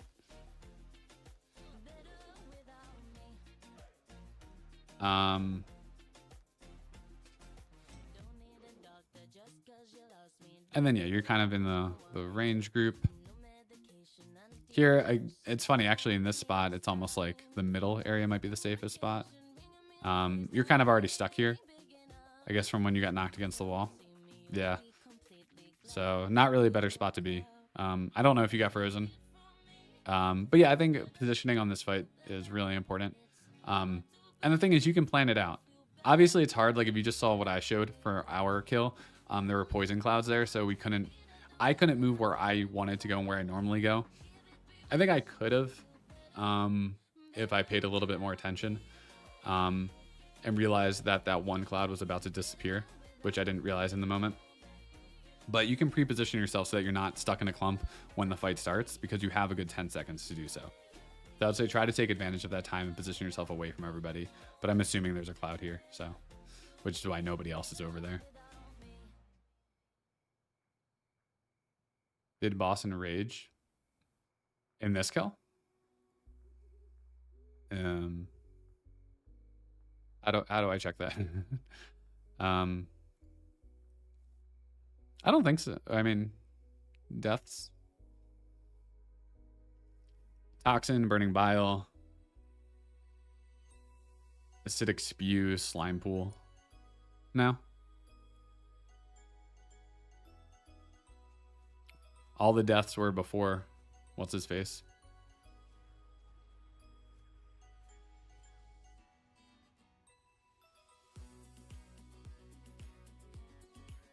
All right, cool, Freddy. Yeah, I think a lot of small things on these fights to work on. Obviously your logs are really good, so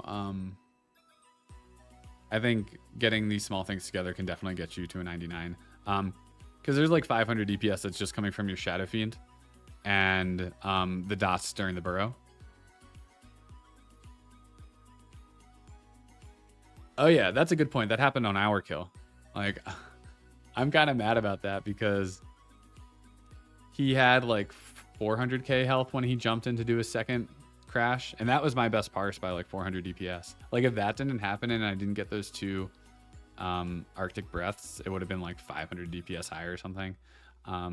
But that's part of the RNG is that you can't minimize it, but you can you can't like, obviously people dying sucks, but with the Arctic breath, you can never set your chance to be frozen at 0, but you can just minimize it with good positioning. So, and on average, that increases your DPS, even if you still happen to get unlucky and get like frozen twice in a single fight.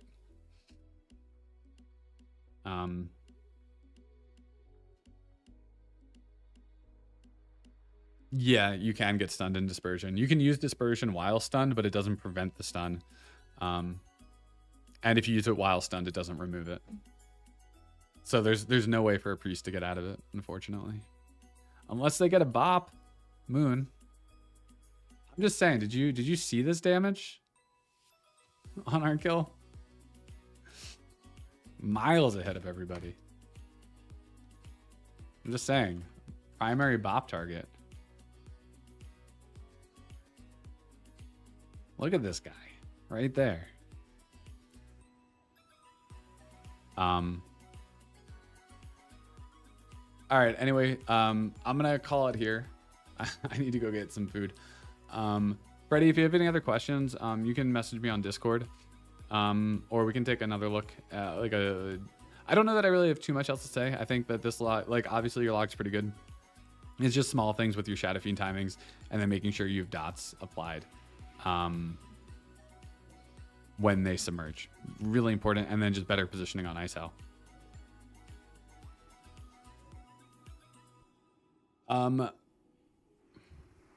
Cool. Yeah, and then Freddie, we can take a look at your next log too. Skippy, I do log reviews just like whenever I stream. So pretty much after the raid's done, I'll ask if anybody wants a log review. And first come, first serve. If you are a supporter on YouTube, then you have priority over people who are not. So that's when I kind of, you know, the first come, first serve is a little bit different. But obviously I'll still take a look at your logs if you're not a supporter. No problem, Rakan. All right, I will catch you guys. My next stream will be Monday. So if you want to get log reviews, come hang out then. Okay? 7:30 Eastern. But anyway, have a good night, everybody. Thanks for hanging out. And thank you, Moon. Appreciate all the tips. All right, see you guys.